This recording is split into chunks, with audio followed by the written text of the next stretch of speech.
Hello, hello, hello, hello. Gamers.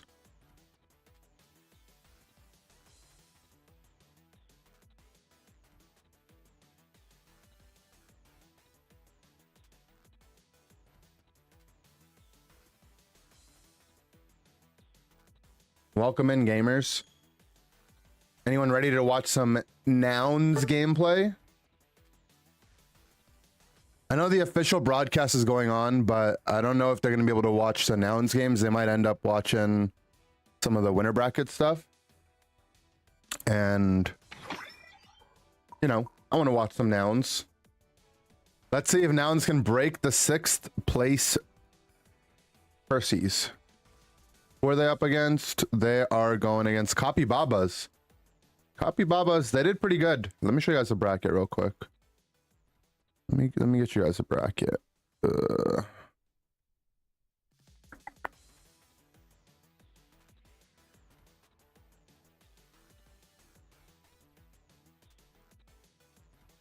Okay.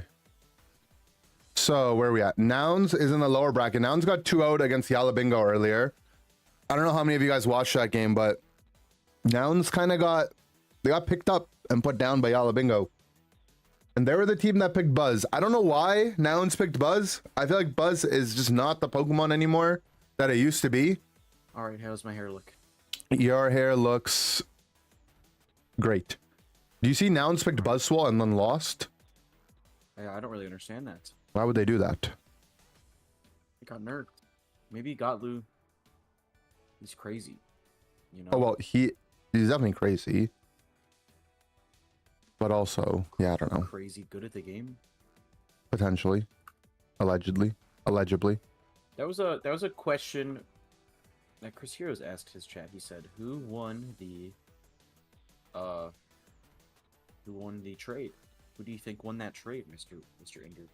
Between like Nouns and what, Tali Bobo now?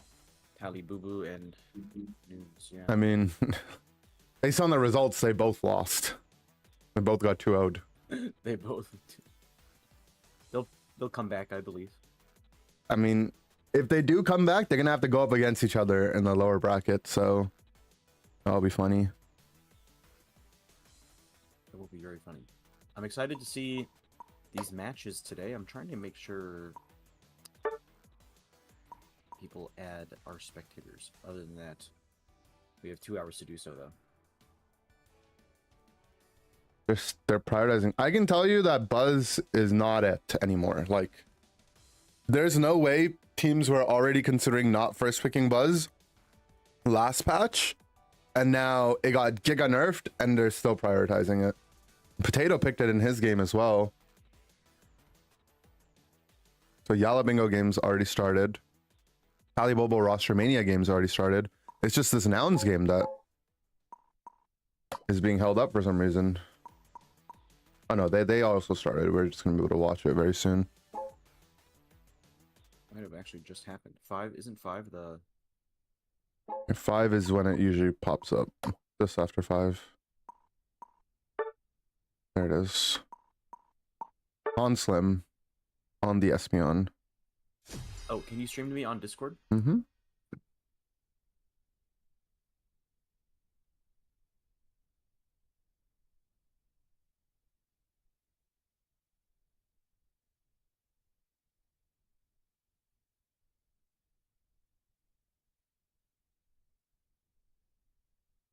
We got 3 EVs for Nouns Esports. They said, we're winning the early game and we're not going to lose it. Toon Slim running his Espeon. Might as well be his. I feel like since he stopped playing Cinderace and went to attack, he just plays Espeon now. Yeah, I don't know if people want to be known as Espeon players, but Toon's definitely been playing a lot of it. Though they had Sari playing it in their set earlier, so they do mess around with it. Gatlu's on the Leafeon. He's going to go bottom lane. They're doing a jungle split. This is going to make sure that Gatlu can get as close to level 4 as possible to start off the lane. There it is. And on the top side, Sari is playing Lucario. I wonder if it's going to be an E-Speed Luca. He does have full heal on, which indicates that it's very likely to be full heal. And Sari is like one of the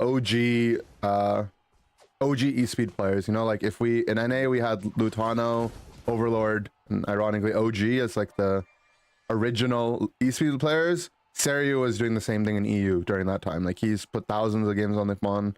He's really, really good at it. And sometimes, you know, I like to ascribe things that might not even exist, but I just like to imagine top lane players just play with an extreme high amount of ego. And I imagine Serio just like, we lost, we're in the lower bracket, I'm playing eSpeed, I'm going to carry the whole game.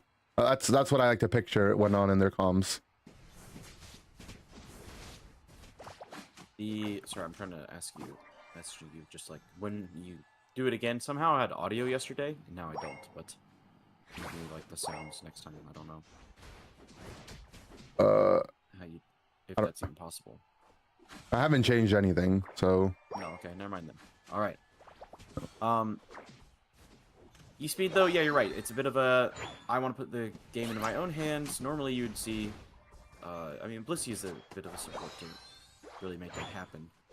I'm just worried for potentially late game with this comp, but we will see. As you know, as Gyarados is very strong, Tree could stun them up, and if this Mew gets levels, I don't think eSpeed is going to have the easiest time. Yeah. Good thing about eSpeed though is it gets resets on unique Pokemon, so when you are in like the central area on these Altaria, you know, you get a lot of resets. You're really good on farm. Like Serio is already level 7. They leave the Blissey top side to be able to stop these scores from going on, but they have such a small amount of points that those can just go through for free. Gyarados trades those mid Altaria for their evolution. But can they get picked off here? They're gonna get an eSpeed reset off Bone Rush, and looks like they're gonna end up going down. Serio looking pretty good. He doesn't have attack weight stack, so this is kind of the issue, and just how the game is played around the top side. It's been like this for a while, where the top laners, they both need experience to scale well in the late game, but also attack weight stacks, which is why we've seen a lot of teams look to prioritize Regieleki early on, so that they can get those attack weight stacks or special attack weight spec stacks. We don't see Luca with anything, but we see Copy Baba as basically going for that. They need their Gyarados to get online and see if Serio can hold 1 versus 3. Nice Bone Rush combo. He's got his last E-Speed there. He's going to take his Bone Rush back. I mean, played it basically perfectly there. It's nice to see he still got it. But he is left here 1v5 to hold this pad, and I don't think he can do that. Unless he's going to start going on his E-Speeds, finds the Bone Rush again with those E-Speed, resets the marker on those. Going to find the Mew. Essentially 1v5. He gets 2 KOs, so good for him on that. But the whole game here is, can he get his attack weight stack so he can actually be strong in the late game? Rob's going to have his Moonlight Prance to apply some stuns here. Still see Serio going crazy, and we're finally going to see him get attack weight stacked up. So now I think this Lucario is in a great spot. They are going to break though. I think we would have liked to see Adesu just hold on a little bit, let him get all his 6 up. But maybe they just want to keep the pressure on and get this Regieleki done at ASAP. Might have. They might be at like 5. They do have a lot though, if I saw the early game. Well, the pad was at 80 earlier, so that they definitely didn't. Yeah. No, so yeah, that was a free 6 stacks right there. Maybe they had plans of pushing it in. There's not too many level 9s. Just kidding, we're hitting our ultimates right now. Mew is ult, Sylveon is ult, Gyarados should be able to defend this pad. It's not going to go in easily unless they find the KOs. There's a fight going on in the jungle, putting Leafeon back to base. Nouns and Desu trying to make sure they get their ult off onto Ryu, onto 3 members of Cappy Babas, but they cannot find these KOs. 13 points going in though for Desu. Yeah, I think this is a little bit these players just coming in and playing together for the first time. Obviously they've had some time to practice, but the synergy still are going to take some time to build. Desu probably would have wanted to have their Unite move used much earlier. On Serio, Bliss Assistance gives you essentially damage reduction on your target. So if you wait until your ally is really low, you're not going to get that effective HP damage reduction onto them. And Serio just took way too much damage before that Bliss Assistance came out. So good amount of comeback experience for Copy Babas. But Nouns is still looking solid. They've got their levels online. Galu, which, you know, we've been looking at the top side of the map a lot. Galu's just been passively scaling up. He's level 12. He's got his attack weight stacks up too. But if it's not going to be Serio carrying the game, there's still another Cannon and Galu to be able to take over the game. Yeah, this Registeel is going to be really big for whatever team gets this, and then it will also leave us with a second bottom Regi. Mew securing it with the Electro Ball as Bruv goes in with the ultimate ability. Espeon knocks up the Gyarados and they find the KO. Both Eldegoss and Mew are looking to just retreat here. coaching on the Mew should be fine. Testing the Altarias, and it looks like a tree ult comes out, but no follow-up. I'm not really sure. Maybe it's just stopping the engage onto Eldegoss, but I thought everybody was safe. Potentially the last time for them to use it, and maybe wanted to make sure no pushes came through from the side of Nouns. But Nouns looking good. They've got a nice little point lead set up for themselves. And even though they don't get that bottom Reggie, they're still happy with being able to hold down their bottom pad and keep this point lead, keep the XP lead up. There is a top objective, but Nouns has no interest in taking it right now. They want to make sure that they fight essentially where the enemy team is. Gatlu does get caught a little bit. Nice boost assistance from Modesto to keep Gatlu alive. We'll see if we're going to see the Lucario rotate down as well from the backside. Gyarados Unite moves onto the pad, takes down the Blissey, gets Gatlu to 1. There's that new and improved bounce that gets that knockup without any kind of setup there. But now the Lucario is here. Seiryu does actually end up missing his first E-Speed, so he's going to have to wait for that to come off of cooldown once again. Doesn't have his level 13 upgrade. But I think Nouns is able to defend this pad pretty well. Can he find the Steph Curry? He does. European sniper from downtown with the Aura Cannon finds the KO. Series level 13, invading the jungle. Not what Capybabas wants to see right now. They're unable to get those level 13s potentially before this Rayquaza. Mew is level 12, but you definitely want higher levels on everybody. Regielekki's going to be pushing into their second pad on the top side as Nouns will play the field, farm their yellow dots, and set up for the Rayquaza and the Regibot spawn. Yeah, Adesu goes down, but this is one of those tactical self KOs where you're just trying to get some late game stacks up if you're running that special attack specs, as well as get your Unite move back a little bit faster. Micro scores gives you the same amount of Unite move charge as anything, as a bigger score, as farming wild Pokemon, and then also getting KO'd gets you some charge as well. So both really good to see from Modesto. He's going to have his Unite move up very shortly. And if not for that, it would have been very late. Just comes up now. Seiryu, we saw him use that Aura Cannon earlier for that snipe. He's trying to farm it back up with his level 14. Nouns has a solid point lead going into this Rayquaza fight. And it's going to be up to Capybabas to make something happen here. And a Registeel buff for the next close to 60 seconds now. The next minute of fights will have increased damage from Nouns members, making this a really difficult fight for Capybabas. They're going to already get engaged on as Bruv finds the tree. They're going to get their ultimate ability off before maybe Bruv is sprinting away. I was interested. They're just kiting back the tree ultimate. They're hitting the Rayquaza. Seryu's on the flank, though. E-Speed going in onto multiple members. He's been spotted out. Mew is trying to find the KO onto Gotlu. Leafeon full healing just to get away. Bounce going in to finish his kill. Gyarados unable to find it. Eldegoss to reset them, and this is... Toonslim does go down to Mew in the bottom side. Seryu's finding squishy targets to E-Speed off of. Sylveon ult comes out to dodge one of those E-Speeds. Leafeon finds KO onto Gyarados, and the rip is happening. Sylveon is hyper-voicing, but it looks like Seryu is too strong for the members of Capybabas. Yeah, Galu and Seiryu both getting fairly low throughout this fight, but they just have this double sustain composition with that new and improved Wish from Bruv and the Bliss Assistance on Adesu. So a lot of single target healing. Saw Galu's HP bar go left and right several times in that fight. And Toon did end up going down, but Toon's kind of like the glue of this comp. He doesn't really care if he stays alive throughout the fight. If there's Unite moves being used onto the Espeon, that's good for Nouns. They would much rather the Espeon get focused down and targeted by these moves rather than two of their late game carries in that E-Speed and Leafeon. So Nouns looking really scary. Capybabas, they might be in the lower bracket, but they're not a team to write off. They were actually one of the best performing EU teams at EUIC.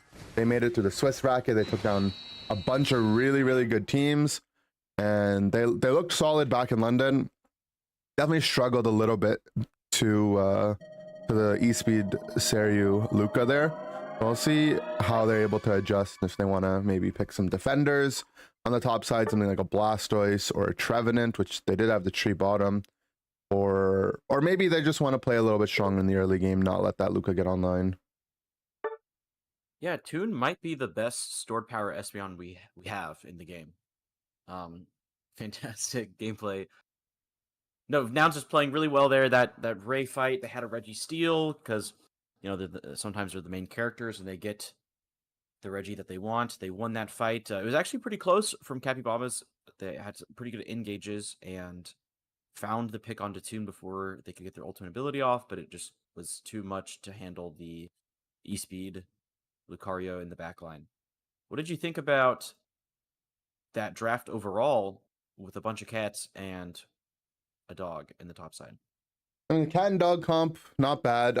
I think normally you'd want to see a range support, just be able to get the Lucario online and stop the Gyarados from being able to build up that effort gauge.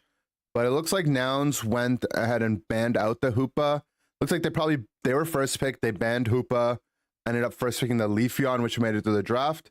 Which does mean that they give up that range support to the other side. I imagine Capybaras probably picked that in their first 2 picks. Definitely, I don't know. These drafts make no sense to me. Like Buzzwole got Giga nerfed. Leafeon was untouched.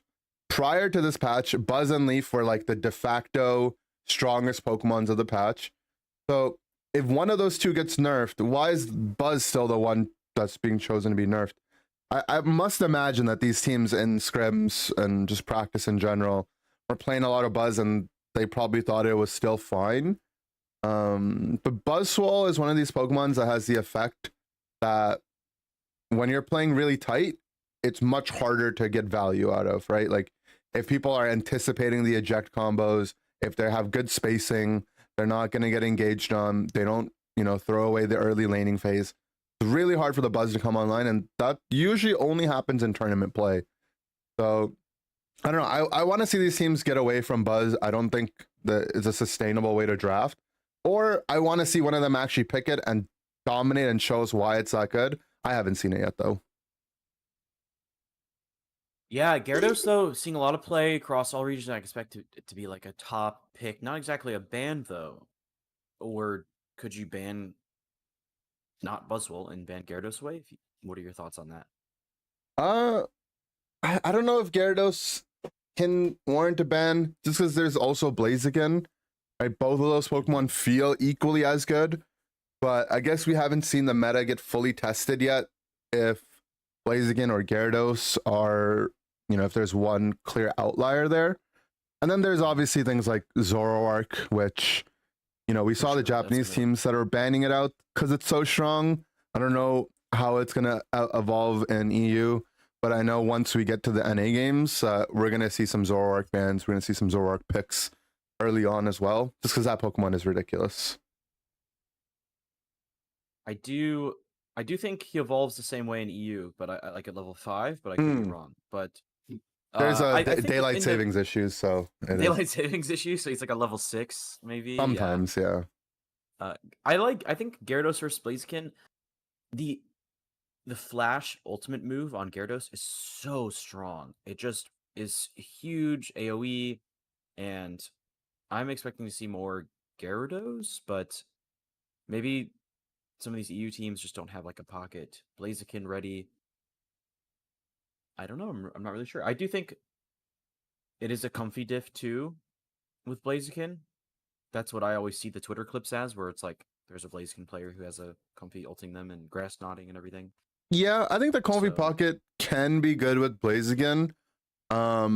My biggest issue is when you pick Comfy, it means that you don't have either Eld or Hoopa, and Eld/Hoopa are the ones that really bring these top lane carries to life. They get them online. It helps sustain them throughout the game.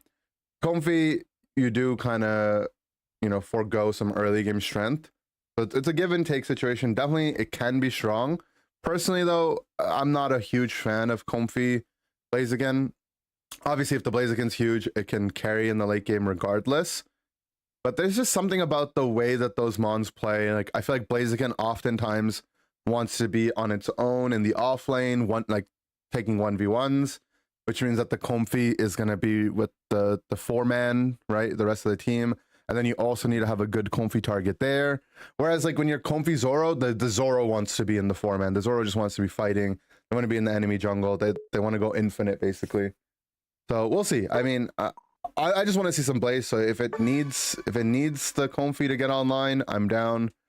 Gyarados pick looked good. I mean, Capybaba's had a solid draft. Mew, Gyara, Eldegoss, like they had all the tools that they needed. It's just, to be honest, they just got e-speeded. Like, that's really what happened. They got e-speeded. Seru took a bunch of the attention away from Capybaba's, and then Galu just quietly scaled up this game too. So I think they're gonna have to get rid of this Leafeon or pick it away themselves. And looks like they didn't, because next game's already ready with Galu on the Leafeon. Cats. And there's that Zoroark Comfy that we were talking about. And the Buzzwole again. Maybe Unite DB patch notes. How bad was it? Do they think it's still good? Well, I mean, even in the winners finals, Nouns was picking Buzz. Nouns actually lost with the Buzz, which is what set them down here into the lower bracket. Buzz was getting banned in some of the other games. I think maybe in Europe the patch might have taken a little bit longer to another daylight get there. Time It might be a daylight savings issue. Yeah. But double speedster Zoro Comfy from Nouns. They're gonna have the Leafeon to get the Zoro online early, and we're gonna see Buzz in the top side. It's gonna be an Eldegoss invade. Eldegoss is walking across the map. Leon, let's go. He's gonna do it. I guess since they know which side they normally gank. Okay, never mind. It's gonna be a little late.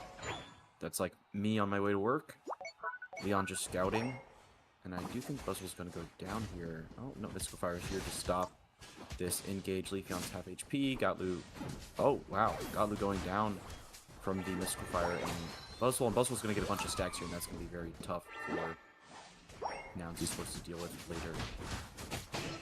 Unless they find the KO onto Sylveon and get Saryu another level.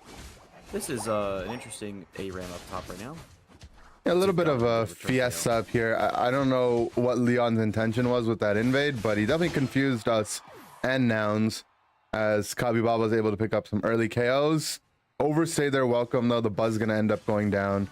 And, you know, even though there were some trades here on the KOs, kind of favors Nouns because they're able to actually contest more of these Altaria on the top side. As Galu almost level 6 at the end of all of that. And we're going to see this Buzzwole struggle to get a little bit online. They did get their stacks up. And, you know, as much as we talk about Buzz, it's a Pokemon that essentially is unchanged until level 11. So if it gets dominant early on, it can still carry games for, you know, the early to mid game. It's that late game insurance that kind of went away. As we see, Capybaba is looking to go for an invade here. Very scary when you're trying to invade a Leafeon, a Pokemon that's so agile and has so much damage. Nice dodge from Saryu to just be able to get out of danger. They got the Comfy on their head, and now we're going to see this Feint Attack combo, but it can actually end up going down to the Mystical Fire damage. Not quite healthy enough. And just a lot of trades happening on both sides of the map. Bottom side, though, Toon on the Mew has been able to scale back up. We haven't seen Toon play a lot of Mew in competitive, so it's good to see Toon back on a Pokemon. He did really well with it last year, and able to get some good early game levels here. Takes down that Mystical Fire Sylveon, and they're going to try to keep this push going as they have a lot of points to score on this top pad. They get that to 17 points, so Regieleki might be a little bit more difficult to play for, but all these Pokemon, they got their stacks. And I have to imagine that Nouns, I don't think Toon wanted to go for that push. What happened is that Odesu went to go heal him, and, you know, Toon just wanted to retreat, so a little bit of misfiring there, and that's going to cause all three of them to eventually go down, and they're going to lose their top pad here as well, as Capybabas is back in the game. Leafeon ult also being used, maybe just a little too late and not finding the KO on the toast. 5 members of Capybabas up here on the top side, getting Regieleki pushing. Nouns with the Regice on the bottom side, gonna recall, hope to contest this. Jerry in the lane, hopefully we can get him. Oh, I think we lost that, sadly. Goodbye, Jerry. Got loose, picked up, slammed. Oh, misses the superpower. Or misses the upper Smackdown, yeah.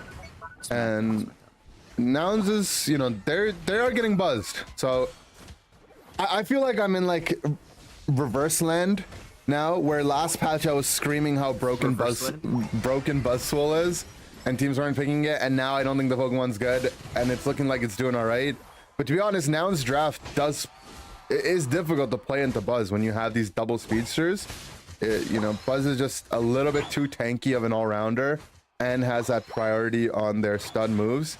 So it's definitely not a bad game to be Buzz. I'm still skeptical if it'll be able to do much in the late game as Seryu picks up. Okay, on Cramorant. Cramorant, not a Pokemon we talked a whole lot about. And, you know, we've seen it.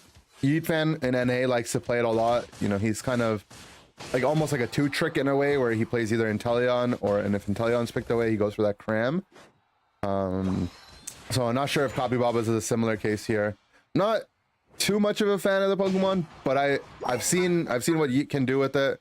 Something a scary Pokemon in the late game around its Unite move, and that Dive Cram is really mobile and annoying sometimes for speedsters to keep up with. We'll see if we can get some Cram value this game, as the points are tied 158 to 158. Never mind, bro. Big cap from Bro, barely getting that one off. 23 cap top. Series here to finish off the Eldegoss, and this is just having to watch. And so we're looking for the flank from Buzzwole. Not going to find it. They've scouted him out. Crustle comes out, stunning members of the Nouns. They're retreating. Seryu dashes right into the sea tower. And Seryu was forced to use his full heal onto that. Has his Unite move as well, and that his Zoroark takes down the Buzz before the Buzz engage really goes through. Nice, patiently waiting for that Fairy Frolic to resolve. Finds his Shadow Claw combo on them as well to take them down. The Copybobbas feels like they're forced to do this. Regieleki, they've got this Unite move as well from the Cramorant. They have the secure though. Nice X Scissor to keep Seryu off of it. We know that Seryu was forced to use her full heal on that Buzz earlier, so that cooldown was not available, and he wanted to go for that secure, but really well done from that X Scissor in that Cram Unite to be able to get that for Copybobbas. So this objective doesn't mean much. They're going to try to get this 50 points in. Can Gatlu find the stop? Cotton Spore as well, but Gatlu's got a full heal of his own. He's going to follow that up with a Unite move. Emerald 2-step onto that Cramorant. And he's got a Comfey on his head if he wants to continue the chase here. He does find the Sylveon off of Odessa's Grass Knot. You're going to retreat back for this Crustle. Razor Leaf gets put out. You're going to be able to retreat that for a KO streak of 3 on the side of Gatlu. And this game, very similar to the last game, where a lot of the focus is being put on Seryu's Pokemon. Right, Seryu last game was on E-Speed, this game on Fanny Attack, and Gatlu can just, you know, secretly carry the game away on the Leafeon. As we see, Buzz's Unite move gets forced out, another KO, unofficial Quadra for Gatlu in that exchange as he picks up his level 14. And again, another game where we see Leafeon popping off, a Pokemon that didn't get nerfed last patch either. And I think Nouns is pretty happy with the spot that they're in right now. Yeah, I actually really like this. I think Cramorant ult might be a pretty good, not a counter, but like a soft, you know, maybe it's a trade for the Zoroark. When the Zoroark goes in, you can just ult and not get knocked up and just get some damage off. But never mind, because he still finds you. Yeah, whenever that Unite move isn't up, you just get infinite comboed. So it is tough. It's a tough matchup for a lot of mages when they go in. Toonslum getting zoned out. Toonslum already level 13 though, looking big. Another Reggie bot for Nouns Esports. If they get another Reggie steal here, I could see this Rayquaza fight going very poorly for Copybobbas, who are only 100 points down, less than 100 points down. So it's not a huge lead. They're going to head top to go to the Regieleki. Regice spawns for Nouns. Regieleki's going to get started. It's going to be pushing at Rayquaza spawn, but I'm not sure it's going to matter too much. Nouns could let it walk in and attack whoever shows up to try to dunk. Yeah, I think Copybobba is not feeling confident in taking that bottom fight. Their Buzz still not quite level 13, didn't have his Unite move up for that. They're going to elect to go for an objective trade. They get this 20 in. It helps their point situation, but not enough for them to look for a score. None of their Pokemon are elusive enough to go for this score and make it out alive, especially when Gatlu is already covering that. And Nouns, the rest of their squad is set up on the other side of the map. Seryu's going to pressure a back cap of his own. This way that even if... They're looking for it. Yeah, Copybobbas might look for it. They do see the Buzz walk up. Got the protection of the Sylveon, but Nouns understanding this, that, you know, we might be able to give up the top side and we can just get one on the bottom side of our own. So they match those scores. Nouns still roughly 100-point lead, a little bit less than 100 points now. As Buzz finds himself caught in the jungle, they're going to end up going down. That's 20-second KO timer for that Buzz. And Seryu's going to be able to chain together another set of KOs or force out the Fairy Frolic on the side of Copybobbas. I think Nouns quite happy with that exchange, but Rayquaza's getting low. That Unite moves used out from the Cramorant and the Eldegoss. See that Sylveon trying to find an opening. Galu actually going to end up going down. 34 seconds down for the side of Galu now. Seria, though, he wants to finish this Rayquaza, gets his combo set up on it. You're going to be able to chain that together to take down the Trussel. And Nouns going to be able to take Rayquaza here. And with already having a point lead, I don't see a way back for Capybabas in this game. Buzz going to try to break some shields, but having a Comfey with Ray is a little bit too much to deal with as Nouns advances on and they break the 6th place curse. Nouns has been 6th place in every tournament all year, and they were 6th if they had lost this set, and they're now advanced on to the top 4 of the bracket. Fantastic work from Nouns. I really liked that team fight, even though that Buzzwole and Sylveon had gotten the flank on them. Suri was able to come over. They found the KO onto Buzz, made Sylveon ult. What do you think about this Mystical Fire Sylveon showing up in more games? I think the thought process is that the enemy team's going to have a 1-buff Leafeon, so we need to have something to match it. Otherwise, we're going to get destroyed on the top side of the map. And if Espeon's not available, which we can see maybe it might have been banned out.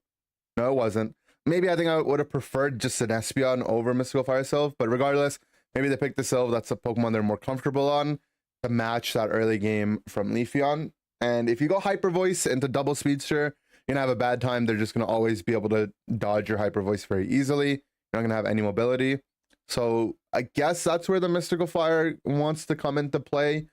But if you don't immediately win the game off of your first gank and getting your Buzz snowballed, you know, you want to have like a level 5 Buzz off that gank, couple stacks, and then see that Buzz just beast boost through the rest of the game. Like, if you don't get that, then the Mystical Fire Sylveon is going to look pretty useless. So, and that brings us to the dramatic RosterMania matchup, as Tali Bobo have also, not the actual team RosterMania, but, you know, the concept of RosterMania, which is, you know, Tali Bobo versus Nouns Esports. That's right. Nouns and Tali Bobo, they basically traded players. Galu and Seru were previously on what the Tali Bobo roster is. Utah and Megoob were playing on Nouns, have been playing with Toon. They played with Toon all of last year, and they kind of settled into those teams. Neither team had as much success as they probably would have wanted at EUIC and even the months leading into that. So they essentially, you know, traded 2 players for 2. And the story was going to be which one of these teams was going to win to prove that they had the successful trade. But we saw at the start of the day, both of these teams actually lost 2-0 to the other top 4 teams in EU. Now they're going to find each other facing off in the lower bracket and in a pretty cool grudge match. That one should be fun. I think those are going to be officially streamed now, right? It's only 4 teams left, so they go to yeah. So it'll be the official broadcast now. On official broadcast. Who do you take? What's your prediction on Nouns Esports versus Tali Bobo? I think that a big reason why the old Tali Bobo roster, as in like for free at the start of the year, I think a lot of their success, not all of it, but a lot of it did come on the back of Gatlu's like late game positioning and just his overall presence in the game. So I think them losing Gatlu was a big blow.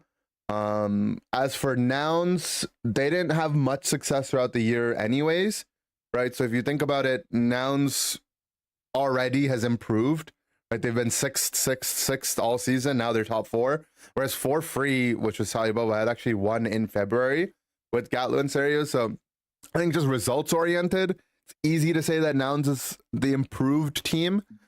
But, you know, Utah and Megu, they played with Service all of last year as well. So, you know, there might be some unity there. They have a new team name. So I think I might give the edge to Nouns, but I'm expecting it to go to 3 games. Yeah, it should be really exciting to see. I'm a big Toon fan. Gonna just support Bruv and Toon, my UK brotherins, and see what they've got. But On the top side though, Yab Bingo, right? Versus are we supposed to call them A B C D E F G, or are they letters or alphabet? It's actually Yep. versus Yab Bingo. So yeah, we saw them take down Tali Bobo 2-0. Yab Bingo took down Nouns 2-0. I mean, I think, theoretically those are the two stronger teams in EU. Even though I think everyone, the fan favorites are in the lower bracket right now between Nouns and Tali Bobo. Those two teams have been pretty consistent. They've kind of held on to their roster a little bit more. And it's always nice to see the teams that stay as together as a team get rewarded for it. And it's at least showing so far in this tournament. And at the end of the day, all that matters is the fans. So just not winning, just if you have more fans. True. And that's good for these guys over here. No, I'm hoping Nouns or Tali Bobo can come and bring some. And Yab Bingo, on the record, they do hate their fans, actually. That's something that they've basically said. As Sixies refuses to open up the spectate for people to watch. And they take in the stance that they think that teams that should not be obligated to open up their spectate. Which means that, Yab Bingo does hate their fans. It is... I have heard that. It is very true. Yeah. Everyone in chat, word for word.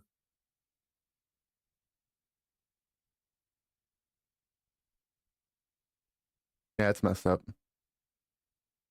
Okay, so how long does this normally take? What are we looking at for the official broadcast? They're on. They interviewed Miss Kilosaurus already. That was a while ago. Are they just talking? Are they yapping? No, they're getting into the game. Okay, so Yab Bingo versus ABC is going to be going on. We can just watch the official broadcast from here. Why are you shortening their name like that? Oh, yeah. Abk. I'll go for Abk. I want to be respectful. Respectful to them. Absolutely. Should we watch the official broadcast or should we go in game? It's up to you. Do you want to practice your little spinnies or do you want to... We watch the official broadcast. We won't have game sound, but we will get Spraggles and Dupes. I guess we might as well watch the official broadcast. Let's do that. You could put on some lo-fi hip-hop. Go to youtube.com and find Pokemon Unite ambiance. Pokemon Unite ambiance? This is going to be it might work out. Some guy in solo queue screaming on Cinderace. Yes, it is. You got it. Specifically in a language you don't understand. Yeah, sometimes it's I saw something about a week ago where someone was not happy. Interesting. Oh, I did see. I think I know the thing you're talking about. Yeah.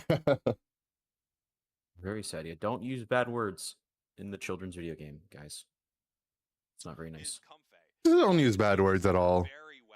Some words don't need to ever be said. In the adult video games, you're okay, but very powerful option for a lot of these teams. But really, Comfey and a lot of different Pokemon are doing. They're looking good. A little shiny today. Liking it. Yeah. You're running into things like Espeon. I feel like I've seen Spraggles in that jacket before, but I haven't seen Doob Snacks, and it's looking good. I like the colors on it. It's like a Charizard fire color. Yeah, I was feeling Red Dragon vibes. Definitely. Charizard's a good way to put it. Surprises there. Yeah, it was I guess no surprise. I can only imagine what they're saying. I almost shaved my beard to have a mustache today just to look like them. Really? I mean, I could do that too. I feel like it's something like they have to get a memo or something, right? I feel like is there a dress code? Yeah, I can tell you later. We're gonna ask the chat. There's actually a secret Facebook group for the Mustache Boys. Secret Facebook group? Yeah, well, not a secret anymore, but yeah, they're in that Facebook group. I actually got kicked because I grew up my beard. I won't be invited back unless I shave off the beard. Do you narc on you? Do you have to report when you grow a beard and get removed? It's like a whole verification process. You have to send in your DNA, and it's complicated. You wouldn't get it. Yab Bingo, why switch it up, right? I guess like you not. said, they've been controlling game 1 and game 2. They're going straight back to the Absol again, targeting. We're This getting the is draft. Look this at is game this. 3. Is this It how looks we're like. doing it now? Great, phenomenal speedster What's players, happening? everything's the same. There we go. No, Inteleon. Yeah, but it's not been Inteleon updated. is smart. That big Yab Bingo roster, though, a little spooky. They look pretty strong, just on paper. Yeah, I think Yab Bingo looks solid. Like, they've got good players in all roles. Like, you know, they've got players that have been grinding it out. Potato not ready to give up the buzz, so he's gonna take buzz. Absol ban does look a little weird, but Rec here on ABC is actually an Absol one trick basically. So they're gonna go ahead and respect it. In a way, like sometimes you can call these respect bans. They could also be disrespectful bans, saying that you can only play this Pokemon. And out, like, you know, it might not be the best Pokemon, but it's the best that you have to offer. So they do ban away that app. So we'll see what they have in the back to respond. But Yab Bingo, their patch or their game plan looks a lot similar to last patch. Get the Buzz Hoopa strongly on the top side, Espeon to 1 buff to bring that Buzz back online. Whatever tank that they have left over, Tree looks fine. They can go bottom, and they can have a scaling Pokemon for 60s in the bot side because the Espeon's not going to take a lot of farm if they want to. Otherwise, or they can go for more early game with the Sylveon as well. Either route works. Sylveon, decent matchup into the Blastoise, either build that they go. Crustle still up, so they're going to end up going Crustle. Crustle, traditionally not the pick you want to have into Umbreon because of Umbreon's Moonlight Prance. You know, it has that good matchup into that unstoppable Rubble Rouser. But I think these teams don't care about that interaction too much. The Crustle pick is just always that really, really nice to have those Rock Tombs up against these ranged Pokemon. And we're going to see Gardevoir get picked. So they're going to go for double range Blastoise as a top lane Pokemon. It's got that Scarf Muscle Band build that we saw a lot of Japanese teams do, and even the Latin American teams do at EUIC. And probably be Spin Pump. Spin Pump, I'm never a fan of Spin Pump into Buzzwole, just because Buzz has the ability to, you know, break that spin. But at least what you can do, and what I've seen a lot of the teams do in Japan, is they'll bait the Buzz to go for that superpower onto them and actually try to interrupt by knocking them back with the Hydro Pump in the spin. And also, if you do if you do superpower the Blastoise into your team, that's just an easy way for the Blast to get a decent Hydro Typhoon. So we'll see how this matchup ends up working out. I think personally, I would prefer the Surf just to be able to knock the Buzz away. But one of the annoying things about Surf is that you can push people out of, you know, your Gardevoir combo, your, you know, not exactly Glaceon, but Gardevoir's moves that get put on the ground can get pushed out of with that Surf. So we'll see. I like Yab Bingo's draft a little bit better, even though they did pick the Buzz. But I think both are relatively even. Yeah, I like the innovation of the rapid spin. I do think you're right that into Buzzwole, you know, you have to play it really well. And maybe that's why we're still seeing Buzzwole, as if teams are not banning away the Blastoise as a bit of a soft counter to it. Or maybe they're just really comfortable on it. Players like Potato back on Buzzwole again this game. Or this is not the first time we've seen them on Buzzwole today. Yeah. Try to go for some stacks in a Squirtle lane. And we're going to trade because Glaceon has showed up. Yeah, it's really tough for some of these top laners to stack too with all these EVs on the ganks. Yeah, the EVs are up here, but generally Espeon is the superior EV at level 4. Stored power, much stronger than Icicle Spears before that Ice Shard comes online. So advantage definitely for Yab Bingo in the early game, having the Hoopa and Espeon. And on the bottom side, though, they've got Umbreon, Gardevoir. Typically a lane that you'd consider quite weak because it is, but they're able to exchange that blue buff away, gives Gardevoir a little bit extra experience. And even if they don't do too well in that bottom path, they always have that reliability of that jungle buffs. They're going to try to secure what they can. They don't really get much here. And yeah, now we can see Lunder is almost level 6 on that guard. It's still flat level 4. Gardevoir really needs to get their Curlia online, get that level 5, eject button as well forced out here. And it's just tough for them to secure farm. They do get it. Nice fake tears from Krinsky to secure that. And there's going to be an invade here as Lunder is going to chase down Gardevoir, prevent Guard from getting into their central area. But Guard on Rec here, he does have the superior last hit if he can time his side shocks a little bit too early though, as the rest of Yellow Bingo is also collapsing from the top side, where their top path, you know, this Buzzwole is already level 7. Like I said earlier, Buzz did get some big nerfs, but none of the nerfs affected its early game, as Buzz does end up going down, and we're going to see a lot of XP go towards ABC here. Yeah, the Hyper Voice online, trying to find some more chaos. He's level 7, which is pretty big. The Espeon's hitting level 7. We're going to have multiple EVs for whatever the fight takes place at with their ultimate move ready to go. Just farming up to contest whatever Reggie they decide to contest. Yeah, these double EVs definitely are just incredibly strong in setting up your early game. But they are putting a lot of their eggs into this Buzzwole's basket. And if the Buzz can maintain its lead that it has right now all throughout the game, it might be enough. But as it stands right now, they did give up a lot of experience the other way. And it's going to be up to ABC to try to maintain some of the momentum that they built for themselves. As Yellow Bingo sends down their Pokemon with that Hyperspace Hole. Not seeing any Trick today, even though Trick received a lot of buffs. I think that Hyperspace Hole global mobility is just too much for these teams. As Marv steps up, he wants to try to pressure down this pad. Beautiful Unite move from the side of Sixies. Catches 4 members with that Psychic Solaire. Forces out the eject button from Glaceon. Not a lot of KOs go as a result of this, but it is burning a lot of resources on the side of ABC, forcing them to retreat. As they are doing an okay job trying to hold this down. Sixie's going to get their 30 cap. They're doing a good job on defending against these Ice Ghost Spears. And Marv goes down on the Crustle, but I think they're okay for that 1-for-2 trade as well as breaking that bottom pad. All the while, Potato is scaling on the top side. He's level 9.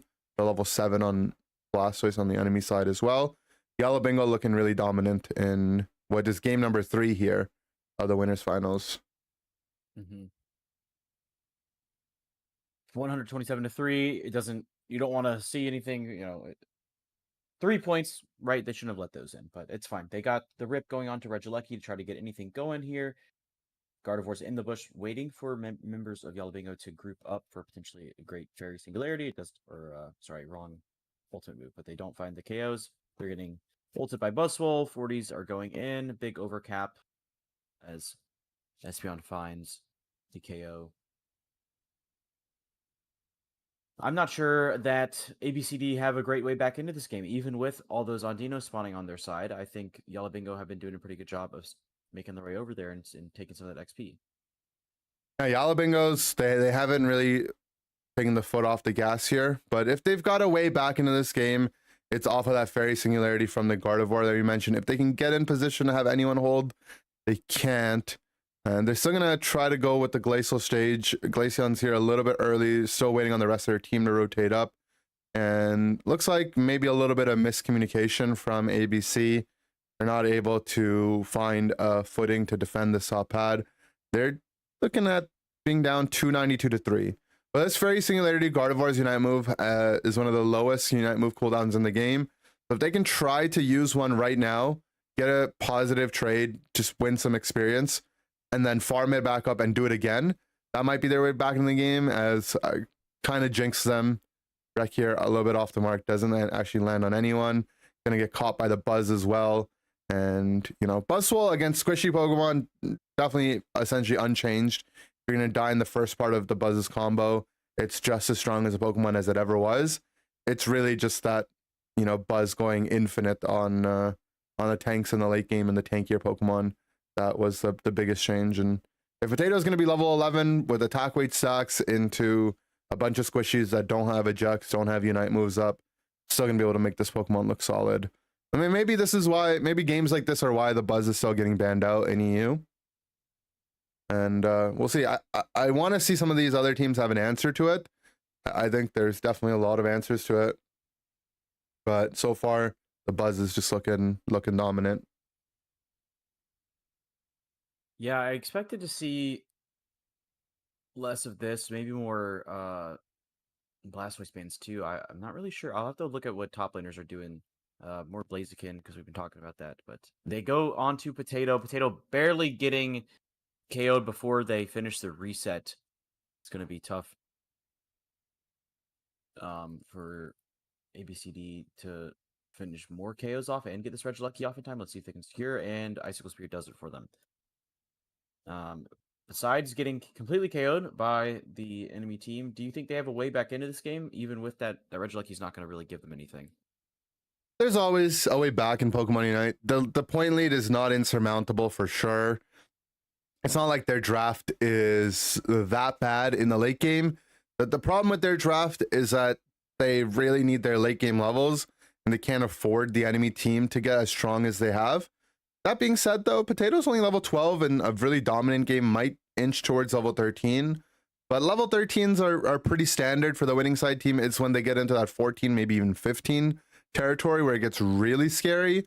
But Hydro Typhoon, right, from the Blastoise, Gardevoir's Unite move, have this Umbreon's Unite to counter the shields from Crustle, Eldegoss Unite. Like, they have a lot of strong teamfight Unite moves. And they're not going to have to deal with Yab Bingo having a Registeel in this late game fight either. So we'll see. There's a shot back in this game for sure. What I want to see is this Glaceon be safe with that protection of the Blastoise, build their Icicle Spears off of Ray, and rip a Glacial Stage and just run at the other team. Maybe force them to clump, and then maybe their Wreck here on the guard, or their Umbreon, or their Blastoise. Someone can take advantage of that, as we do see them building up their spears. Unite move forced out from Marv on that Crustle, and there's that Moonlight Prance stealing away the Crustle shields. It's going to force out Rings Unbound as well from Eternal. Goes for that Eject move. There is an Eldegoss Unite move used in return. Their Potato's really low, though. Does find the Eject combo, and there's that Gardevoir's Fairy Singularity. 4 members down on the side of Yab Bingo. This is exactly what they needed to find an opening into this game. Rayquaza does need to go down, though, here while they wait for the enemy team to respawn. Is going down. Can Eternal find the seal with the Hyperspace Hole? They do have access to it, and he does. He finds the seal, saves the game for Yab Bingo. It's like almost you could see it coming that it was going to happen. Though ABC does still have potential way back in this game. They're going to get 100 on the top side with this Gardevoir. They're going to need to find a mount to push here as well. 64 is going to go in. That's what here. they needed. Yeah, and 64 gives them a 100 cap here to win the game. Even if that 80 goes in and gives them the advantage, they just need to get the KOs. But they don't know the score. We'll see if Glaceon shows up and can find the KOs onto members of Yab Bingo. Ult comes out. We're starting to score, but it doesn't matter. We're getting A pressed by Hoopa in the back. You're gonna have to find the KOs. You're gonna have to Espeon scoring in the base. That's an extra 70 points for Yab Bingos. I think unless they find these KOs right here, that these Hoopa portals are just going to win the game, and they're going to completely reset over and over again. And yeah, it's looking to be the case. Umbreon goes down. Gardevoir was not there. Yeah, I think this one's over, even though it was a close one. Yeah, ABC is not going to go down without a fighting chance here, as Potato is getting low. They just don't have enough resources. Reki is going to put that Unite move on the pad. They had everything they needed, right? That's everything I talked about. They had all these really good teamfight Unite moves. They just needed to get to Ray without having too much of an XP deficit. And I mean, that's one of the issues with Gardevoir's Psychic. It's really good at burning objectives. It gets it shreds the objective special defense, but it shreds it for both teams, right? And that Hyperspace Hole does a decent amount of damage. It's got that supporter damage on there as well. And Rayquaza's special defense gets so low, gives Eternal a good shot, right? Uncontested to be able to take it. I think maybe had they played just a little bit slower and zoned out that Hoopa, maybe looked to time their last hits better, whatever it might be. They definitely had the game in the bag there, but that's Yab Bingo stayed in it. Eternal with a nice stayed calm through it. They got that last hit and basically saved the game and saved their winner bracket run here. I think ABC definitely would have had it if they got that Ray.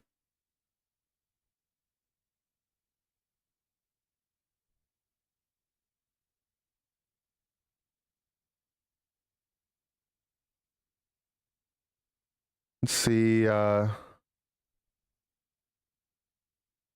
there's any advances in the bracket. I think Nouns, Tali, Bobo won't start. They're probably gonna wait for the bracket or the broadcast. So that was game number 3. It hasn't been reported on unless they had the graphics wrong. I do think that must have been game number 3. So we should see the Nouns game start any minute now as well. And double check in game 2 if they've started.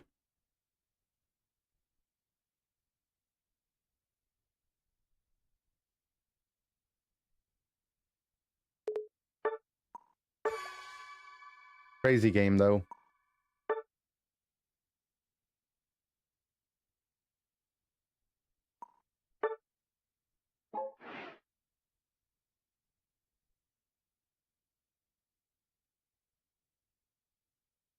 Another look at that match. The highlights were fantastic. You can see right there that huge hoopa play was absolutely fantastic. Internal with a clutch moment. And yeah, I totally agree with Spraggles. That late game from ABCD really felt like they had a chance to take it all. And that hoopa shutting it down. Honestly, credit to Yab Bingo for this fantastic outer tier goal zone defense as well. No easy task to hold that down. So fantastic work for them. We are going to be awarding our player of the game to 60s. I think they picked up that accolade 2 times. Player of the game to 60s? There's no way, man. They literally would have lost the series if Eternal didn't steal Ray. Gotta give supports the credit where credit's due. From the whole squad. I don't care how the entire game goes. If someone steals Ray and saves the entire game, that player of the game is theirs. That's why we're consistently confused. Spraggles, say something intelligent. I'm gonna tip my cat to A through. Dang it. To A through L right there. I think they played it great, Zoinks. You saw it as well. I mean, that was a really amazing end game right there. But that can happen in Pokemon Unite when Ray gets that low. There always could be a secure like that. Yab Bingo, I mean, securing that spot in the grand finals again, as I mentioned before. No stranger to it. Let's take a look at our bracket here, Zoinks. You want to break it down for us? Yeah, things have been getting kind of wild in the losers bracket. Nouns and Tali Bobo may have taken an early descent into the lower bracket. However, they were both able to dispatch their opponents 2-0 and are now going to be the next matchup we're going to be watching in that loser semifinals. And ABC is going to have to wait for whatever giant comes out of that matchup to see who their next opponent's going to be. That is going to be such an exciting match. Obviously, you know, they're both trading players. Now they're trading blows. They go up against each other earlier. I mean, this is just going to be incredible. One of these teams is going to get eliminated right here, which is huge, huge, huge. We are going to be back very, very soon. Do not go anywhere. Make sure that you're following the official Pokemon Unite channels. Like, comment, and subscribe. Is that what people do on YouTube? Yeah. Like, comment, and subscribe. Please make sure you do that. Do not go anywhere because things are just heating up. We'll be right back. We'll be right, cat. No, it was. I was Tip your cat? Called that gratuity. Lol.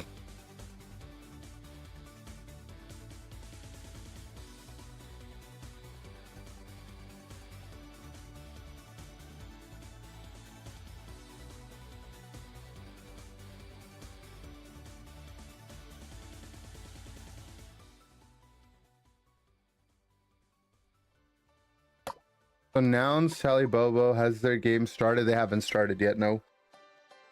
I'm stalking them in game to check. I'm pretty cool. I have them added to my friends list, you know. Not to brag or anything, but you know, I got Gatlu added, you know, Potatoes on my friends list too, Adesu.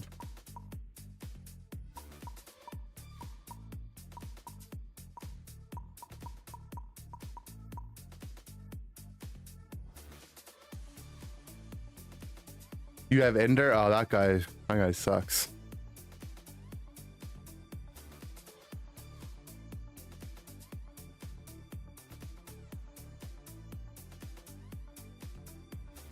Yeah, Potato added? Wow, you must be really cool too, man. Shout out to us. How cool are we?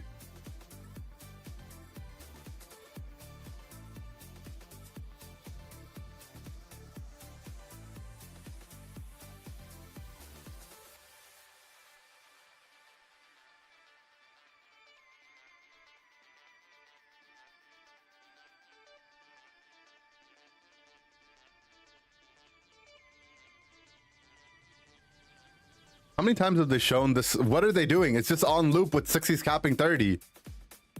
It's the fourth time they've fifth time in a row. Okay. Can we see number 6 on this bottom cap being broken? There we go. There's number 6. Do we see number 7? Yeah. Are they? Who are they fooling? I'm paying attention. They've just shown them break that bottom pad 8 times in a row. Okay, finally we moved. We moved. All right. Can we see this top pad get broken a bunch of times again? I know. No. All right. Now we're moving away.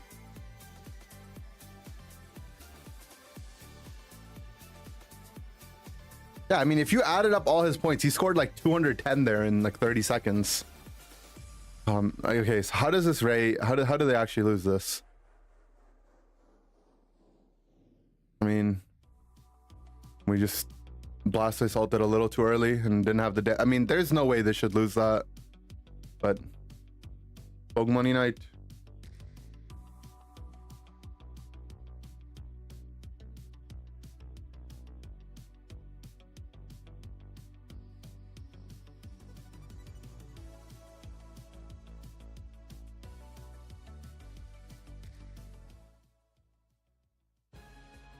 Hello, everybody, and welcome back to the April Cup. EU region Dupe Snacks here on the stairs. Where else would I be? When they give me the opportunity to roam, I always seem to find myself right here. Banger matchup coming up between Tali, Bobo, and Nouns Esports. Of course, we see on Nouns, U-Town Megu. They had time to change these gamer tags. I don't know what they're doing to us out here. But they are now on Tali, Bobo Unleashed. Nouns Esports picking up Sorayu and Gatlu. Both of these teams. Why does it still say Nouns, Utah, and Megu? 2-0 their next opponent and find themselves scrapping against each other. As we take a look at Tali Bobo here, no strangers to all of you at home. Of course, Chelvin, Zervis, Zante, Megu, Utah now on that squad, finding themselves back with their former captain. And for Nouns, of course, you've got Bruv, Toon Slim, Sorayu, Gatlu, and anchoring that, the bald-headed wizard, Adesu. So, we've got these teams squaring off. 2 super teams, air quotes. Super team, is that real, though? I feel like we throw around super team. At this point, it has no real definition because they are always scrapping to get to the top spot, but they need to go. Can we even call them a super team, guys? They're in the lower bracket. Hey, all right. They got dominated. Taught us what a super team was, but then he said, "Is there even a super team?" I agree. I liked it. I felt like it was a little like Mr. Rogers. They're super in your heart. Next neighborhood. That's a crossover I absolutely. Avengers versus Justice League. I'm dead. His energy's maybe a little high for that show. I just completely disagree. I think it needed some spice. Yeah. If I'm going to give any production notes to it, I think it could use a new look. Here we go. Tali Bobo, Nouns Esports. All right, but like I love the Avengers, but the Justice League just destroys them. Do they though? I mean, Avengers just has more money in the box office, so just buy them. And when you're looking at the 2 quote-unquote super That's teams very right true, here, but the Flash can Silver rewind time Team and make on another top, crappy right? movie. Tali Bobo, True, but formerly for free, looked like they're doing a lot better Iron Man than could just buy the Flash. Esports. Yeah, it was really. Is that how that interesting. works? Now I these guess. changes, we're gonna have a whole new look. Honestly, And they would make their own super team. Pretty rich. Batman's not rich either, though, right? Not rich, and I mean, compared to Iron Man. I think Batman's the richest.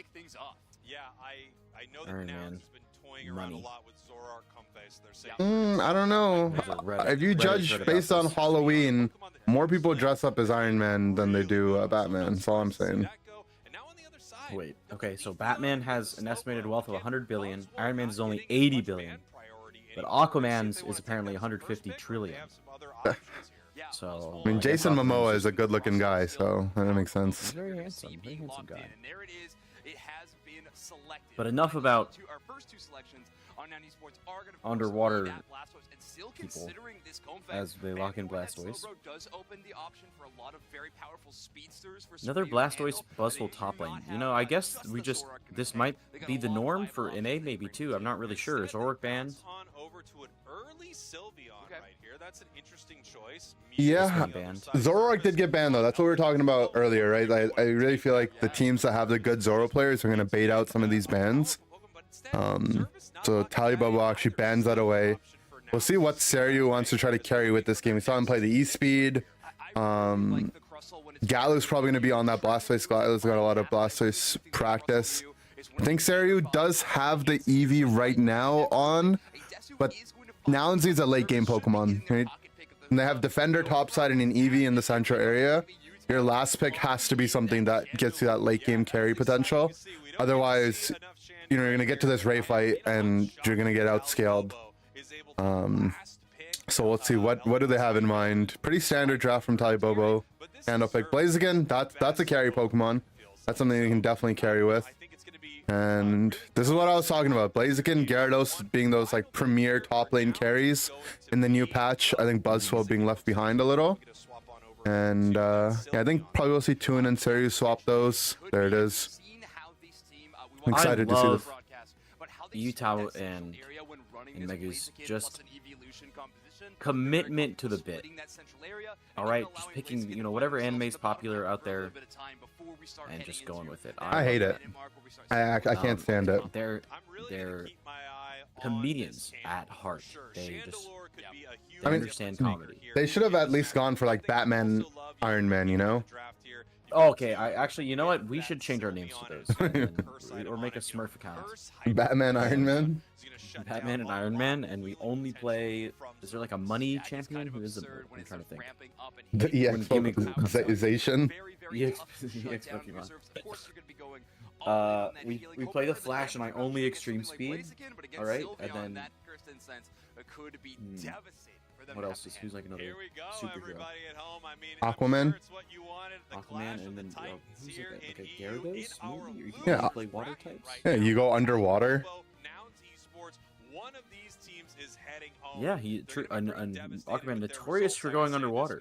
They were the team that traded the players, and they were the team that got the Liking losses. We're getting ready here what I'm seeing for here. game number Zoink's one. This looking is like gonna be a fine barn china burner. cabinet Here today. we go. Tali Bobo, you're Going into the game, I can't say I love you, Zoinks.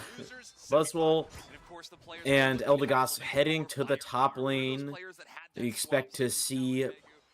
Well, EVs were mostly banned out. We banned Espeon and Leafeon, but Toonslim opting for the Glaceon, the level 4 gank. Sylveon, I believe, on Toon. Sylveon, Yeah. I'm so sorry, I didn't pay attention. I just looked at. Oh, I looked at his auto attack, but it was the.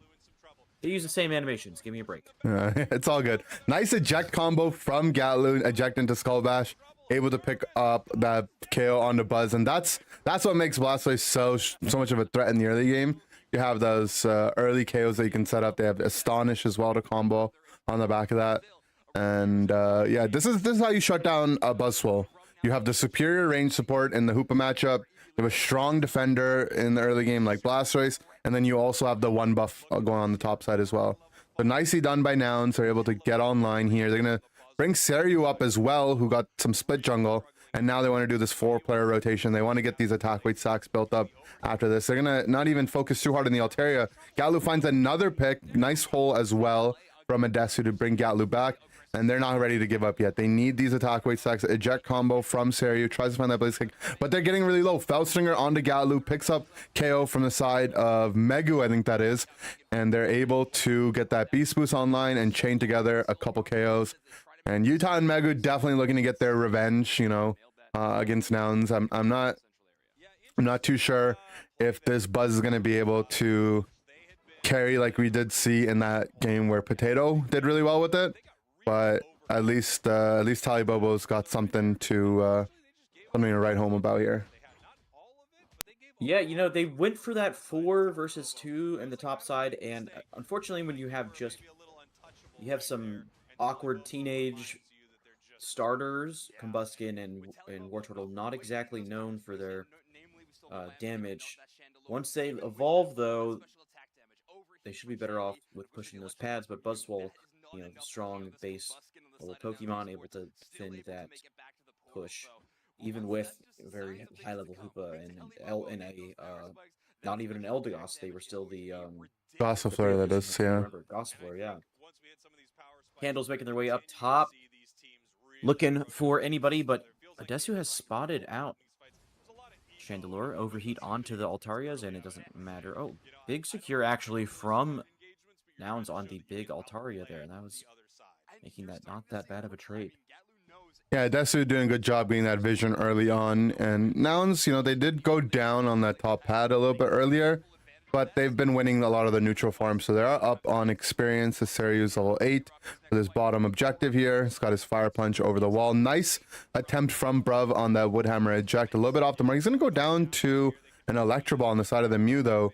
Toonslim is trying to burn away and rot some of the health bars on the side of Tali Bobo. Toon's got his Unite move as well, so if they focus him a little too hard, he'll be able to hop inside the Fairy Frog. He uses that, not able to actually dodge the E-Ball, gets connected by it, but there is a hyperspace hole from a Desu that fully resets Toon, and we see a Desu is going to try to go for the backline. Can he survive? He's got his X speed, Focus Man, goes for the enemy team Citrus Berries as well.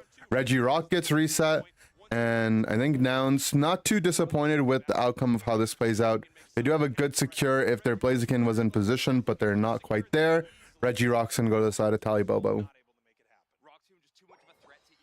Yeah, I did like Adesu invading the berries on their way out, making sure, you know, even though they had already maybe lost a bit of that engagement, that, you know, make best with what you got. And now we have a level 9 Buzzwole up here, looking to farm up and get more stacks and maybe some KOs.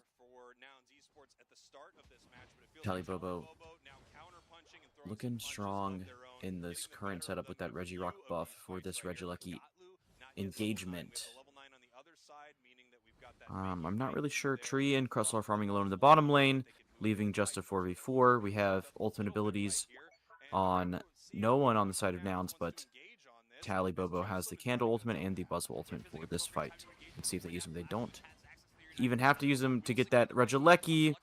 Mew secures, and I think this is going to spell the end for Toonslim on this pad. If he steps up again, I think Buzzwole's going to walk up and pick him up. Yeah. Stalling the Regieleki dunk too, just to stall the Audino timers. And Mew proving to be the difference maker in a lot of these engages. Zante's been able to pick up a couple objectives, found some really good damage, helped burst on Bruv earlier, the bottom fight as well. And, you know, the Mew Pokemon is really scary. Seryu not able to really get online this game. Not a whole lot of attack weight sucks. Not quite over leveled. When I think of Seryu carrying away the game, I like him on the fast guys. You know, the E-Speed Lucario, Feint Attack, Zoroark, and Blaziken's got some fast guy in him with those Fire Punch resets and, you know, just move swapping as a whole. But I feel like he might not be fast enough for Seryu. I want to see him on something even faster. So we'll see. Maybe he can scale up in the late game, or they might have to do a bit of an adjustment in the next game's draft.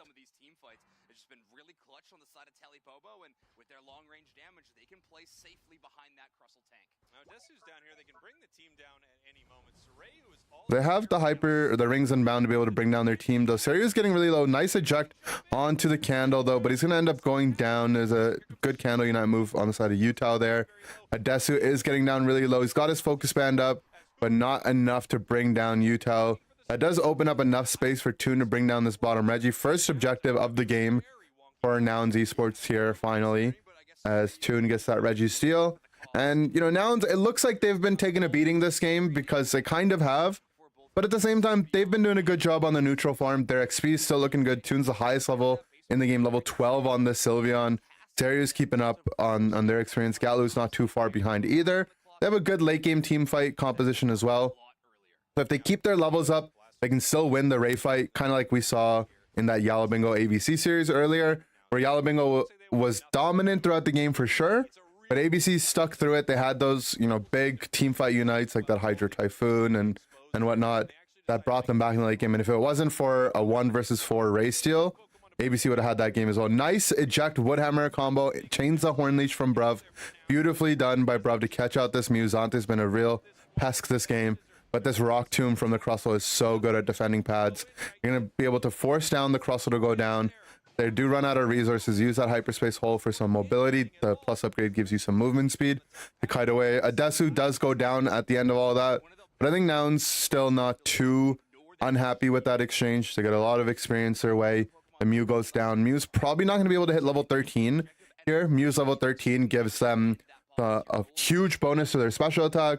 It unlocks another tier of cooldown reduction for that Pokemon. And Mew's a Pokemon that's centered around cycling through their cooldowns. That 13 upgrade, one of the most important upgrades in the game for any Pokemon.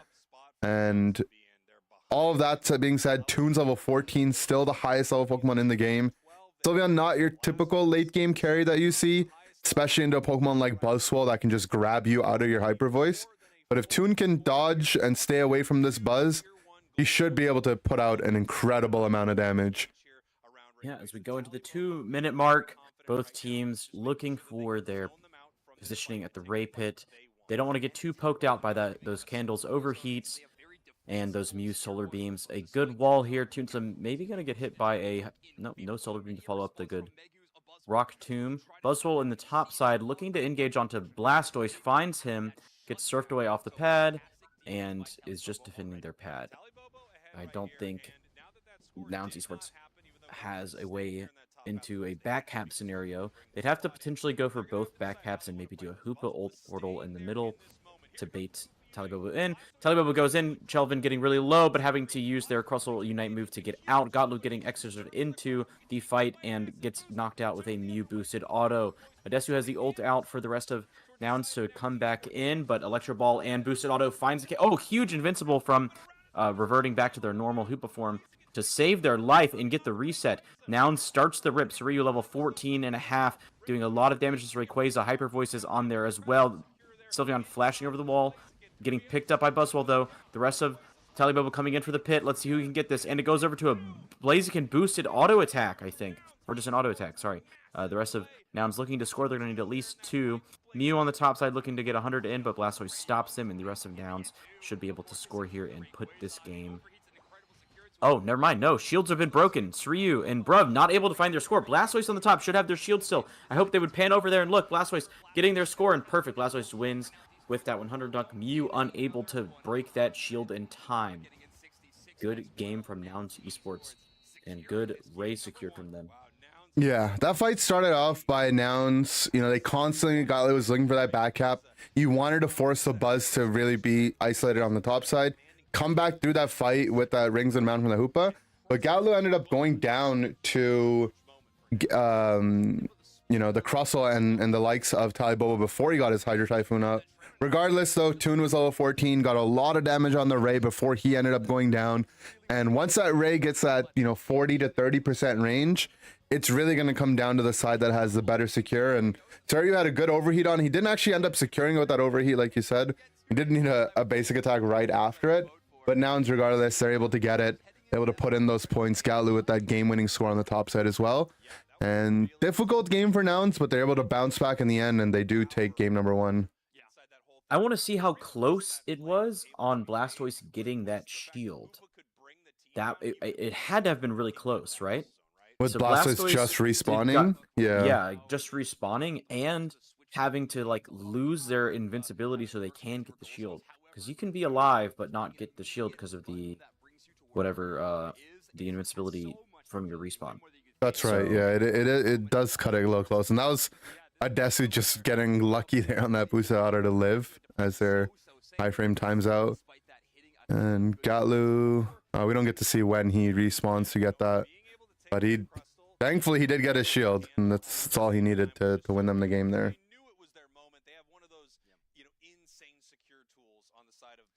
Okay. Good win for Nouns. That was a super close game. I really liked Tali Bobo.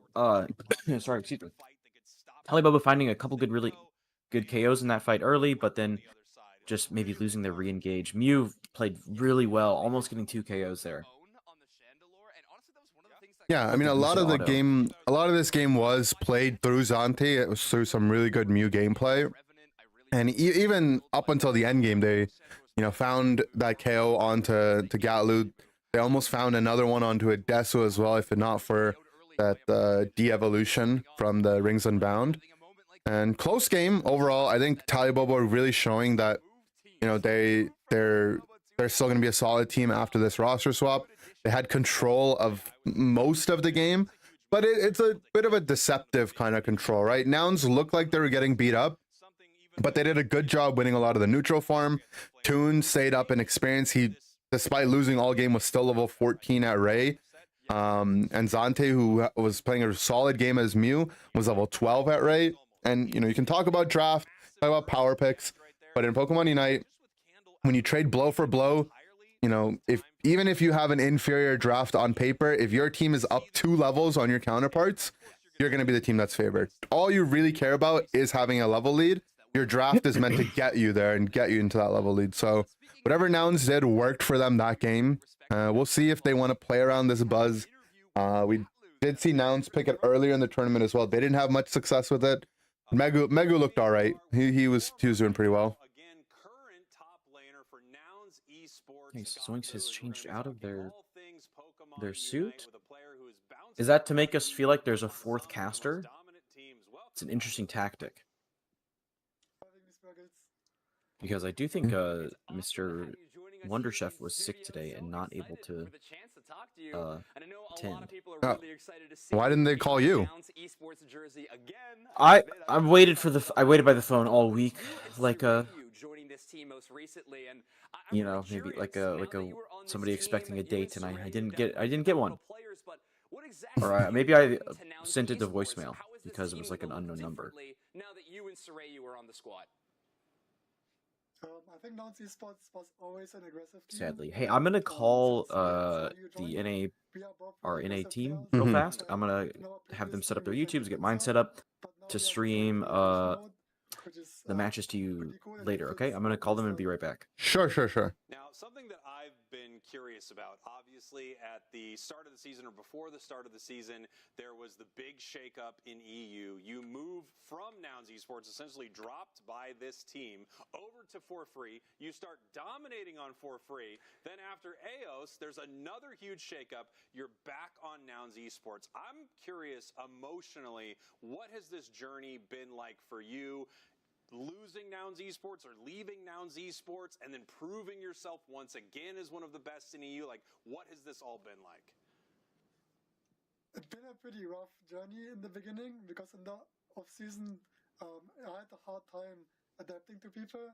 I always had this like one specific playstyle, but I tried to work hard on the off-season, and eventually I just got invited to a new team, which was For Free or Bolters Unite before, and it worked out really well for me because they helped me a lot to get to know how to play the game differently, but how to play the game more openly, which is like one thing Zavas helped me a lot, my previous coach and captain.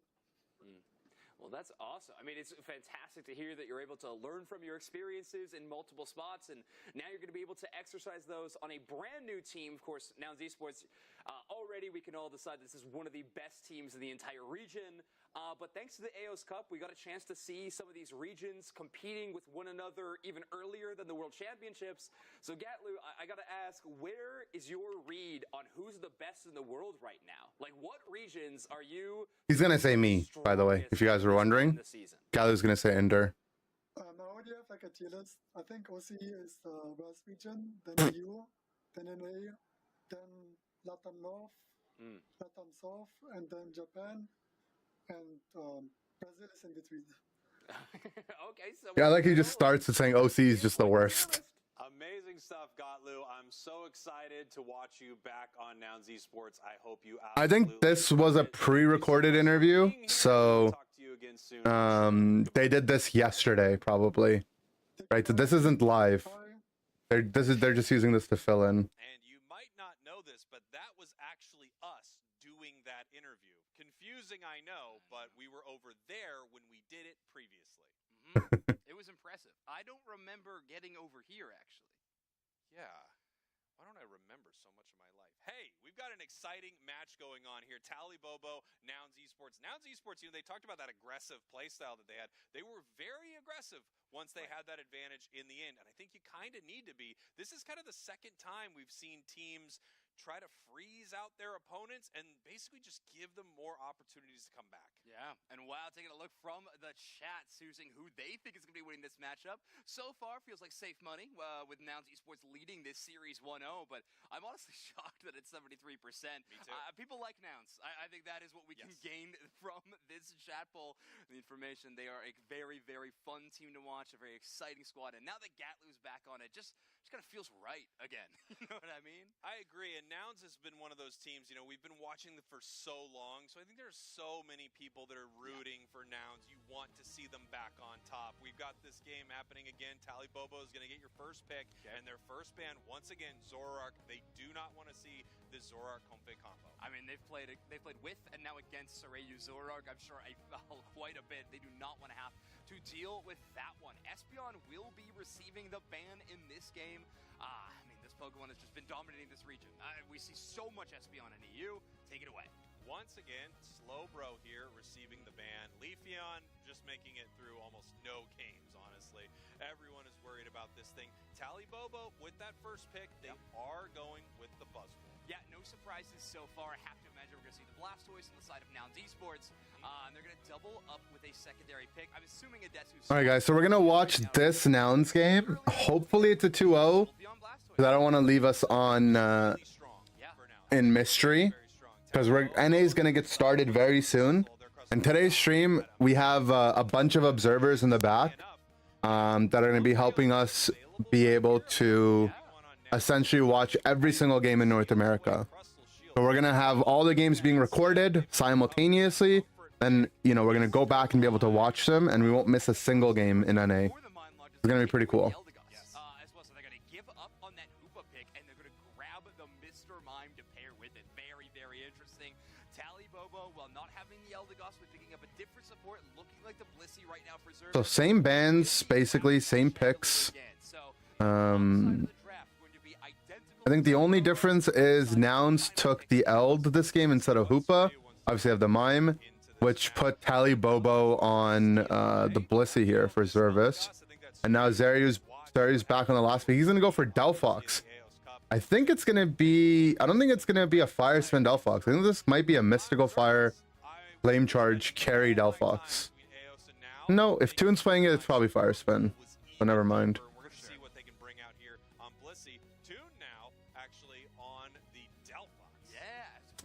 But Nouns doesn't have a strong late game in terms of like a real good carry. They also have Sylveon into Buzz, which can be kind of scary of a matchup. But it is a solid game for Fire Spin Fox. Fire Spin Fox looks really good into the enemy team. If Toon can get big on the Fire Spin Fox, that could be their late game win condition. But if not, it's going to be tough for Nouns to have a carry to play through.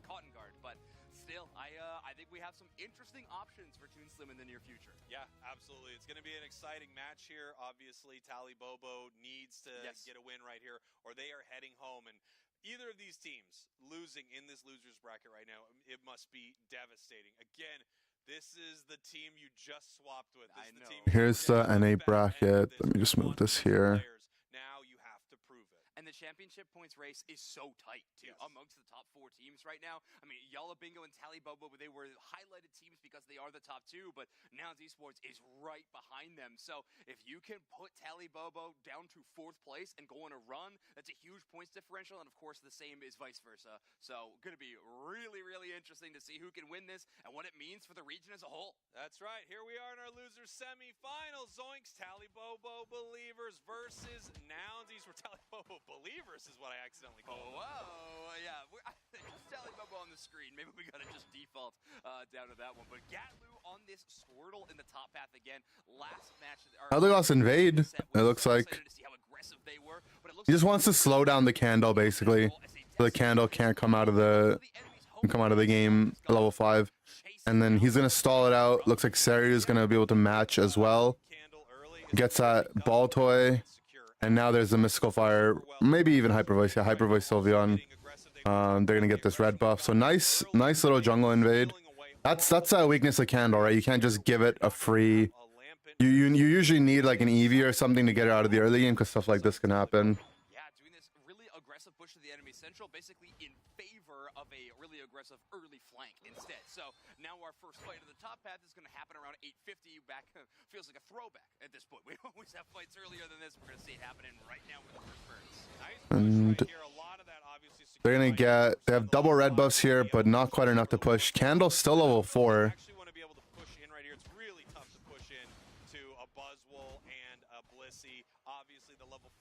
And now I think the Sylveon's gonna just keep applying pressure on the map, but Desu needs to go get reunited with them. Odessu's back on that blue. Does he get the steal? Not leaving that candle alone, but in the top path, they're putting on the pressure. Here comes the Hyper Voice looking for the KO. Mime comes He didn't get it. So Odessu actually gets the candle really low, but he doesn't steal the buff.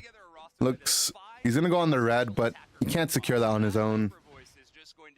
And Bruv's up here actually. Little mime rotation. Able to take full advantage of the shred of his special defense that Pokemon can pull off. That's a great point, Zoinks. Yeah, I mean, that it makes it so much easier for you to pick up some of these KOs, especially shred through some of these tankier Objectives Pokemon. even. Objectives, And yeah. I mean, Nouns, they do have the stronger early game comp. Very, And like I said, their comp is weaker in the late game too. have that shred.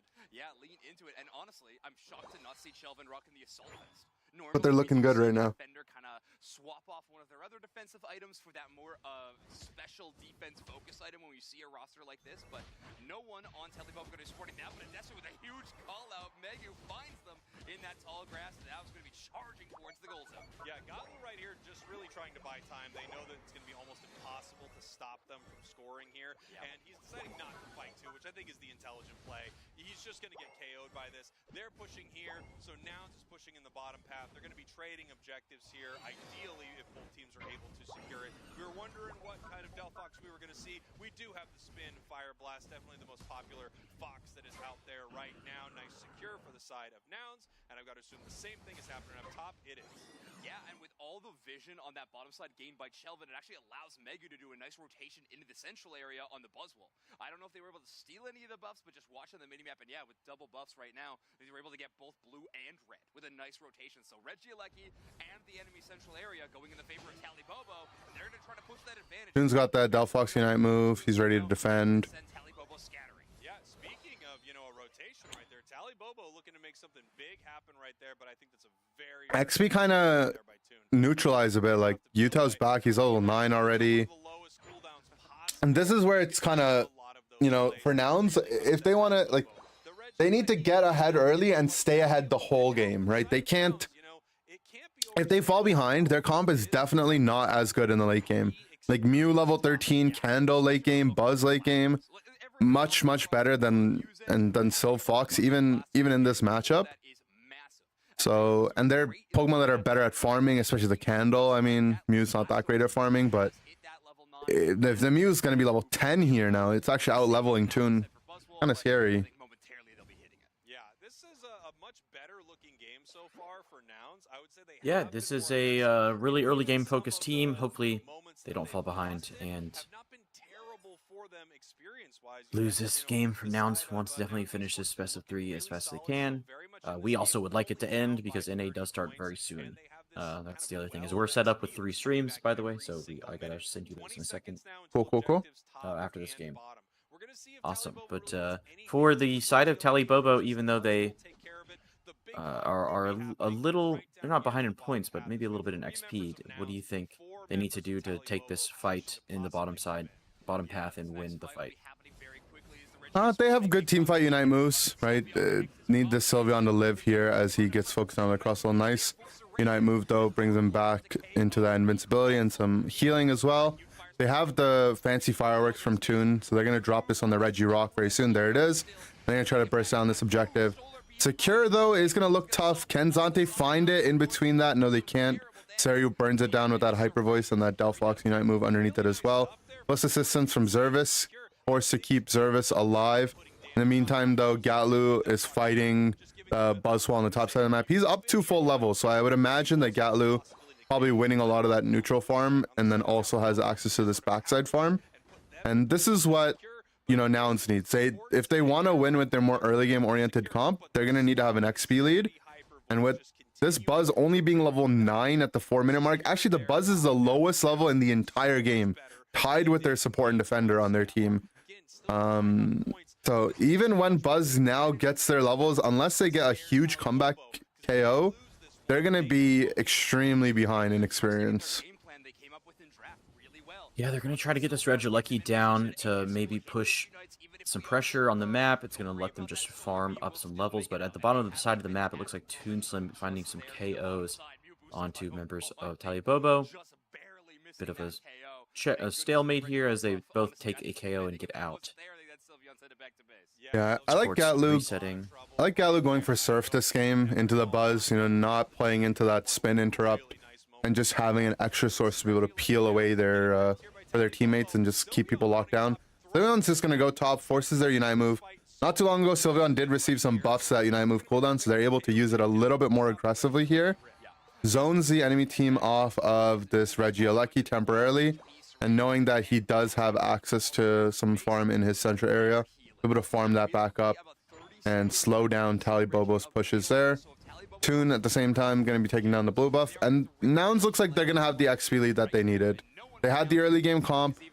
In the mid game, things were looking a little bit shaky for them after they had a good start, but I think a lot of this comes down to Tali Bobo breaking that top side pad and not taking, you know, not making a larger initiative to take control of the game.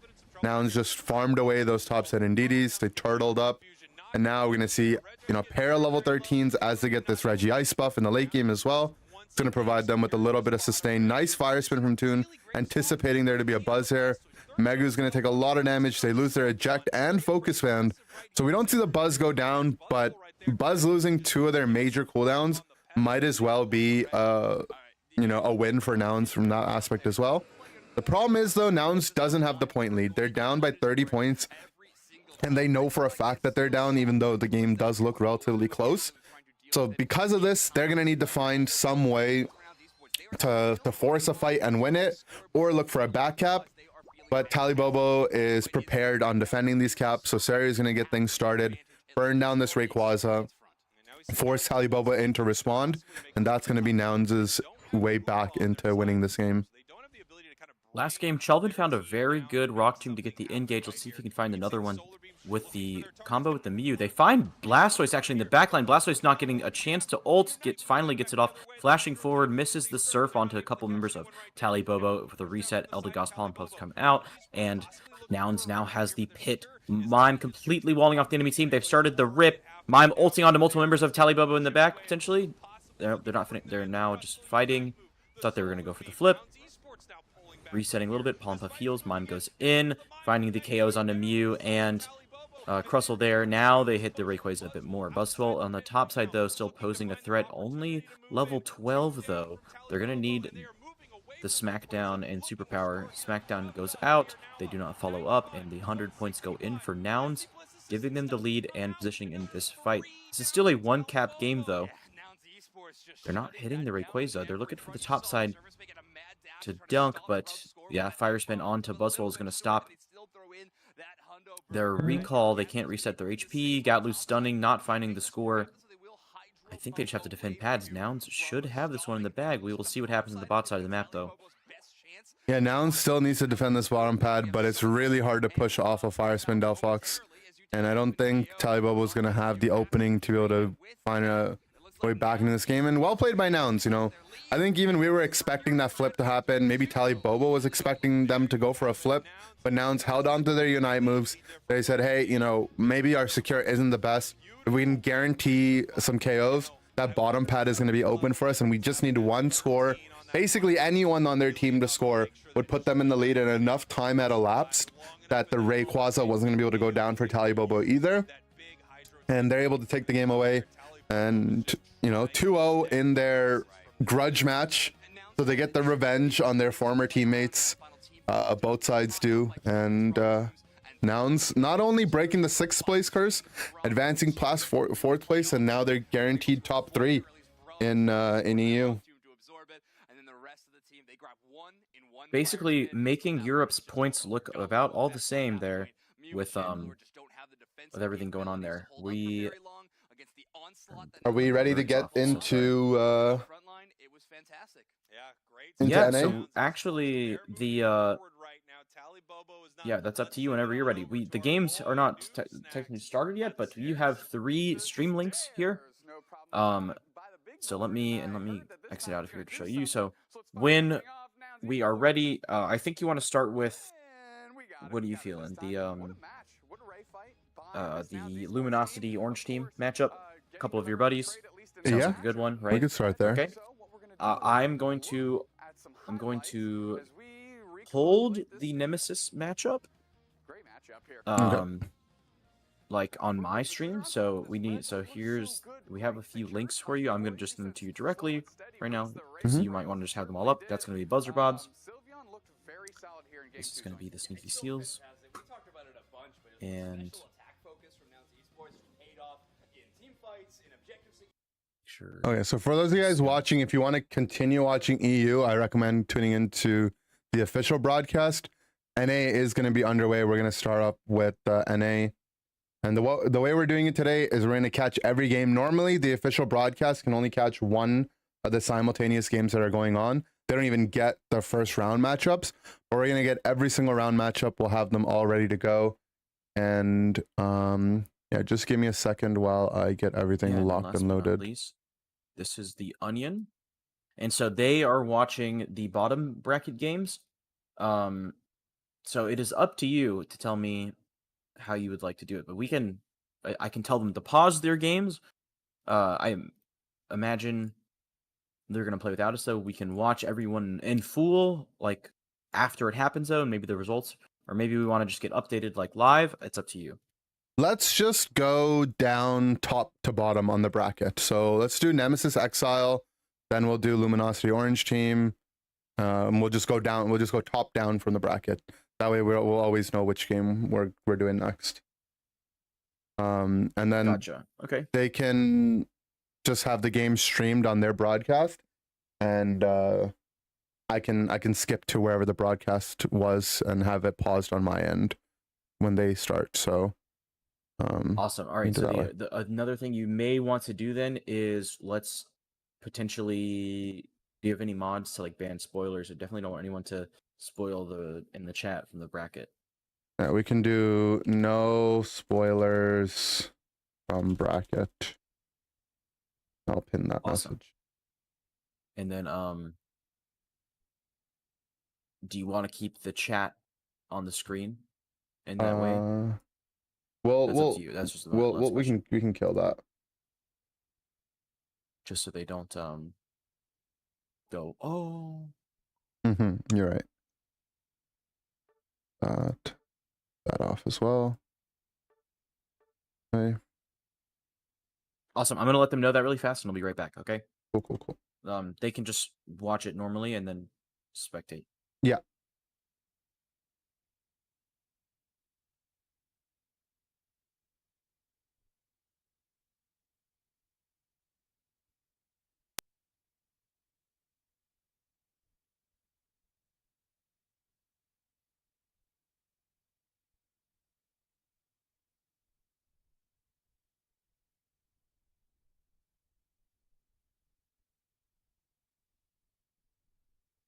All right.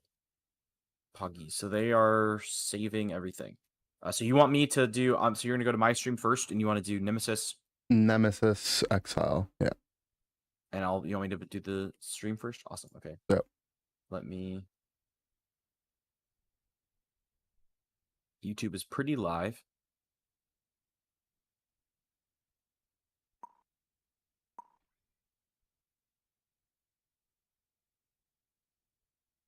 Let's see if we can this way.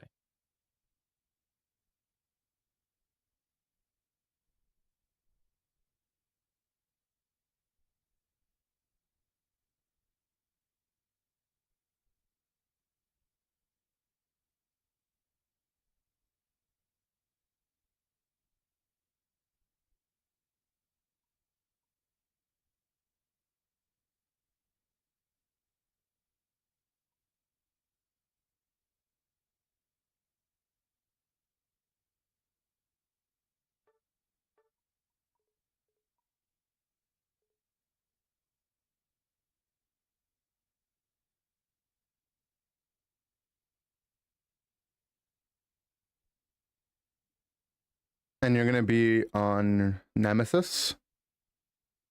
I can do whatever one you want to do first. No, I mean like you're gonna click through from Nemesis though, right? So they'll be the left side team? Yes. Let me figure this out. It's kind of delayed. Oh, you just have to stream it back to me. Yeah. Which I will when you're in there. let me do it like this. Yeah, okay, that's what we're doing.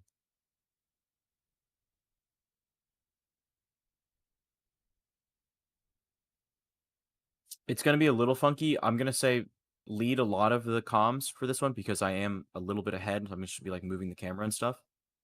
But then I'm going to just like talk about. You want to just reverse for this one thing, for this one set? Sure. Like who Yeah, does? that's fine. Just because it's weird. I'm like also. I can take over it for it. It's all good. And then the ones that you aren't obsing, you can be more involved. Yeah, you got to obs a little bit on a delay, so. Yeah, I'm not really sure how to fix that. I didn't realize it was a problem. If you want the games that you're obsing, you can just use that to like focus your energy on obsing and getting the next game set up, and I can just solo those, and then you can join in for the rest if you think that'll be easier. Yeah, let me try to do that and make sure, because I don't want to. It just looks like it's a little bit of a delay, and I can't. Or I can just watch this game. That too, yeah, we could do. Or I can pause the other one. Yeah, let's just do that. Okay, that makes more sense. Let me pause. So you want to do Nemesis first? Or you want to do LG? Yeah, first? Nemesis first. We're gonna go top down on the bracket. Perfect. So let me pause Luminosity. That solves a lot of issues. So we're gonna be watching Nem versus Exile first. The games haven't started yet. You can see trainers still in lobby. I don't think any of the NA games have officially started yet, but they'll probably start pretty soon. Hopefully trainer has his thing open. I don't know who you guys got to open theirs.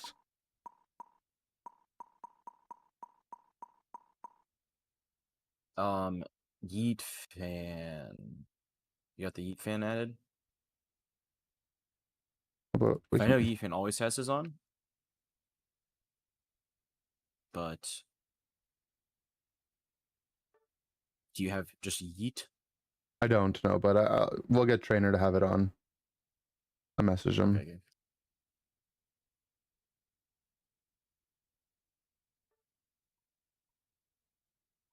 Oh, their game just started. So if trainer doesn't have it on, you're gonna have to watch it. I think the only one I have added from their team is trainer.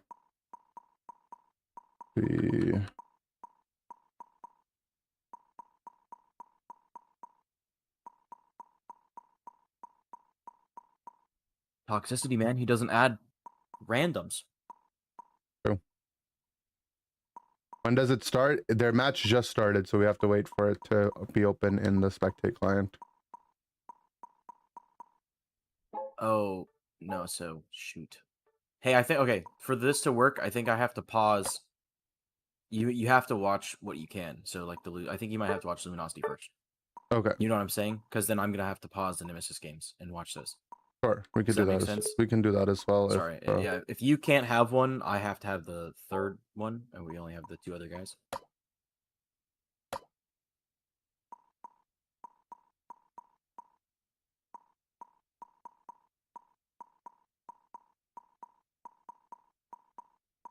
We'll get it sorted out. A little bit of he's requested to add you before. Oh, toxic. Has he? Maybe.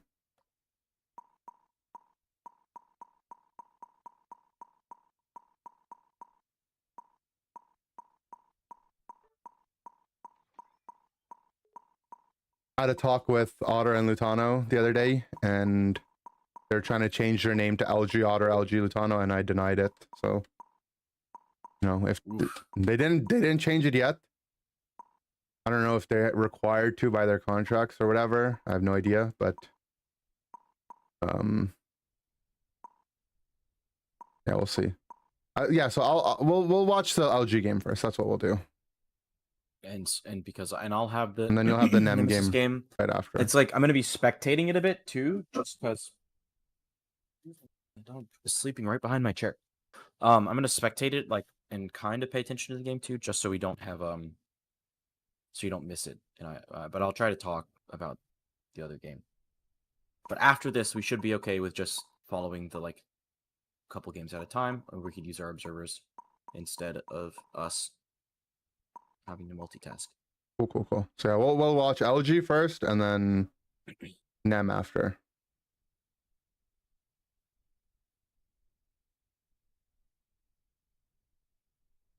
I'm excited. A good game.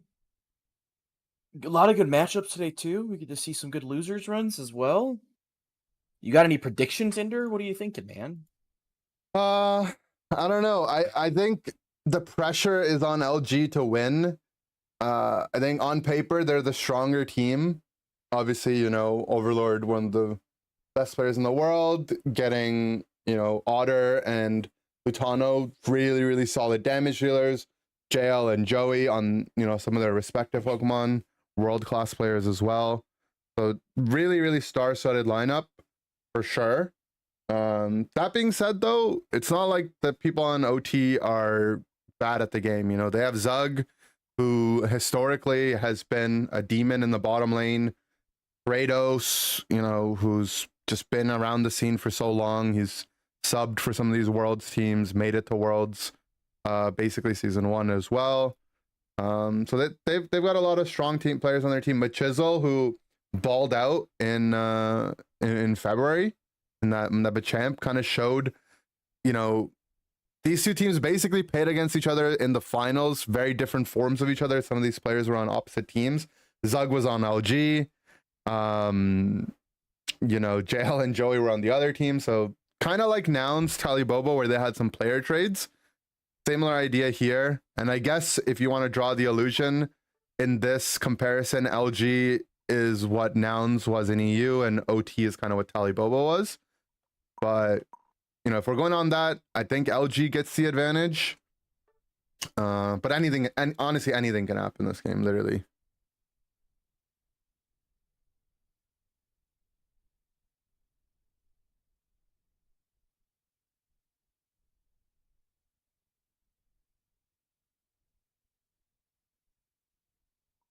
All right, we're getting into some games. I know that YouTube is starting, so we're gonna have that timestamp for you. Okay, cool. I was just gonna say if someone starts a game, if they can just mention when they did, that way I can have that paused. Cool. So 30 minutes. Give me two. It's right there. All right, I got the YT game paused.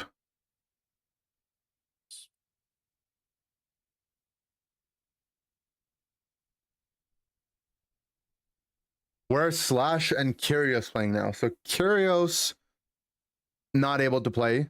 They were banned. Alleged. I mean, not even allegedly. They were banned. So they're not eligible to play anymore. And then Slash, no longer a part of LG. They joined another team with a couple other players in the open bracket. They weren't able to qualify for this event, so Slash isn't going to be here. I think the rumors allegedly that I've heard are that Slash and Uzi are going to be joining the remnants of GT. Ender, go ahead and pause mine too, because I got Nim. Cool. So you're good. I got you. One? Awesome.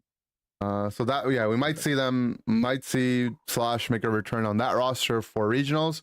But yeah, for this tournament, no Slash, no GT.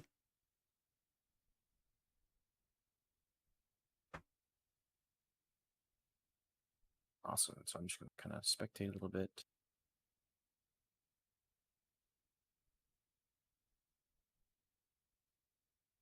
As I wait for you to load up.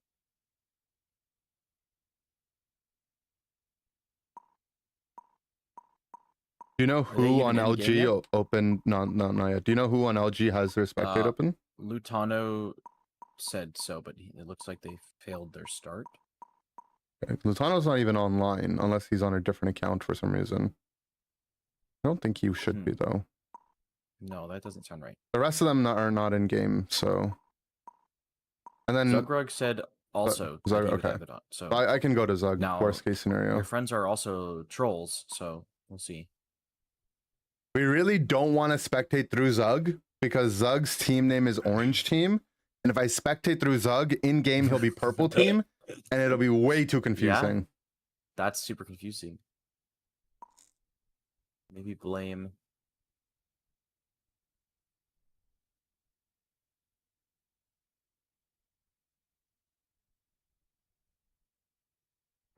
Yeah.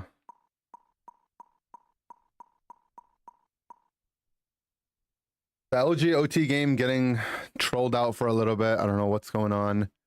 But the way that this is going to work for the chat, guys, is I'm going to pull up the bracket right now so you guys can see the bracket real quick.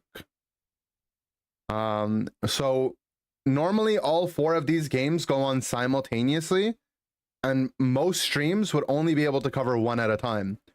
But we've got Onion, Buzzer Bob, Smim, and Sneaky ready to go. They're going to be doing some backline production work, and we're going to be secretly recording all of these games, and then we're going to go through them 1 at a time and watch every single one today. The first time ever in the history of Pokemon Unite that someone's been able to pull this off. So definitely shout out to all of them. If you go to my Twitter and look at my latest post, they should all be there as well. So make sure you're following them on Twitter and follow their socials. Give them some support. It's tough to make this happen. I know it's a little bit scuffed right now, but it's a bit of a learning process. You know, we don't have a production. You know, we don't have like a whole production team. We're all doing this for the first time. But the point of today's stream is to cover as many games as possible. If it means it's a little bit scuffed on the road there, that's okay, right? Our goal is to preserve Unite history. If we didn't do this, these games would be lost in the void, right? Which means that if no one was watching the You Feel Me versus DOL Ekins, some of these players making top 8 for the first time ever, and it'd be a shame if we weren't able to catch their games, right? These players, you know, top 8, you can say whatever you want to say about top 8. It's still a big feat to achieve. Only 8 teams obviously get to this point. And I know, being a player myself, you know, the first time you're on like a top 8 or like a deep into the tournament, it feels really good to have people watch your games. And Unite as an esport doesn't normally have the bandwidth to do that. So that's what today's stream is going to aim to do. So I myself, we're going to be starting off with the LG versus Orange team set. After that, we're going to watch Nemesis Exile, which might have already started, but we're going to have that in the bank. It's not like anyone else can see it. What I'm going to ask is you guys don't constantly look at the bracket. So we will be a little bit behind the bracket. Don't spoil it. Anyone that does spoil it in either chat, it's going to be no exception permaban. There's no unban request after that. So if you want to nuke your chance at ever being in a stream where I'm a mod in, I will literally find every single stream. I'll go to Spraggles, I'll go to Zoinks, I'll go to Sneaky. Everywhere you'll be banned. But do not spoil anything. I will ruin you for sure. Allegedly. Get allegedly in Minecraft. In Minecraft. How's it looking for Lutano and Let's go ahead and check. them? Are they even? They're still in lobby. still They haven't on a started. team? Okay. I mean, if you want to watch the Nemesis game, it's up to you. It's You know, well, if they're not even starting, is the only problem. You just pull up my YouTube link and then make sure you're paying attention a little bit to see if this one starts. No, let's just wait. We'll wait. I don't want to have to break that. Are you just paused in there, or are you watching? Oh, I'm just having to spectate it just because if I pause it and they go to a second game, then I can't see the second game either. Right. Okay. So yeah, it's. And you're just going to be focused on doing that spectate while we're in this game too. Hopefully this. I can talk a little bit and ask you some questions to give you a break. I'll try to, like I said, try to do some of the color on the side just to really like. Sure. I got the vibe. Lutano's finally online. I think he's probably done peeing. Maybe he just had a really long bathroom break. That's what the problem was there. Classic super team ego to think they can just show up whenever they want. Could have been one of those champ select bugs where they have to all quit at the same time, or maybe Lutano did sleep in. I don't think he slept in, but I do think he griefed. So let's get the lore. If somebody read the manga and get back to us on what happened there. Maybe Overlord had another prom. We're not really sure. Not the prom. Prom Lord. Prom Lord.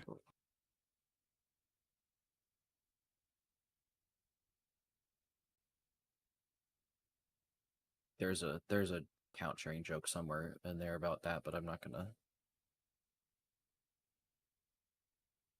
do it because I'm a better person. That was almost 2 years ago today, actually. That was May Yeah. final season 1. Looks like Yeah, it's Lutano went been- back offline. So Oh boy.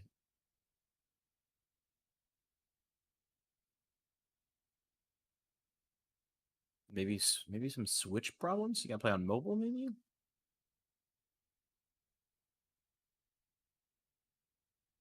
Interesting.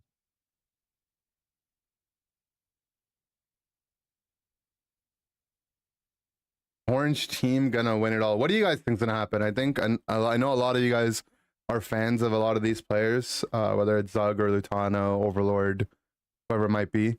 Anyone? I think to say we're expecting LG to win would be an understatement. But any super fans, super fans of super teams? When does TTV play? That's who I want to support. Maybe give it like a year, maybe 2025 potentially. 2025. Okay. It's like a hyperbolic time chamber situation, or is it like another EU like daylight saving times thing? It's a little bit of both. It's a little bit of both. Basically, if none of these guys can get it done without me, I will assemble them all. I'm excited. We for won't be the potential Avengers, Exodia. but I think it should be Exodia. I don't know. Exodia might be pushing it. I think I might go with like Justice League. I thought you said earlier the Avengers were better, so I'm kind of confused. But I'm glad you Exactly. agree with me now. No, exactly what I meant. Stop looking at me, Machisel. What are you doing? What is going on with your game? Yeah, tell us the lore. Give us the deets. Machisel, hello. I think So- he got Machamp ulted IRL. What do you mean? We just played. He's trolling. Yeah, he's actually trolling. Lutano was not online the whole time. Currently waiting for our next set. Yeah, okay, brother. Did you guys DQ them? Did you get Luminosity DQ'd?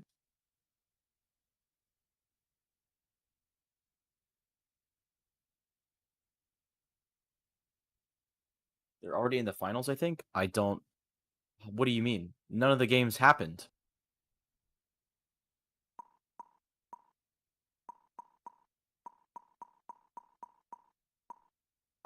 What?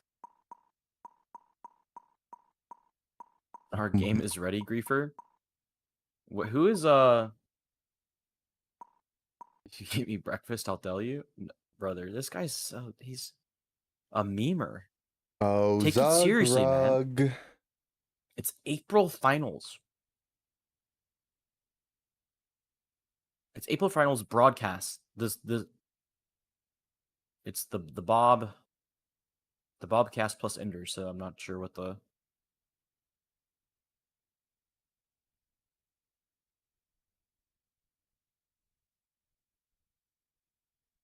Okay, so I got some inside information. Allegedly, Lutano says he can't log in. amazing. Well, don't forget your password, chat. All right. Oh, looks like Ender. Sorry, hey, I am getting a phone call from Luminosity headquarters. They are asking me to fill in for Lutano, so I'm gonna have to go. Okay. Oh, do you mean that They said it's in the contract. he's gonna log onto your account? No. Redacted. Redacted. Why is it always Lutano? Oh, it looks like the game actually just started. So finally, Awesome. Glad we can finally get into it. Yeah, so I am gonna have to go though. For some reason, something's going on. I'll see you guys later though. yeah. Right. Good luck in your game. I mean, what? If for some reason Lutano picks Pikachu, guys, something's going on. Something's weird there. But it's a new power pick. I think Lutano just got the cache error and he needed to clear cache, but he doesn't know the tech. So Cache. I think they probably Cache. yeah. So I think It's a cache. Yeah, A. So my Clear prediction cache. my prediction is that Lutano couldn't log onto his account, got an admin involved. Admin probably said, okay, you can go on a Smurf, it's okay. And they finally got that approval, and now they're able to finally get into game. So their game finally started. They're in draft. Once the draft is over, we'll be able to get into game. Luminosity not able to dodge the account sharing accusations after this either. A little suspect that he's not on his main. Hopefully, someone else on LG opened up their broadcast because Lutano's not on the account he's supposed to be on. So true. Do you have his Smurf added? I might have his Smurf added on my Smurf. He's I wonder if he's on Loltano. If he's on Loltano, that name gets censored. I have Loltano added. Let me check. That was actually my first ad. Was when we were like, TTV added us. It was like, I got Lutano's Smurf. Oh my god. 2 years ago was a long time. Oh, I do have Loltano. There he is. Nice. I don't know if Loltano has his matches open, but his name is I doubt he has it. I doubt he has it disabled, right? I don't know. You never know with this Lutano guy. He's always griefing. He's always griefing. Clear the cache, Spectate dude. orange team. I do not want to spectate orange team. If I spectate orange team, they'll be purple team, and I'm not going to be able to handle it mentally. You can just flip them. But you can't. Move it over there. Just move it over there. But you can't. Put on like reverse color where it's like invert so them. You like inverse the colors, yeah, and then it'll maybe look like. We just solved racism. Congratulations. Wow, that's not what I said. Ignore that. Can we spectate Red Love and Spinal? Yikes! We're in the 2023 time chamber. We're a year behind. What's going on? Yeah, I think no one was able to spectate Spinal at NAIC for reasons. Yeah, I heard there's something going on. I'm just glad everybody, get your bag, get paid, get out. True. Don't compete.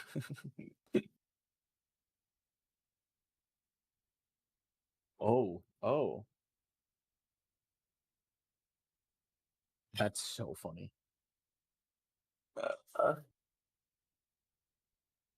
So, sometimes you just got to be in the chat. You got to pull a big Uzi and like mid-series just be like, I'm on Smurf. Sorry, bud. I think it's on anyway. Tie for the extra UCS content. But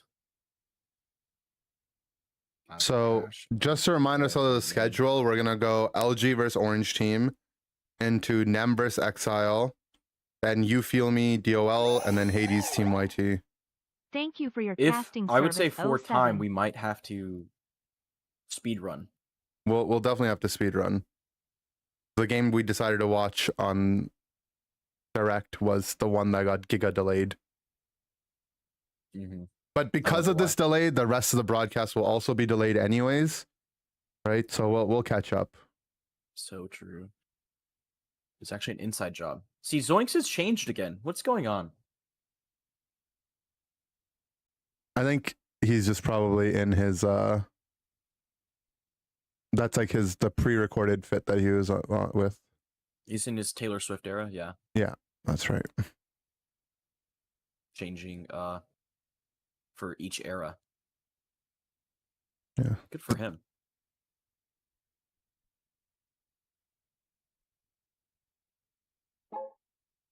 Is he maybe getting some ladder games in while all the good players are playing? Let's go. Said he wasn't available today, and he's online. Wasn't available for you. Yeah, that's what I'm getting.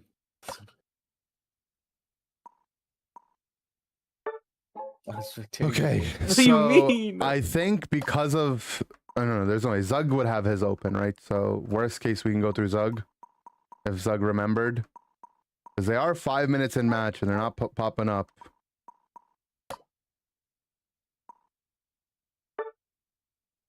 Okay, Loltano is open. Yeah, Loltano, huge. All right, finally. It's over. It's over. Game number 1 versus LG Loltano versus Orange Team. Basically, probably the biggest grudge match of the West is in our first round matchup. We had Alter Ego, which were the previous #1 seed in NA, lose JL and Joey to this reformed LG roster. LG also able to take away GT's jungler in Lutano and YT's attacker player in Otter. So basically this LG squad formed together by killing the other 3 NA teams. The leftovers, KOing, sorry. The leftovers are on orange team, on our orange team. And Zugrug able to kick things off in the bottom lane. They've got the Crustle Gardevoir in the bottom side matchup versus Slowbro Mew. Slowbro's got that Assault Vest. Gyarados, Eld on the top side against Blaziken and Hoopa. And then each central area's got a evolution as well. So very standard meta practice. Range support on both sides. Carries on the top side, and then an evolution pair as well in both of these games to bring these Pokemon online. Overlord, though, oversteps a little bit, ends up going down. He does find the KO on the Blaziken. That's a positive trade for the Magikarp. Magikarp, if you look at their effort gauge, is probably halfway filled now. It is. So I think they can't be too upset with that trade. Good experience goes their way as well. No stacks on either side. Those evolutions do take control of that. Orange team, they're going to have their Gardevoir retreat back into that central area to take some of these ball toys. Whereas LG, they took advantage more on the bottom side farm to bring Otter's XP. So both bottom lane attackers will be 5. We're going to probably see a 4-man rotation here as well, as Kratos is set up on that level 5 Gardevoir on these top Altaria. They're going to end up completely going down. Overlord in a little bit of trouble. Kratos does overstep to try to find that KO. Doesn't get that E-Ball boosted tanked for him. Gonna end up going down. Otter's got that coaching E-Ball friendship composition on the top side, be able to take down a couple members of OT, and this is going to open up the map for them to get some scores. Attack weight stacks for this Gyarados here as well. You see 2 attack weight stacks go for Overlord, and after this Funnel B as well, he should be online with Gyarados very, very soon. At the same time, LG going for an invade. They've got that coaching Mew once again, and this is that reminiscent of Kabi-chan's in EOIC, where they use that early game Mew pressure with this Eldegoss, boost up that attack speed, and completely take over the central area. Gyarados online as well. It's extremely dominating start for LG, completely a part of their game plan. But that being said, bottom side of the map, Zugrug is able to hold down the fort. He has a level lead over Joey, so he's able to win over that neutral farm. And Gardevoir, more of this late game assurance Pokemon for Orange Team, not as strong in the early game compared to Mew, but if it's able to scale up, get a couple Unite moves thrown out, and develop some experience, might see Kratos be able to pop off on it. Game will have to tell. Most of this game, though, is going to be dictated by these top lane Pokemon, where Machizel is a full level and a half and attack several attack weight stacks behind. But Kratos, nice little rotation, sniffs out LG's efforts here, able to put some counter damage. There's that bounce, though, that new and improved buffed bounce. You don't need that Dragon Breath for that knockup anymore. Overlord finds that KO. Eject combo as well, deep into Machizel. Machizel's going to go down. Top pad's going to be broken by Otter.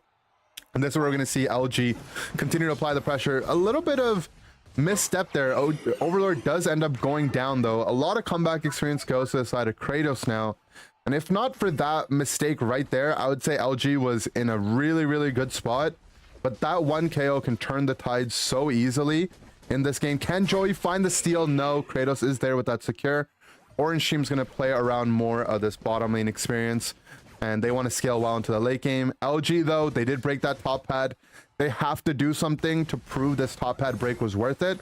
Otherwise, Orange team is going to have access to all the farm on the backside, which is going to look for the eject, possibly. No, he realizes a little bit too late. Doesn't end up going for it. And they're going to have to either defend this Regieleki or defend their bottom pad. This is where LG is going to be able to try to further their point lead going into this game.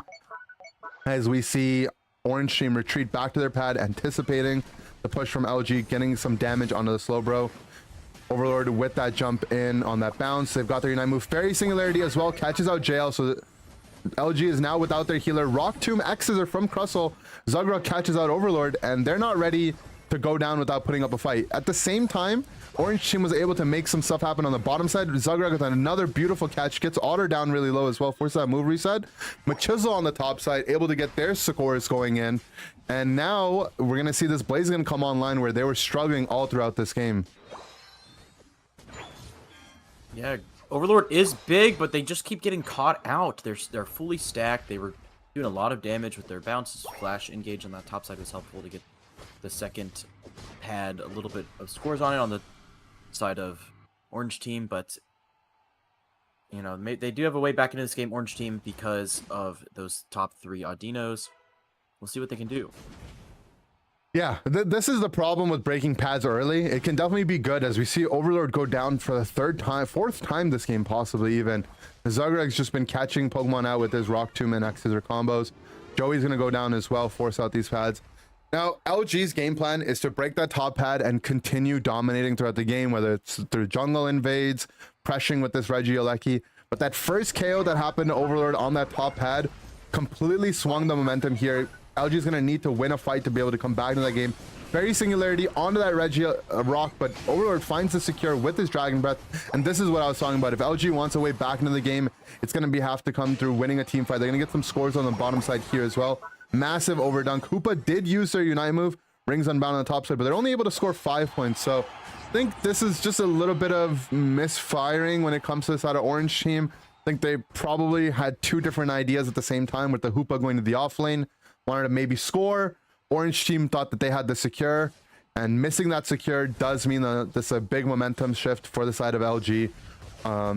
You know, had it not been for that bottom fight, I think Orange team had complete control of this game, where LG would have been struggling in both points and experience out of that. Now the games are more evened out, only 70 points or so separate these 2 teams, as we see Flareon's find Loltano in that central area. They might want to try to look for a siege on the bottom side, or it might be some misdirection. Overlord finds his Unite move into eject combo. Machilla's going to end up going down. Kratos places that Unite move down, does catch up Otter. Otter is with Surf and able to help bring down Kratos without, right before he goes down himself. And Orange team able to defend this Regieleki. There were some scores that went on the bottom side of the map where Loltano had his rotation there. LG keeping the pressure on. Still 109 point game here, so OT is going to be informed that they are behind and they're struggling by a lot. But the point differential is not that big. They have Hoopa in the late game with that Rings Unbound, so they will have the advantage on the back caps. It'll be a little bit harder for LG to defend that. Team fight wise, both of these teams have really great team fighting tools. Obviously, Fairy Singularity, you know, really good Rings Unbound from Hoopa, but that Slow Beam from Slowbro is going to guarantee that Machizel, at least for one half of the fight, was not going to be able to successfully play this game, as Joey is in position scouting this rotation out. Nicely done by Roland, anticipating someone to be there. Zug's going to step up. He wants to find his Rock Tomb X Scissor combo. He can. Portal goes down as well, so reset on the side of Zug. Bounce not able to catch them on that Hoopa portal reset quite yet, and now there's going to be an X Scissor. Nice sidestep from Overlord, but he's going to get booped backwards from that Phantom Force. Zug says we need to take this fight now. He goes for that unstoppable Rubble Rouser. Going to open up some space for them to capture Regice. Does come at the cost of their Defender's Unite move though. But now Orange team is going to be behind that one Unite move, as JL, I believe, is just farming theirs to get back online. Loltano, though, on the opposite side of the map, forced to use Psychic Solar, is going to end up going down as well. And this might be Orange team's key back into this game, but Chisel is burning it down. There is a Slow Beam, Fairy Singularity used as well. JL's in that Unite move. Who's going to be able to secure down the Ray? It does go to the side of LG, but 2 members are already down from LG. That healing and the extra shield from the Rayquaza secure does keep them all alive, though, and them being the team that was already ahead, I believe this game number 1 should be going to the side of LG. But a minute 30, there's still a lot that can happen. Overlord has just a small shield. I don't think they're too aware that he's in that bush. He's going to look for the bounce. No, actually, they end up backing away from the top side, and Overlord's going to be able to get a cap with just a bit of a score there, bit of a shield there. So a little bit unfortunate. Orange team not aware of that, but they don't have much time. They need to push. Remember, Zugreg did use his Unite move at the 2:30-minute mark, so he is going to have that coming back up soon, especially if he gets his cap here first. He does. He gets Machizel's cap, so they don't get a huge over, but they know they got to break this, and they got to keep the pressure on if they have any shot at winning this game. Unstoppable Rubble Rouser is ready to go. Hoopa is defending that home pad. Otter does manage to get their score in, so we're not going to have a Hoopa portal reset. No support on the side of Orange team here. Overlord does use her Unite move, tries to zone members out. Machizel's diving back in the deep onto the enemy flux zone. Zugrug has that unstoppable Rubble Rouser online, trying to make some space to get online here. Overlord finds that bounce onto Machizel. Machizel gets really low. He's going to end up going down.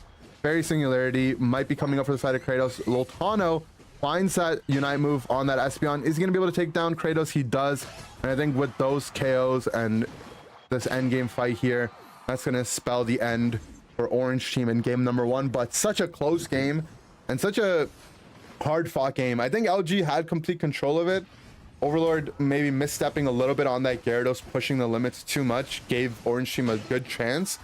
And it really just came down to an end game secure. It came down to which team had the better secure, and that slow beam early on Machisel didn't let him get a clean channel on the overheat. Very Singularity went out a little bit too early, and yeah, LG takes game number 1. Yeah, the flip may have come from the lack of Prustle ultimate there. I don't know what your opinions on that were, but it was a close one. But Dragon Breath, I believe, getting that on Overlord is such a fantastic secure move. Going to help them get the big win there. Yeah, I think them going for the flip, probably not a bad idea with them having, being down Unite moves. 2 members on LG were also down. And if they were to take, not go for that flip there, they'd have to take another fight down Hoopa Unite because they used that to secure the kill on Lutano. Zagreg used his unstoppable Rubber Rouser to get the bottom Reggie Ice in their favor as well. They would have to take a fight down that Reggie buff, down a bunch of Unites. I think they made the right call. They just weren't able to get it done and secure it. In another world, in another timeline, things go a little bit differently. Orange team's able to get that secure. And game number 1 could have been theirs. But Overlord, he was prepared on that Dragon Breath. He actually got 2 objectives this game with just Dragon Breath. So that was really well played by them for sure. Yeah, good 1-0 start to our super team. I don't think that was a bad draft from either side, but they were definitely some close game. That was a close game there. They got that initial lead by breaking the top pad. Maybe they threw some XP away, or is Overlord just practicing, lowering his death timer? We're not really sure, but they came back and won that team fight. Or sorry, won those team fights before the Ray spawned, and then they just won the flip. Yeah, good game though. I think definitely it seemed like OT didn't have as much initiative on the game. They were kind of relying on LG to set the pace of that game. But, LG had a dominant start. They gave up. It only takes 1 KO when you're in the lead to completely reverse the game state. This is exactly what happened, right? On that top side of the map there, they broke that pad. Immediately, they try to push out of it. Overlord goes down. They get that comeback experience. They lose that pressure to be able to take advantage of that top break. OT gets all those Indeedis on their side of the map to safely farm. And that spelled a disaster for LG, right? If not for that bottom fight where Overlord was able to secure with Dragon Breath and redeem himself for the mistake he made earlier, it would have been really tough for LG to find a way back into that game. And even at the Ray fight, it really looked like Orange Team could have had the game. It was within their grasps, but Slowbro sometimes can be the difference maker. And I mean, sometimes it's just going to go down to the team that has the better, that draws the cards on the secure. So really, really good game. I mean, we expected this to be a good game. We've been excited about this game, and they didn't disappoint in terms of a spectator experience for sure. Yeah. Also, I believe Nouns winning their losers semi game their losers finals game, and they are now going to go back to the grand finals versus Yab Bingo. Nice. Nouns versus Yab Bingo in the grand finals. Hopefully, I mean, I'm rooting for Nouns to win it all there. I think we've been kind of waiting for them to pop off all season. Maybe this roster change, whether it's introduction of new players or just a new environment, might be enough for them to bring it back. No, Toonslim cannot fold if he gets stored power. He's the best stored power player in, honestly, the entire planet. Toon's been storing his power for a while though, after all these 6th place finishes. So hopefully he's ready to pop off with it.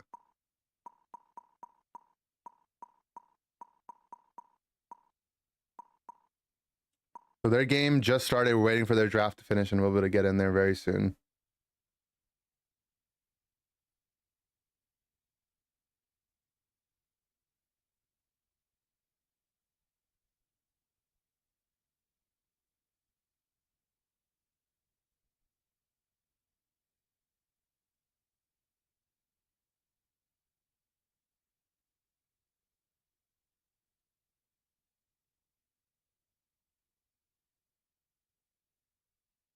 Sword power is an art form. So maybe. Oops. Okay, Strider, you can't. Dog is laid down right behind the rolly chair. Let's go. Come on, move, buddy. You gotta move, mister. We might want to watch some of these in between. I don't know how long. Oh, they're in a match. We're good. We're good. Yeah. At least they're going fast. If they're going slow. Come on, get move, bud. I can't get my chair if your body is. All right.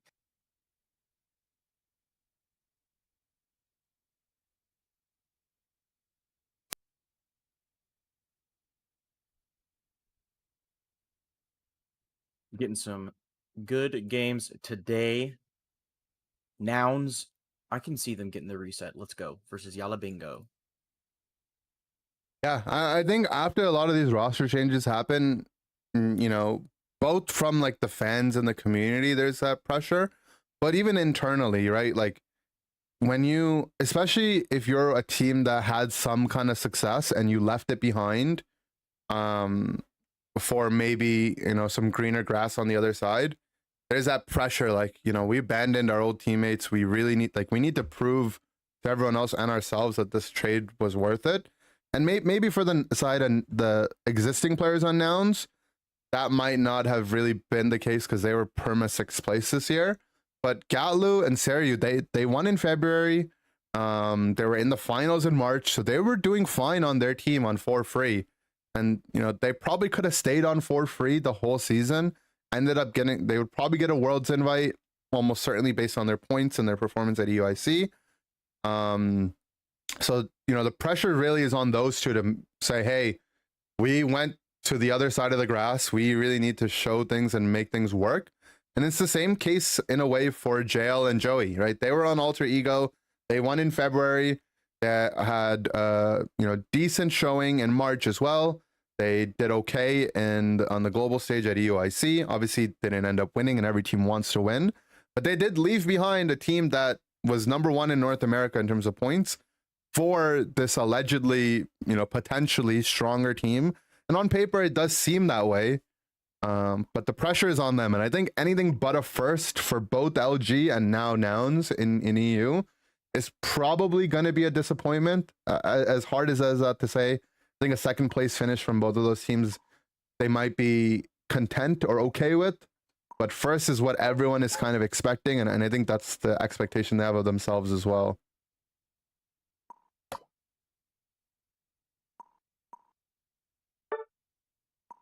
And these drafts are, I think, just concluding.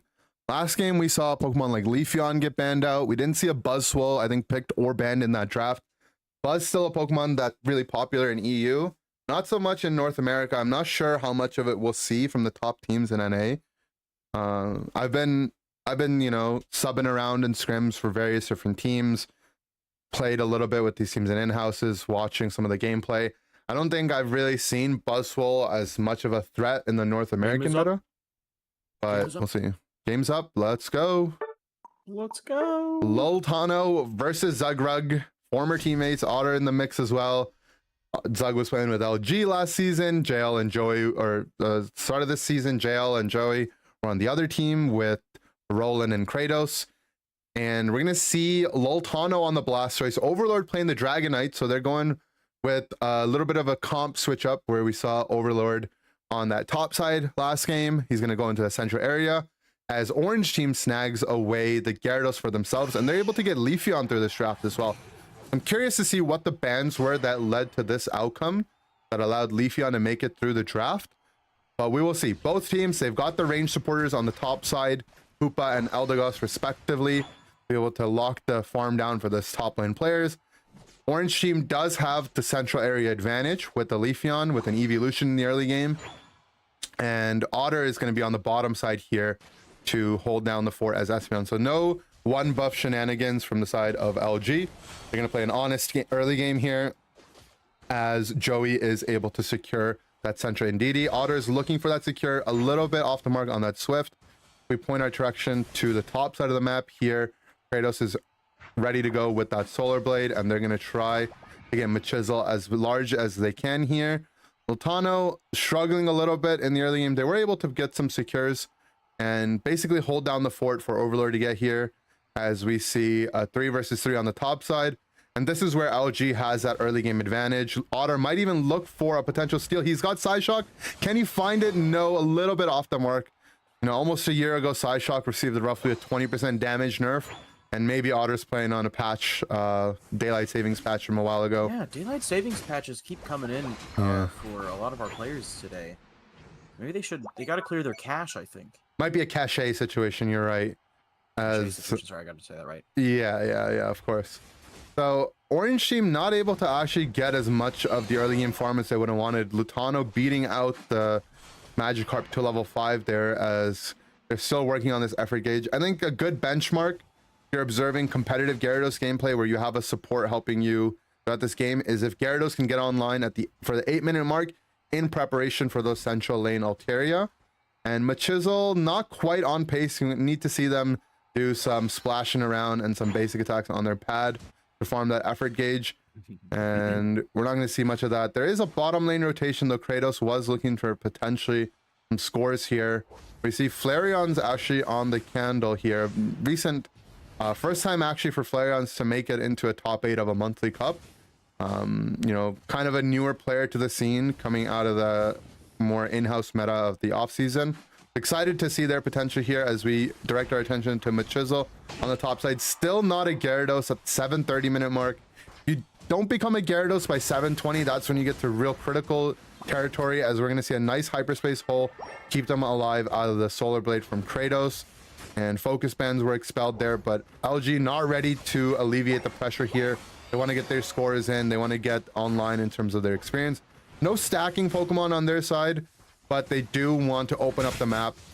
Dragonite, an excellent Pokemon to be able to take control of objectives, and they want to potentially play for this top set objective to open up that map. We finally see Machisel evolve into that Gyarados quite late here, and they are without attack weight stacks as well. So Orange team is going to have to open up the maps in some way to bring Machisel online. And here we are with that bottom lane objective. Hyper Beam online, easy, secure, no contest for that Dragonite. Machisel also having to lane versus a Hoopa, Squirtle, and a Dragonite potentially. It's not an easy lane to get Gyarados in. The 7-minute mark, you know, it doesn't mean it's game over, as they certainly find a KO onto Blastoise there. They might be able to get some stacks if this Regieleki goes in. It's not over for them, but it was definitely difficult to get there.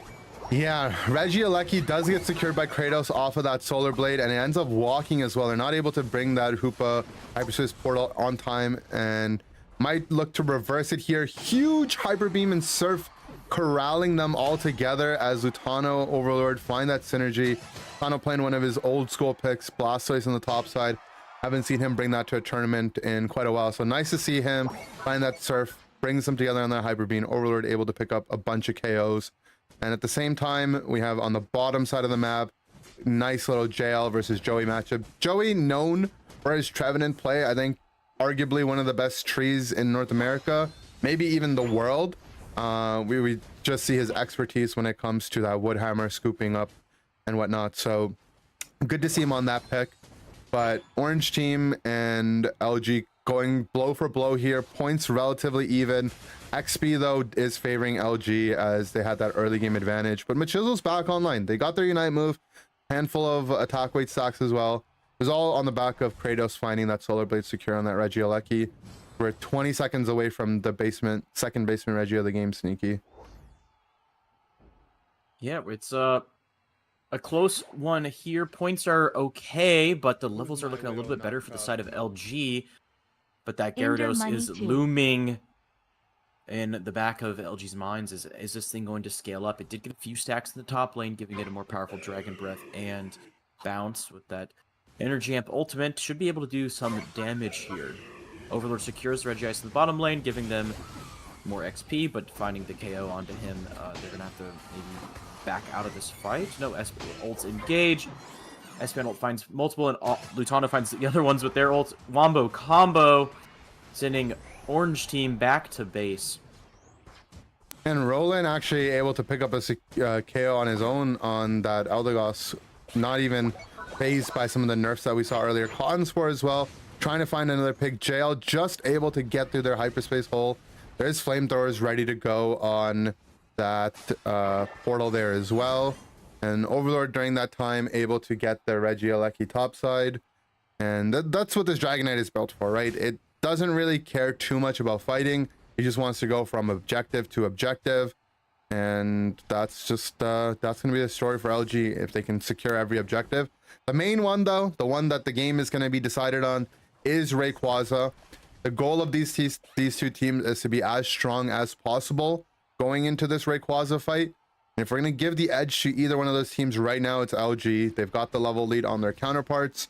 And, you know, Orange team, they do have a Gyarados who can be a phenomenal late game threat, but he just hasn't been able to get off the ground, as we do see a nice Rock Tomb able to secure that KO onto the Trevenant. And Orange team's going to look for a push here. They want to open up this map, get some points in.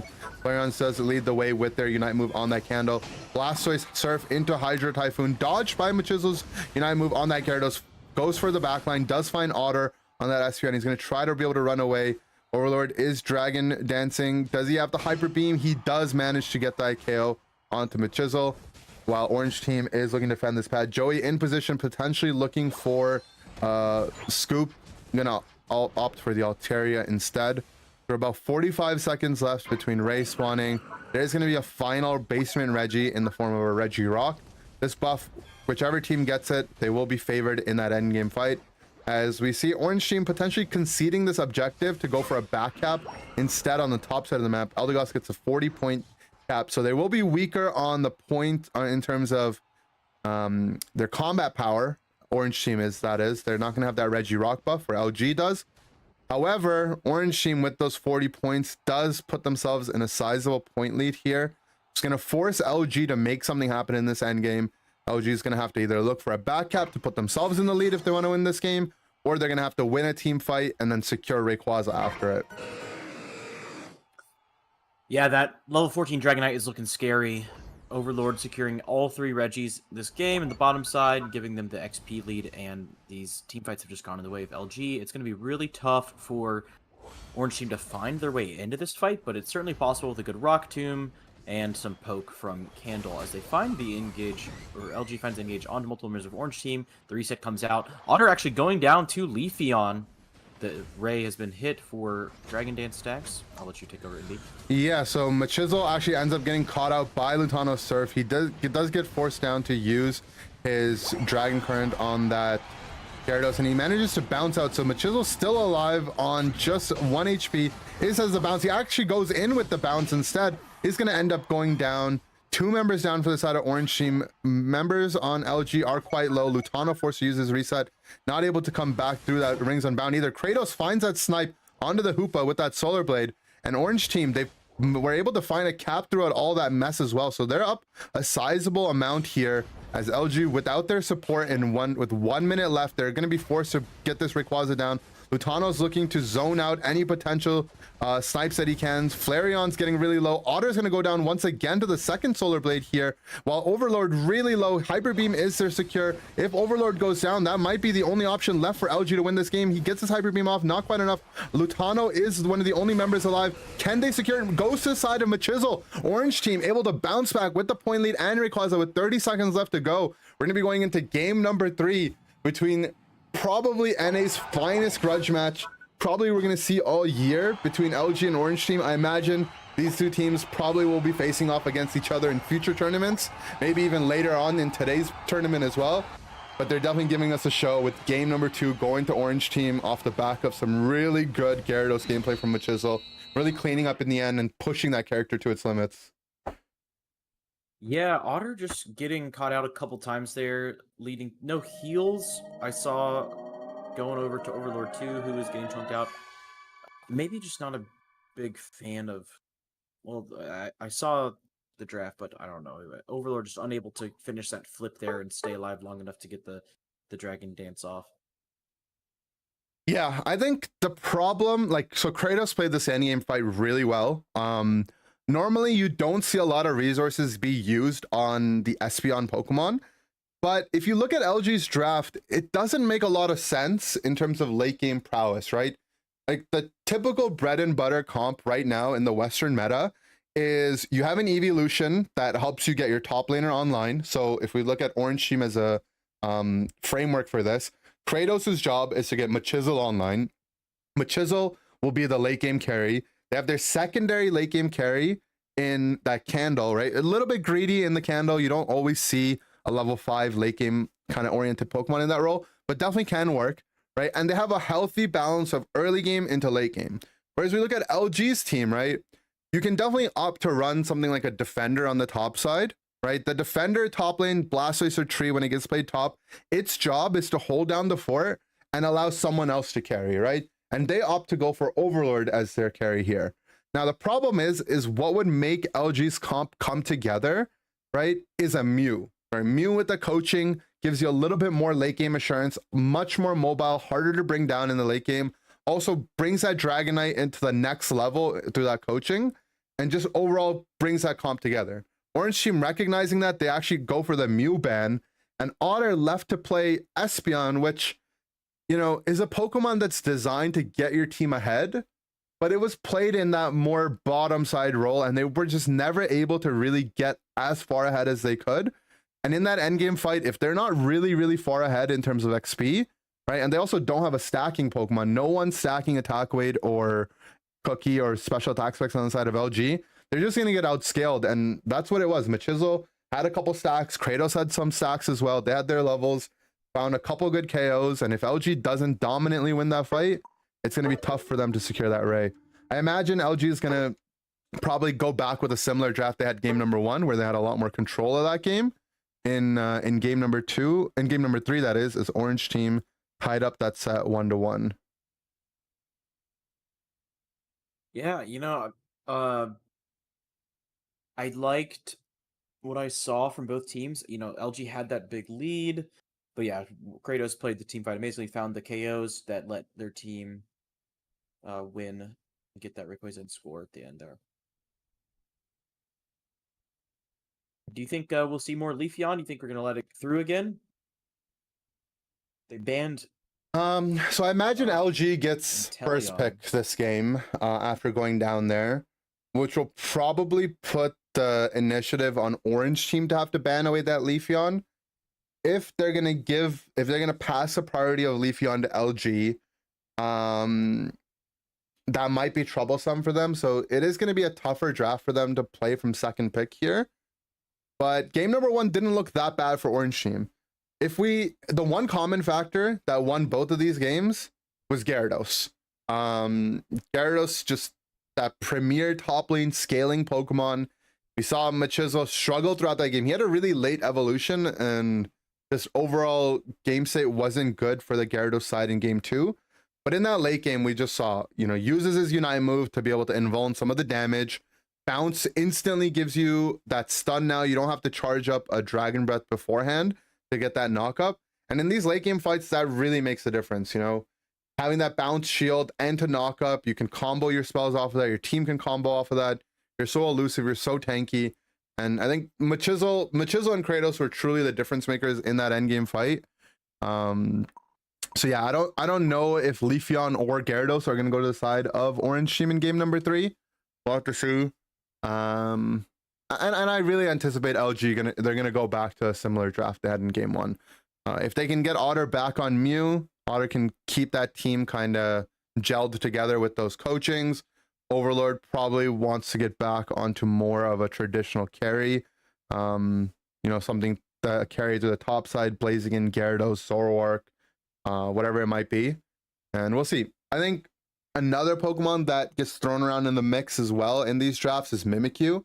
Mimikyu is kind of like an anti-carry in the sense that it has a single target lockdown in its Unite move. It can reset off of squishy Pokemon. And I think both of these teams definitely capable of playing that Mimikyu if they want to bring it out. Not sure exactly if it'll be the difference maker, but deep into these series, that's a Pokemon that a lot of teams do like to rely on. Nice. Yeah, I can't believe we're going to a game 3. I wouldn't want it any other way. I'm a little stressed out though. With all the other games that have gone underway, that's okay. No, with this. No. With who to support. That's right. Yeah. Yeah, the other games going on, there are a lot, by the way, but we can we might I definitely want to watch the Nemesis series, but hopefully they slow down the rest of the bracket and leave, because They will definitely slow we're down. meant to So catch, maybe they might do the losers ones, and then we gotta catch up. But yeah, we'll be fine, I think. we'll see. Let's see if these teams are in their drafts quite yet or not. The Roland, they just got into draft. Give this a couple minutes, guys. We should have our two teams facing off. LG on the left side as the purple team, orange team as the orange team, as orange team on the right side. They are orange and a team, so they're orange team. And yeah, I mean, these games, honestly, much more competitive than I think I might have even expected. You know, LG definitely on paper a strong team. In practice, they've been a strong team. The meta suits them very well. Like Mew is back in the meta. Otter arguably has been one of the best Mews in NA for a while. Definitely up there as one of the best. Zoroark's back in the meta. I think Overlord either top 1 or top 2 Zoroarks in the world. JL was another Hoopa meta. JL is one of the best Hoopas out there. Tree is one of the best Pokemon. Joey's, like, they have so many of their master Pokemon are in the meta right now that I think, you know, not only are they a super team on paper, but they also have the favorites when it comes into the meta. That being said, though, Orange team, I think they have a lot of really good tools to be able to contest this team. Zagrug obviously has been a great tank throughout his entire career. He's looking strong on that Crustle.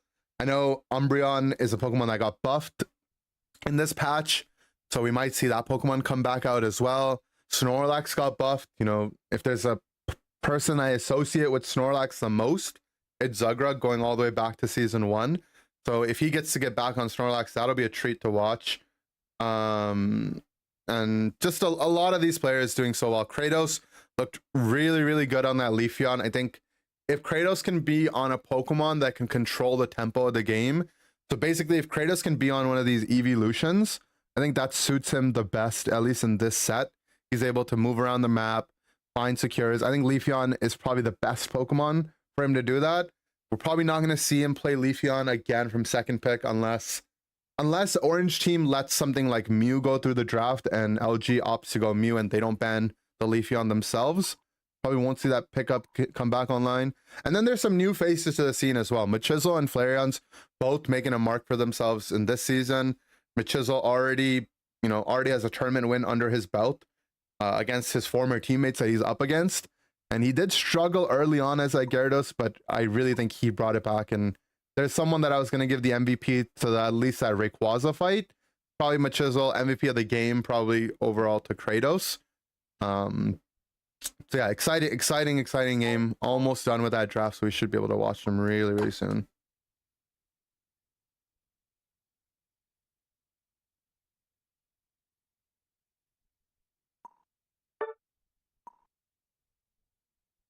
And then after this game, guys, we have a bunch of other games as well.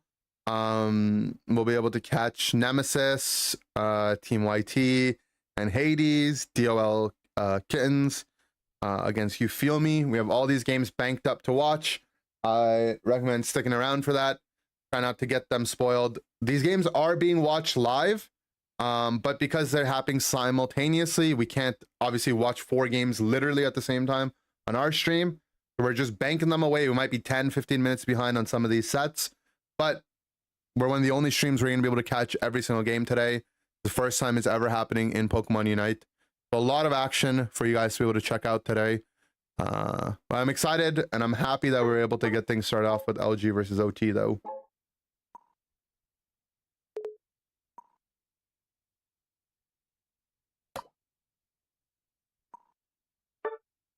As we finally see Loltano back in the game. This time Loltano's on the Espeon as game number 3 is underway. Espeon, Eldegoss, Joey back on that tree. Overlord taking that Gyarados. Gyarados undefeated in this set today. And Otter on his Fire Spin Delphox, Pokemon he really enjoys. Zagrug's back on that Crustle. You see Machizel on that Blaziken. Roland playing the Blissey. Flareon's on Sylveon. Curious to see which build they're going to end up going with, whether it's Hyper Voice or Mystical Fire. And Kratos on what I would imagine is Scyther. But if it's a red guy, if it's the Scissor, I'm really excited for that as well. I am here, by the way, done watching my games, so I'm able to cast this one with you the whole time. Cool. Yeah, you know, I don't know if Machizel is known for his Scissor, but it did get buffed. It is pretty strong. I'm expecting to see some... Oh, Kratos. Never mind. It might... Not really sure. I think it's probably... We could have looked at the items if we were in the admin slot. Cough, cough. That's fine, though. Overlord finding the secure on the middle farm. Gonna stack a little bit there as the Magikarp. Not without Machizel getting some damage off on him first, though. The Lotano here for the backup. Let's see. Gets out Machizel really low as well. Gonna have to take both those berries and reset for his upcoming Altaria. So this is a lot more of that traditional framework I was talking about, where LG's got their one buffer to go topside and get Overlord online, and then Otter is kind of on a Pokemon that can hold things together in the Firesman Delphox. As OT actually ends up going for a bottom side gank, you don't normally see this from these teams. They elect to play for the top side, but they do catch LG off guard there. Zugrug, though, does end up getting caught here, just trying to win time, actually, as they're setting up to secure these bottom side Altaria. Kratos picking up their level 6. Zugrug's still alive. He is trapped here in the back, but Otter not electing to go for that KO. Doesn't want to waste time. There's too much farm to be had there, as they're going to be able to look at that, the bottom side indeed there.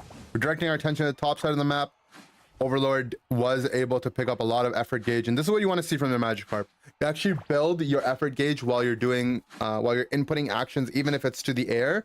And Overlord just slowly building up that effort gauge in their downtime, understanding how that Pokemon works.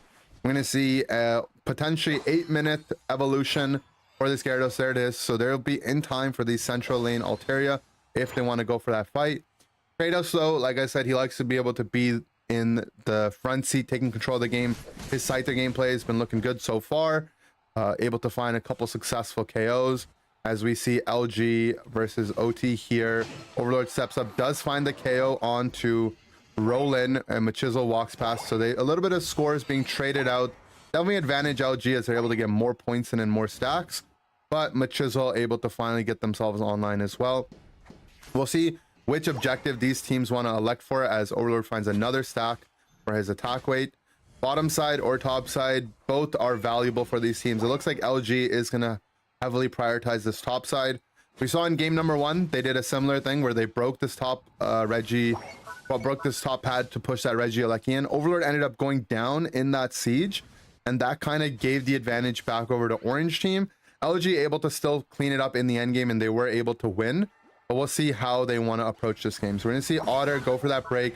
Kratos is here with that Scyther Unite move, not able to get that KO onto Lutano and forced to use their full heal as well. But Zugrug on the flank does get that X-Scissor, brings down Lutano, and Machizel able to secure that basement Reggie for their team, that Reggie rock buff. Going to be active for them as LG gets this Regieleki. They're going to be able to potentially siege with this. They do have a Gyarados Unite move. They're going to try to find some value with this Regieleki, whether it's going to be on this bottom pad and just open up the map to have a solid point lead, or to push with this on the top side. But throughout all that, because Lutano actually did end up going down, they lost a little bit of that pressure. Overlord finds some damage on the Flareons, forces out that X speed, buys enough time for Orange Team to clear out this Regieleki. And it might be a similar situation as we saw in game number 1, where that top break will give them access to a little bit extra farm. This time, though, Orange Team did break that bottom pad, so LG can match some of those Indeedis on the opposite sides. But top side does spawn 3, where bottom side spawns 2. So about 50% extra experience on that exchange there in favor of Orange Team. And both of these teams, though, they've got the makings of a solid endgame team comp. Should it just come down to one final fight here, as Roland gets forced to use their X speed and retreat. Both of these teams turtling up, getting ready for the next set of objectives to spawn, and no pressure really being applied by either side. Yeah, the game state is pretty even on levels. Neither defender seems to have their ultimate ability up yet. We will see all those level 9s at this bottom, this basement. Reggie Kratos getting engaged on by Overlord, having to dash away. He'll be fine. He'll heal up. Overlord getting a little bit chunked out. What I'm going to want to see from this fight here, though, is LG needs to be in position because they do not have their basement pad. They don't have their bottom pad.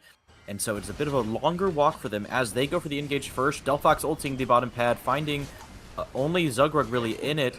Espen ult comes out, but Scyther full heals and finds the KO. Looks like the rest of the team of OT comes in, cleans up LG. JL a little late on the slam. No one left to heal. They are going to run away and try to find anything else on the map. They are just dodging Hyper Voices. Gonna survive. Good movement there to go to the inner part of the cone to avoid more damage. And that is a basement Reggie over to Orange team. And that means the last Reggie in the bottom path will be up to be contested around the 2-minute and 30-second mark.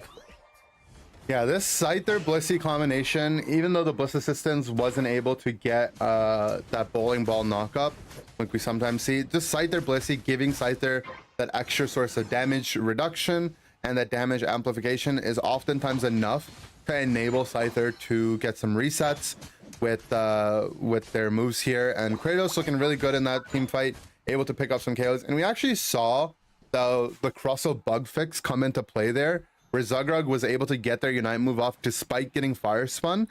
You know, in the past, Crussell would actually get their Unite move interrupted there, not be able to get the full effect of it, and might end up going down before it fully resolves. But that buff coming in handy, he was able to get that early Unite move, and LG not being able to secure those KOs did mean that they lost both the team fight and the objective here, as now LG is coming back to fight. They have some Unite moves that they want to use here. Psychic Solar from Lutano does actually pick off Kratos, who's going to go down. Overlord uses their Unite move eject combination to find another set of KOs here. Machizel does opt to just go for 50 on the opposite side of the map. So this trade is going to be plus 50 points and a bunch of experience. Going back to LG, they're ready to strike back and bring this game just a little bit closer. 35 points. The 18. Yeah, that 18 would have mattered for the message, but it's fine. It would have been a close battle had that gone in. I don't think either team is really affected by that, though. They would know maybe who's in the lead as we head into this 2-minute and 30-second mark where the Reggie will spawn in the bottom path. Neither team has their bottom pad up, so they need to be in position. Looks like Orange team, Zugrug finding that before Joey. Gonna maybe be able to stall the rest of Team LG with some good rock tombs here. So Reggie Ice, neither team super excited about that. Maybe not contesting this as much as they... Or not going to ult or die for this one. Zugrug does go in, finds a rock tomb onto JL, going to go for the X-Scissor. He gets out, X-Scissor misses, goes wide. We're going to secure with a Pollen Puff from JL as Reggie Ice is locked in for Orange team, sorry, for LG before we go into this final fight. Yeah, that did come at the cost of the fancy fireworks on Otter, so they will be down a Unite move here. LG doesn't want to let go of the pressure of this game, though, while they have this advantage. Lutano chasing down Machizel with the fire spin on his back as well. Lutano has that eject into stored power, finds that KO on the Machizel. Another KO staggered on the side of Orange team as they're going to be 4 versus 5 for another 18 seconds here. But LG not healthy enough to continue to capitalize on this team fight. Kratos still has his Unite move alongside a Bliss Assistance that can come on the back of that. And LG actually going to opt to go for a 50 score top. Is Flareon's in position to stop it? He is. We redirect our attention back to the main team fight, though. Kratos does find his wing beat onto Overlord. Overlord forced to bounce out, might be in a little bit danger as he finds Zugrug in that flank bush there. Neither team able to capitalize on some pressure here. That does mean, though, LG is able to get their Unite move charged back up on Otter, who does have their fancy fireworks back up. Enough stalling there, that was good for them. Joey does find Roland on that Blissey, able to stun him down. Overlord, though, is bursting down Zugrug. Zugrug forced to eject and gets his focus ban off there. The bounce on that side beam prevents Machizel from returning back. And we're going to see Kratos forced to use their full heal on that Horn Leech. Rayquaza still relatively healthy. Overlord has their eject combo off their Unite move, as Lutano is chasing down a Blissey in the enemy central area. Bliss Assistance already used as well. Rayquaza is getting really low, though. Does Machizel have the overheat? Overheat's being charged. It's going to go to the side of Machizel. Orange team gets the Rayquaza in game number 3 here, but they still need to score. Flareon's has his 50 shield. Is LG able to find a counter score, though, on the map here? Kratos is going to go back. There's Zugrug as well, able to defend, and 30 seconds left. Flareon's going to look for this bottom score. Is there a jump from Lutano to stop it? Not enough time, and I think Orange team, despite the odds being stacked against them, losing JL and Joey to LG. Orange team's gonna clutch it out, and they're gonna advance to the winner bracket, sending LG down to the lower bracket. Wow, what an intense team fight there at the end. I don't know what Roland was doing over there in the jungle, but they were stalling Lutano's Espeon. They were unable to find the KOs. Orange team comes in, gets the secure with that overheat, and unfortunately that spells the loser bracket for a lot of really good players. Yeah. So a lot to talk about during that game, guys, and we'll definitely be watching these teams again. For those of you guys following the tournament, LG is going to be in the lower bracket. Otter, Lutano, back in the TTV days, even Otter going back to full send.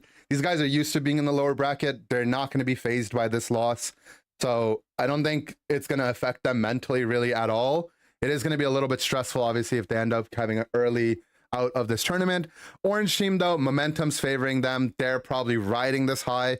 I'm really happy for them. I know, it can be really stressful being in these late game scenarios. They're able to clutch it out, but we don't want to miss any of the action. We do have a bunch of games preloaded, ready to go. So LG versus OT is going to end here. OT advances on. The next game that we're going to be catching is Nemesis versus Exile. So just give me a second to load those two up. Paused. That's you had right. it paused on mine. You're gonna have to jump to there was some pauses, but well, we'll sort that out. So let's go ahead and make sure we don't miss any of the action. We want to get through the tournament bracket as fast as we can here. So pull that up and boom. So no breaks here. We have a bunch of games ready to go. Let's mental reset now. We're back on the other winners semifinals match. It's going to be Nemesis on our left side as the purple team, Exile on the orange team on our right side there. And let's get underway here. Boom. We're going to see in terms of draft here. Sorry, you're gonna see my mini map hidden thing because I'm slowing down the speed because I didn't have the ready. But I really liked Nemesis draft here. I liked Mimikyu, Comfy, Blaziken, and I thought they got a couple EVs they needed. Yeet fan on the Espeon should be pretty good. Yeah, so Hoopa goes for that invade. Mimikyu definitely being one of those weaker early game Pokemon, and also Mimikyu being a Pokemon that Exile has historically found a lot of success with. So I'm not surprised to see Trainer take that away. But that invade is really tough when you're playing into that Hoopa. See another Buzzwole get picked up. Didn't see Buzz at all in the last set. But Buzzwole making their return here. No Gyarados where we typically saw that Pokemon in our previous set. So Buzz Hoopa on the top side. There's a Sylveon here as well to be able to provide some pressure onto Metallic, who's going to be able to eject Focus Band back to their pad. They're going to end up surviving that pressure. And if you didn't know, it almost would have felt like Exile was your left side team here with how they were positioned there. But no, they're on the right side. 4-player rotation from the side of Nemesis to be able to secure that on the top half of the map. We look to the bottom side here as we just get some settings adjusted. No worries. Last time I do it. It's all good. Another Side Shock from Yeet. So Yeet's actually one of the original Side Shock Espeon players. He piloted that a lot of last year. A really strong Pokemon. I think if we talk about one of the weaknesses that Nemesis has, they're a fantastic team, arguably the best team in North America right now. But if there is a knock to have on them, it's that their Pokemon pool is a little unconventional. They don't have that Mew player really in their roster. Pokemon that we saw define the last set where it was picked or banned in every single one of the games. And that does force Yeet onto some different Pokemon. Espeon, absolutely a fine Pokemon, though, as the fight is breaking on the central area here. Hoopa, nice whole reset. Does set up Exile to be able to retreat there as we have Comfy in the enemy central area with the Trainer on that Mimikyu. It's going to give up a lot of scores on this bottom side of the map, though. Nice rotation from Exile. Leaves this bottom pad at 5. Side Shock a little bit off the mark as well from Yeet. And, all of this to say Exile having a nice dominant start in this early game. They had that successful invade that we saw to keep Trainer at bay. And they had a good rotation on the top side. Metallic was able to catch back up though. So Metallic's level 7, Trainer's a little bit behind as well. But Yeet carrying the squad in this bottom lane, almost level 8 on this Espeon. Probably going to be the highest level on their team, except for Trainer. These two teams potentially getting set up for the top side Regieleki fight here, as a lot of teams, both in NA and EU, opting to play around this Regieleki, get their stacks in for their stacking Pokemon, and just develop a point lead. Nice Shadow Sneak reset from Trainer, does catch out 2 Pokemon, finds the third one as well, chains them together, 4-piece for Trainer. Absolutely dominant performance. Trainer, one of the favorite junglers in North America, just in terms of playstyle, skill as well. Finds that 4-piece, carrying his team in this mid game here. They're able to get this Regieleki, all while Exile did go down and they're not able to get set up for this basement Reggie. They're going to try to force the issue here though, as they do have a Regieleki impending doom on the top side of the map. Yeah, I really liked Yeet Fan actually flashing a Buzzwole engage there to get the ultimate off onto 4 members of Exile and defending that pad with Trainer LGC, getting the final KO with a munch. A little bit of a he got some I think it was Hoopa for dinner, which was nice. Metallic also level 9 now with the Comfy Pocket. The other thing I really like about this Nemesis draft is they're running Comfy and they're running the tank Umbreon with the Wish, giving them multiple heals. Maybe if Blaziken goes for the flank, Umbreon supplying heals to the rest of the back line that might be getting engaged on. The team fight is happening. Sorry, sometimes I might have been also watching the other game, so hopefully it's not too bad. No, we're looking good. Nemesis definitely having a good setup here, as Metallic did end up going down. We look at these team comps though in the late game. Nemesis does have a bit of an awkward comp. Whenever you have Mimikyu alongside another melee Pokemon, if you're not the team that's ahead, it's really difficult for you to find an opening. You're basically relying on Trainer to be able to find a Shadow Sneak halfway across the map and for that to not get tanked by one of the tankier Pokemon on the side of Exile. So having a point lead is really, really important when you're this Mimikyu team, because otherwise it's just the angles are a lot harder to find. The pads being broken down enables some gameplay. Espeon not that great of a late game Pokemon in Yeet as well. So it's going to be tough as they do force out some Unite moves here. They're able to take down Sylveon and Hoopa, so there's no support here for this defense.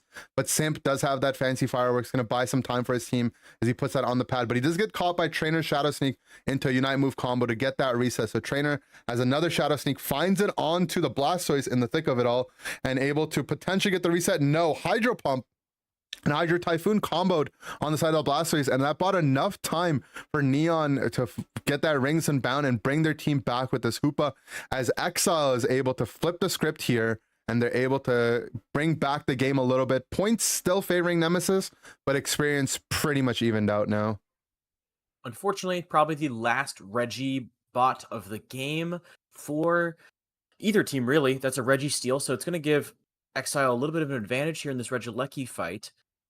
Pure is at half HP, though, no ultimate ability. Blaziken is going to charge an overheat, and oh, nice. Wow. A boosted auto, maybe, from Blastoise to get that Reggie down, Regieleki down. Blastoise does go down. They might be able to push this in. Simp going to get engaged on by Trainer LGC. It's not enough, and Nemesis will just clear the Regieleki before it can go in. Yeah, Trainer, probably the best Mimikyu, maybe top 2 Mimikyus in North America, and he's been just on point with these Shadow Sneaks and really making Pokemon look incredibly scary here. But like I said, it's going to come down to this endgame fight. Exile is staying in the game in terms of experience. Had a nice Regieleki steal, that a solid team fight on the bottom side of the map as well. And it's going to come down to these final 2 minutes. Nemesis does have a very small point lead. However, Exile has that global macro advantage in the side of the Hoopa. So if they send one of their team members to go and look for a back cap, you know, they can always reverse that and bring their team back in. As we see, the Delphox here go for probably their last Delphox Unite move before Rayquaza spawns. It's got the lowest cooldown in the game at 84 seconds, so they'll definitely be able to farm that back up in no time. But Nemesis not wasting any opportunity here to get set up. They're 30 seconds early to Rayquaza. They understand that there is no final basement Reggie of this game, as there's only about 7-second difference between the game clock and the Reggie clock. Not going to see that objective come into play as Nemesis is set up. Trainer is going to be looking for some shadow sneak engages. We see the Comfy attach onto Metallic on this Blaziken, who we haven't talked much about Metallic's Blaziken in this game, but that is one of the Pokemon to watch out for in terms of these late game carries. Untraditional Pokemon, it doesn't have that, you know, long Unite move cooldown as most Pokemon in the game do, and instead it has that move swap to go from punch and kick form, which means that, you know, if you do get a Comfy on it or another support, it can constantly apply a lot of pressure.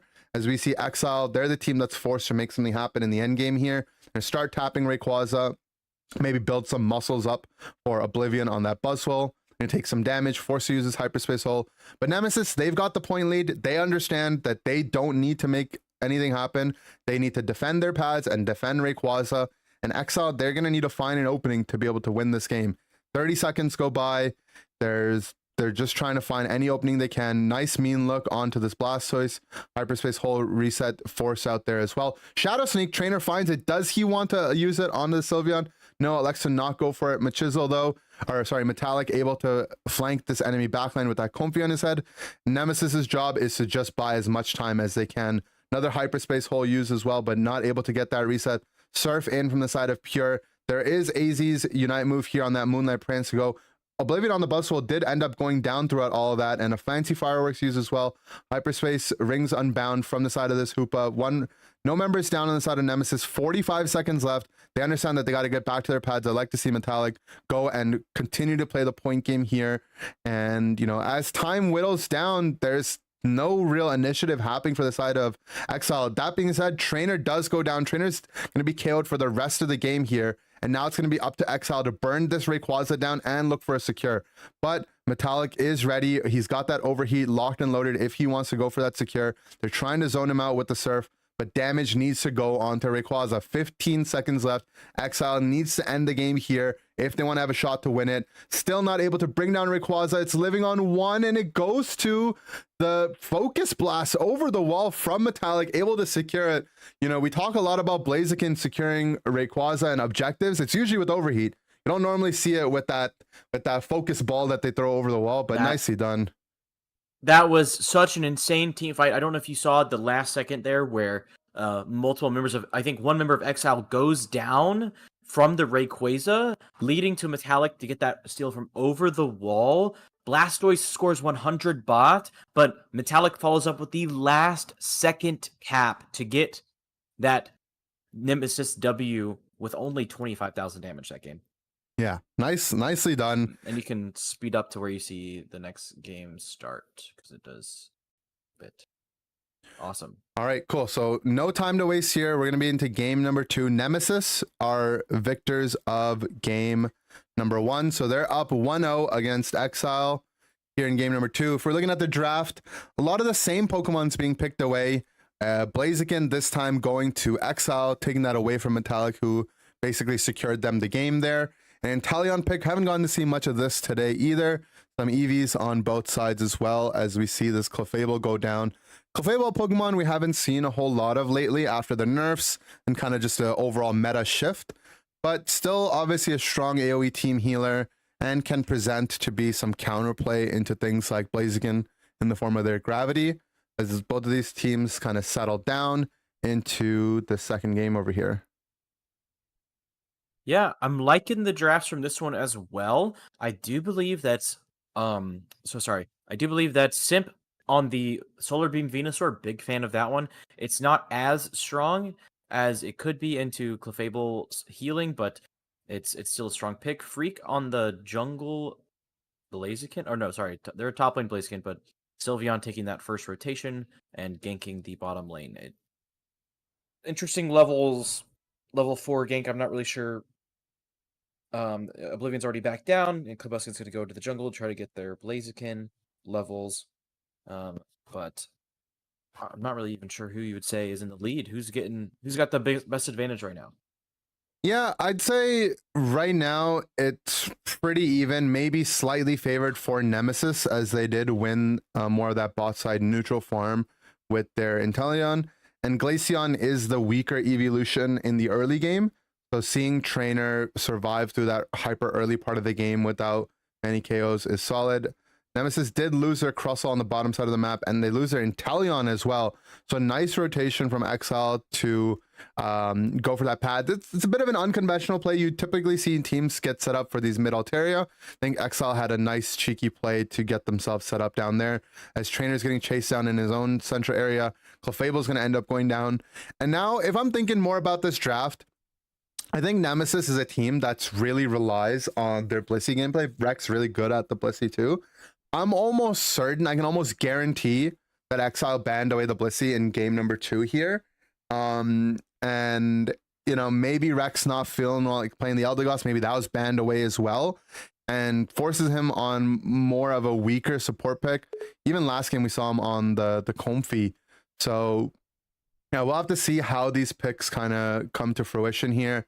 That being said, I think if I said Nemesis had the early game advantage, probably jinxed it for them, even though this game's already happened, and going to give that advantage over to Exile, who's got a pair level, trio of level 8s here, and they should have this solar beam secure, as well as the snipe shot's probably going to get blocked. It does.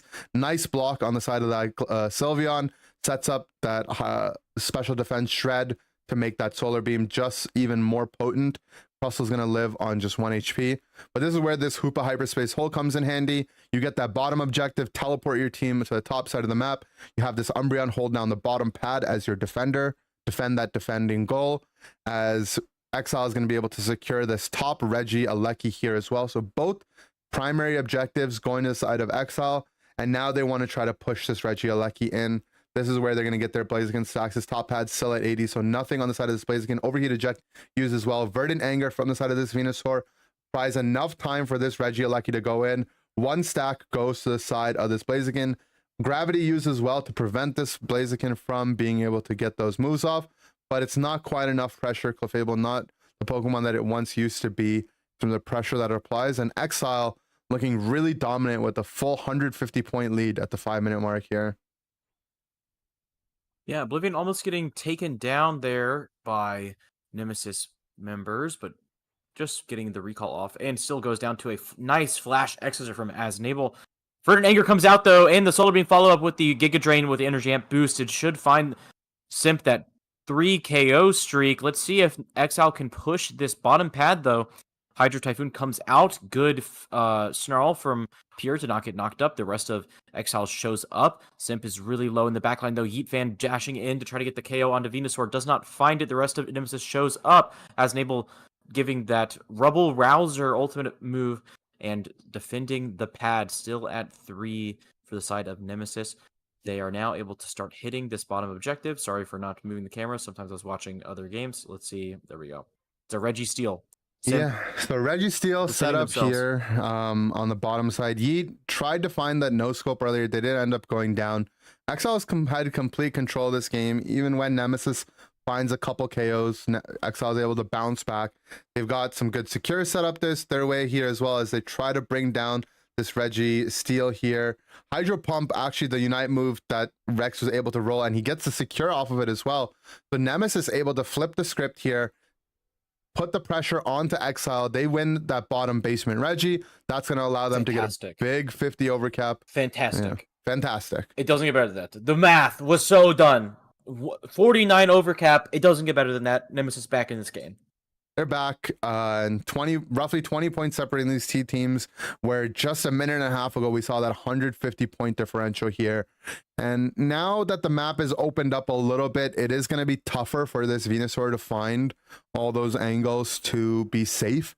But they do have gameplay on the top side of the map here. There is a final Reggie Alecki. So this Reggie Alecki will be the last objective of this game before Rayquaza, as we see Yeet pick up a KO on to that Umbreon. Nice surf combo from Metallic, not able to completely connect on the Venusaur, but it is enough to bring down that Sylveon. That should open up some space for Nemesis to be able to take down this top objective. Hydro Typhoon used as well from Metallic, completely zoning out the enemy team. And Metallic's in his element when he's on these defenders in the top side. We saw him play a lot of tree, as he does actually go down on his Blastoise, but doing a good job setting the pace and initiating these fights for his team as a secondary defender. As they're able to get this top cap in, he's going to collect as much Eos energy as they can, get a score. And now Nemesis, where they were on the back foot for a majority of this game, both in terms of experience and points, now they've got a dominant lead set up. Trainer's level 14 on that Icy Wind Glaceon. Trainer or Yeet's looking solid on that Inteleon as well. So they've got a pair of good secures on their end. They have a good team fight composition, whether it's that Hydro Typhoon or Rubble Rouser. But that being said, Exile, they were looking dominant throughout a lot of this game. They still have a lot of good tools to be able to make a comeback here. Essentially, it's going to come down to a Rayquaza fight. Exile being the team that is behind in points, they're the ones that are going to have to find the initiative, whether it's in the form of a back cap and use their Hoopa to bring them back in with that Rings Unbound, or if it's going to be the old traditional way of winning a game of Pokemon Unite off of Rayquaza. Yeah, we're looking to hit the Rayquaza to force Exile to come in, as Nabel in the bush, maybe looking for a good Rock Tomb, keeping the bottom right entrance to Rayquaza as their domain. Blaziken, Freak going for the back cap with the Hoopa ult. Should be able to find a way back in. Pure maybe caught out, gonna have to flash to get back to that hyperspace hold or reset. Yeetfan starts to hit the objective. Fight starting as Nabel is forced to do the Rubble Rouser, getting mean looked, still getting out alive. The shield is stolen. Pure has a giant shield. Exeter comes out. Doesn't matter as they find the KO with Sylveon with the slam. Hydro Typhoon comes out and a couple members of Exile. Metallic having to run away. Trainer LGC finding the KO onto Umbreon, but a huge Verdant Anger finds Yeetfan. Yeetfan actually flashing into the second part of that. Going to go down. Glaceon finding the return KO onto Sylveon. Let's see if they can chase down. They're going to engage. They're going to look for the KO. Hoopa somehow finds Metallic in the top side. Is just 3 members of Nemesis. The other members will not be up for another 12 to 19 seconds. Let's see what they can do. 3v4. Rex trying to heal. As Nabel going in for the Exeter is a little bit caught out in that mean look. Going to go down to Freaks. Blaziken. Trainer LGC on the top side. Hoping that they can finish off this Rayquaza. They've already used their dash. They're waiting. Holy moly, that was a lot of damage from the overheat. Finding the secure with the Hoopa. Maybe on a frame 4 there. Or a bit of an auto attack with just perfect timing. Nemesis trying their best to defend, trying to break some shields, but they are down already 65 points, and it does not look like they are going to be able to win this one. Yeah, these teams not giving us a break. Both sets going to game number 3 after some delays, which means that good news for Pokemon Unite, we get to see another game. Bad news is we're going to continue to fall behind on some of these games, but that's okay. Exile doing a really good job there. I think that mean look catch onto Yeetfan was where the fight really turned in favor of Exile. They found that mean look. It's really hard to catch a ranged Pokemon with mean look. It's got such a short range, but Pure, I believe, on that Umbreon finding some clever positioning, whether it's in the side of some bushes, and being able to stay alive throughout that fight, finds Yeet.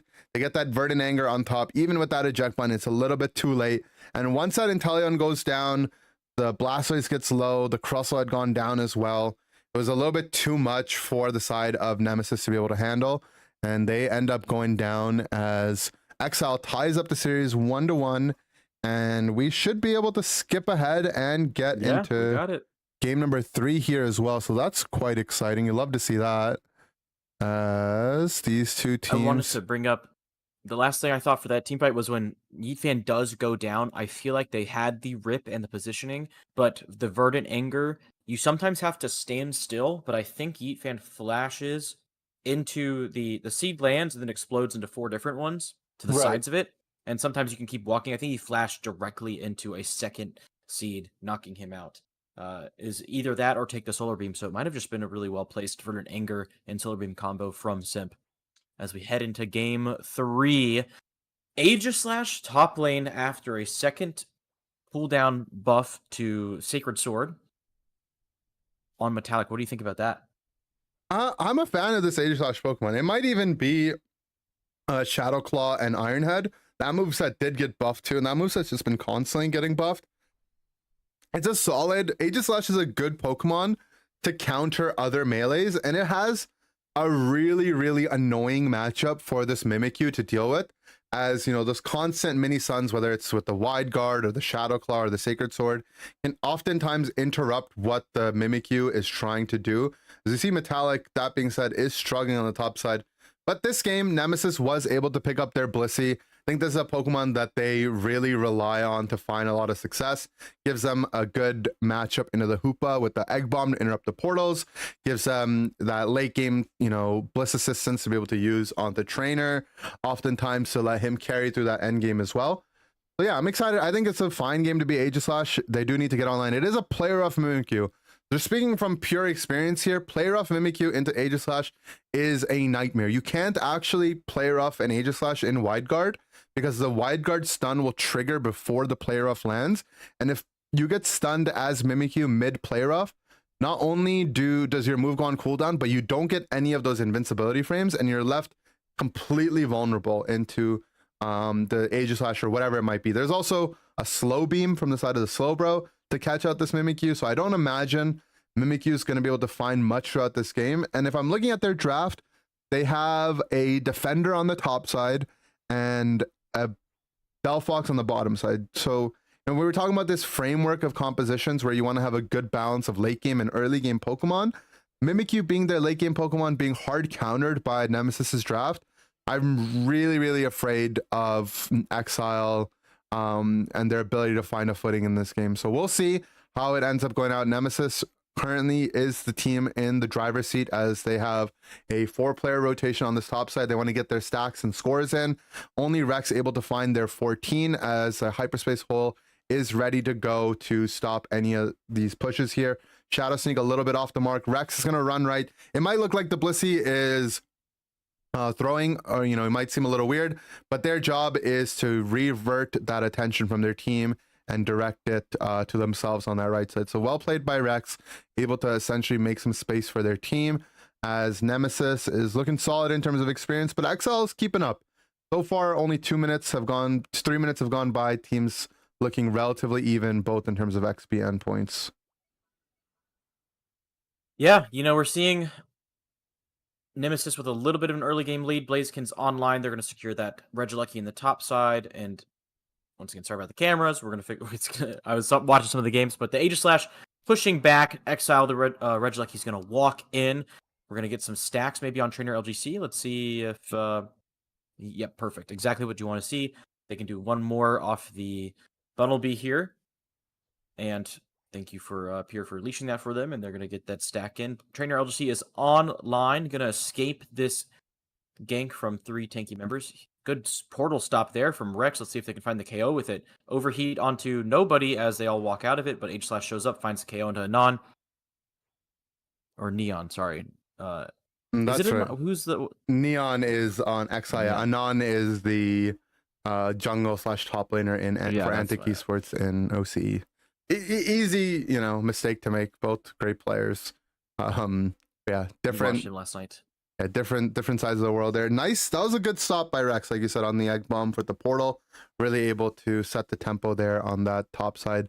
Siege. On the bottom side here, though, we do see Metallic. He's got that Sacred Sword wide guard build, able to provide some lockdown. Foul play from the Umbreon, be able to corral them into that fancy fireworks.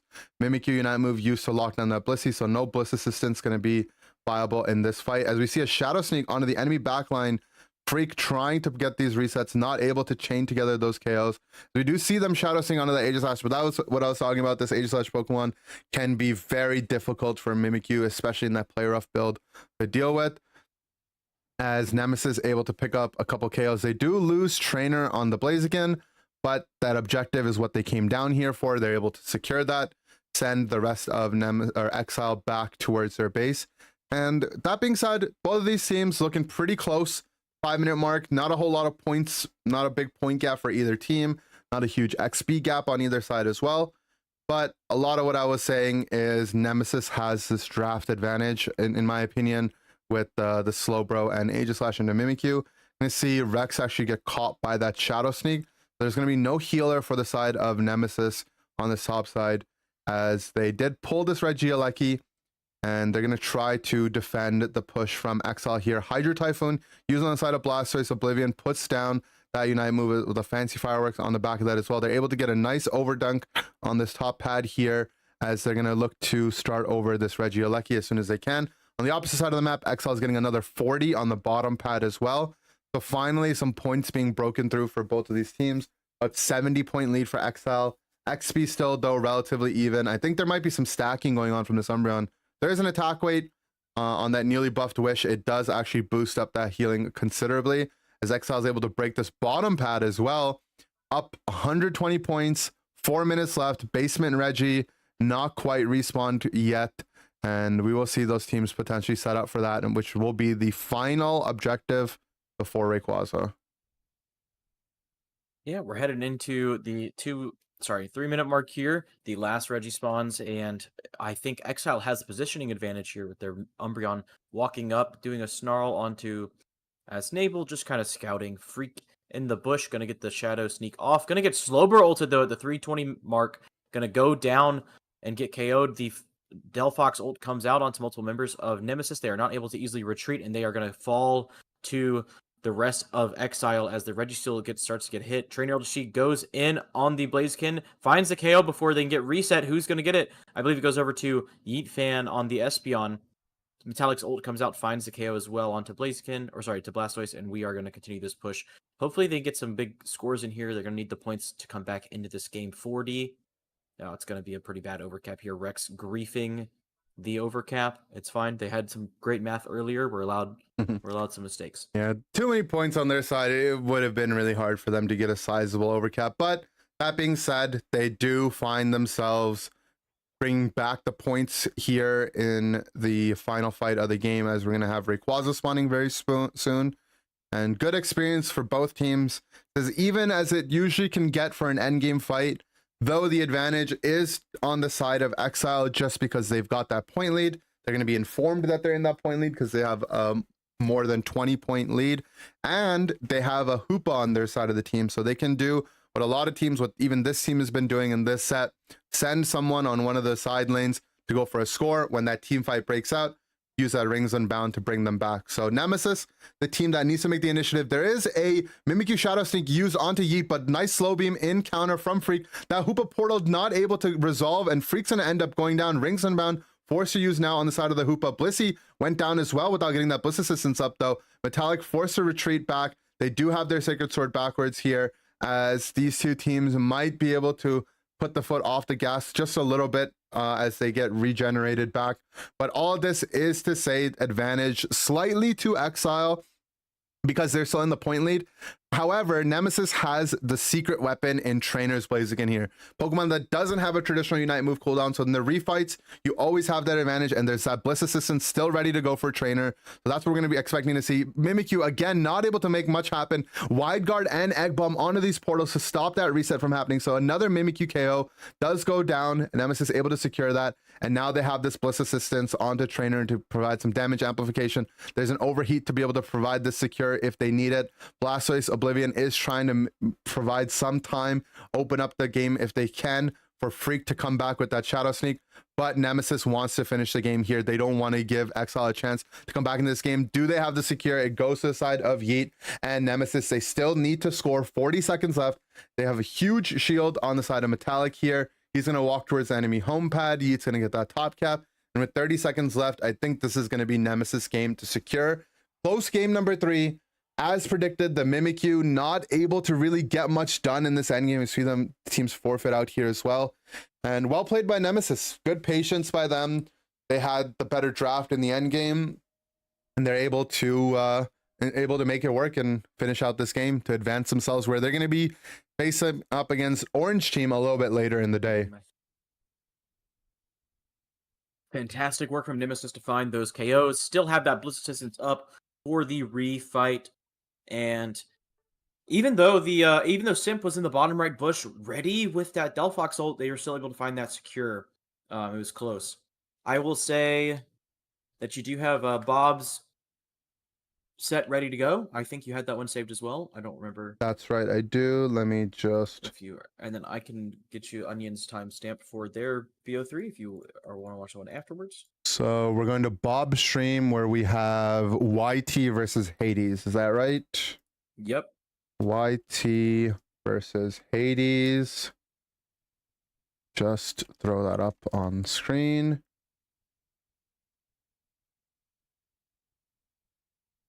Excited. That was such a great set from Nemesis. Fantastic portal canceling there. from the Blissey and the Wide Guard. I actually really like that as a secret, maybe not secret tech, but Sacred Sword and Wide Guard both finding knockups into Hoopa teams is something we might be seeing more today because of those small buffs that Aegislash received. As we jump into YouTube and Team Hades, we're doing the leash over the wall. Fui and Kilo sharing XP, finding interesting ways to get your EVs online. Ender, you are muted, by the way. I don't know if you... There we go. Sorry, I was just getting the overlay set up. So we got YouTube on the left side here on the purple team. Hades on their right side. And yeah, these evolutions, they kind of break the game, how the game was traditionally played for a really long time. Normally, you have a traditional jungler comes online at level 5. They go into one of the paths. There's maybe a top laner that they try to get online. But now these evolutions, they are breaking the tempo of the early game. We see So Sad Sam up here early on this Espeon rotation, electing to, leave some of their ball toys up, as well as Hades, much of the same as well. They've got an Eevee on the bottom side, but they do choose to go for a Mew jungle this game, as we see, I believe that's Borachik, so Celestial on the Mew jungle, something that I know he's been working on for a while and didn't get a chance to play it on his previous team because he was teamed with Otter. Otter obviously a great Mew player, but he's got his coaching set up here looking good. That friendship composition, we saw a lot of Kabi-chan's gameplay with this Mew Eldegoss combo, and they've got a Lapras on the top side, Pokemon we haven't seen all day, haven't seen in even a couple weeks now from the side of Hades. So an interesting draft from both sides. YT, they are repping their team without Phil. Phil was received a ban for unknown reasons, so he's not going to be able to participate in UCS for the remainder of this year. But they did bring back Pikadiff, who's been one of the best tank players in North America. They brought back Chaotic, who was on their team that actually won May Cup last year. There's no May Cup this year. So if you think about it, YT are the defending champions of the pre-regionals monthly cup. So they're looking to looking to bring that back in while they do find themselves in the lower bracket here. Yeah, I heard they actually got rid of May finals entirely because Team YouTube won. It was a little targeted removal. The admins were not happy with their win, but YouTube coming down, scoring huge points onto Hades here. Not going to break that pad too early. Bit of a bait from Aquilo there. They know not to do that. Delphox close to level 9, should be ready for this bottom Reggie, and we're excited to see. They teleport top actually to stop the Lapras from scoring. Interesting, we got the first Lapras of the day and first Mew jungle of the day. Yeah, lots of different unique picks on the side of Hades. They're definitely trying out some different things. Lapras top, Pokemon that's received nerf after nerf. It was definitely, this time last year, Lapras was arguably the best Pokemon in the game.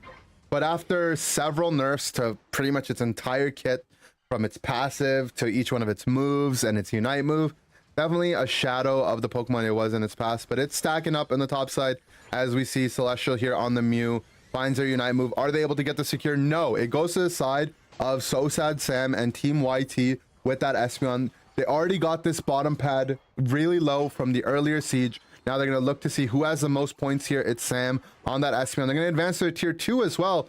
They're looking to continue this pressure though. Nice surf on the side of the Slowbro to stop this efforts. Is YT going to look to siege here? No. They want to back up. Nice fire spin, provide some defensive pressure from Chaotic.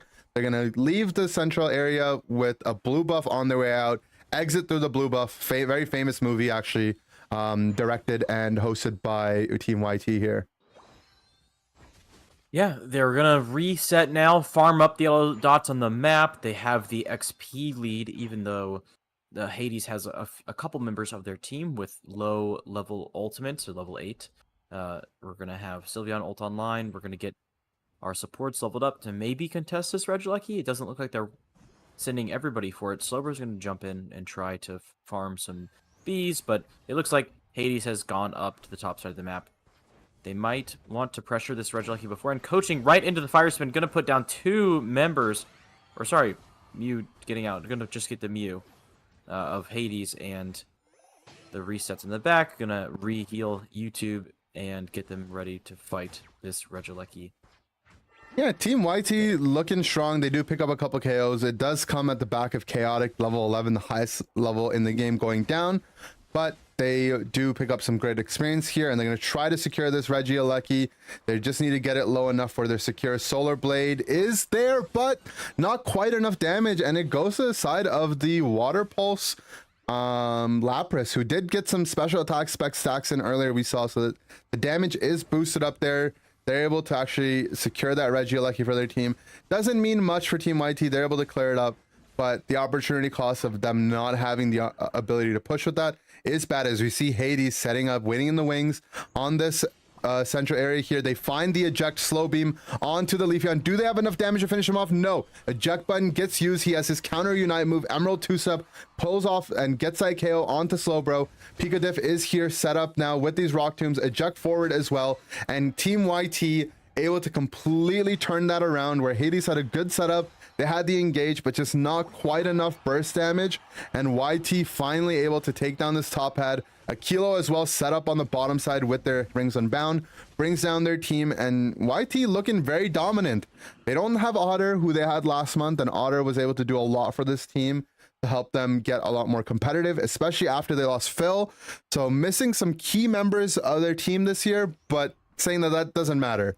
You know, Fui's locking it down on that Leafeon. Sam, I think one of the most underrated attacker players in North America, really does fly under a lot of people's radar.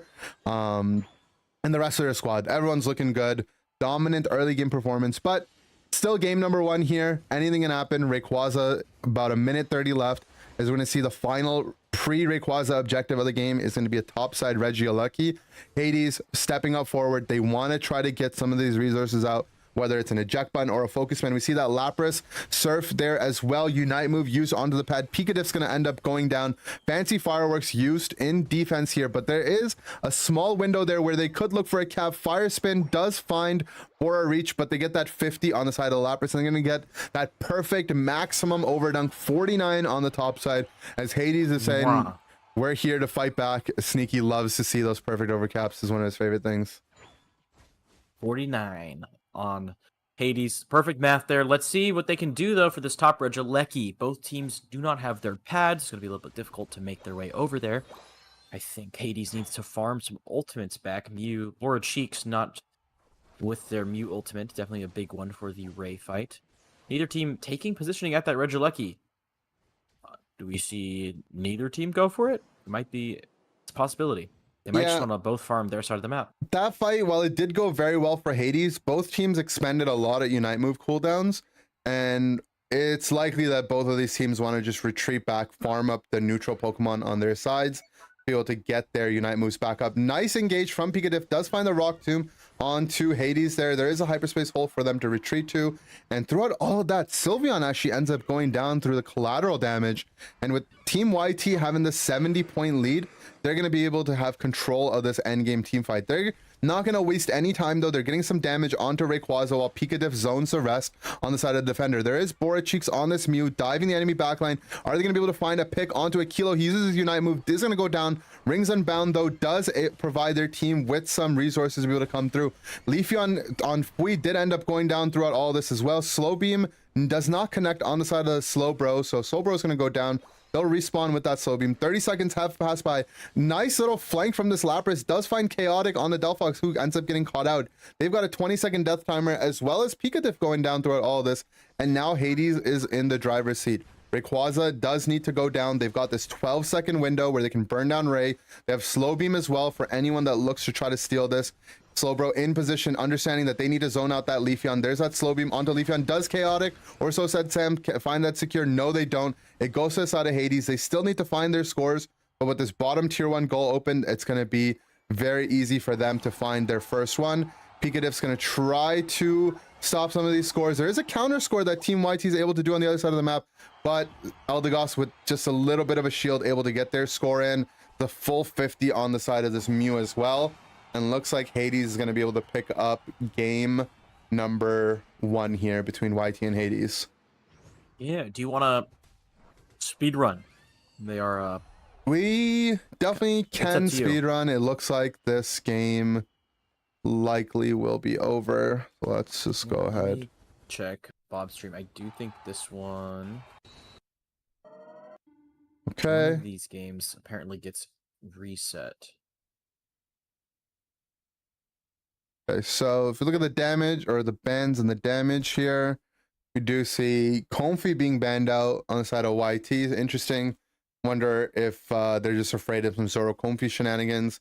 Or a Cheek Celestial to get to this point in the qualifying match, though, they did have to play some very impressive Knight / Zoroark, which ended up getting nerfed in between the qualifiers in this patch.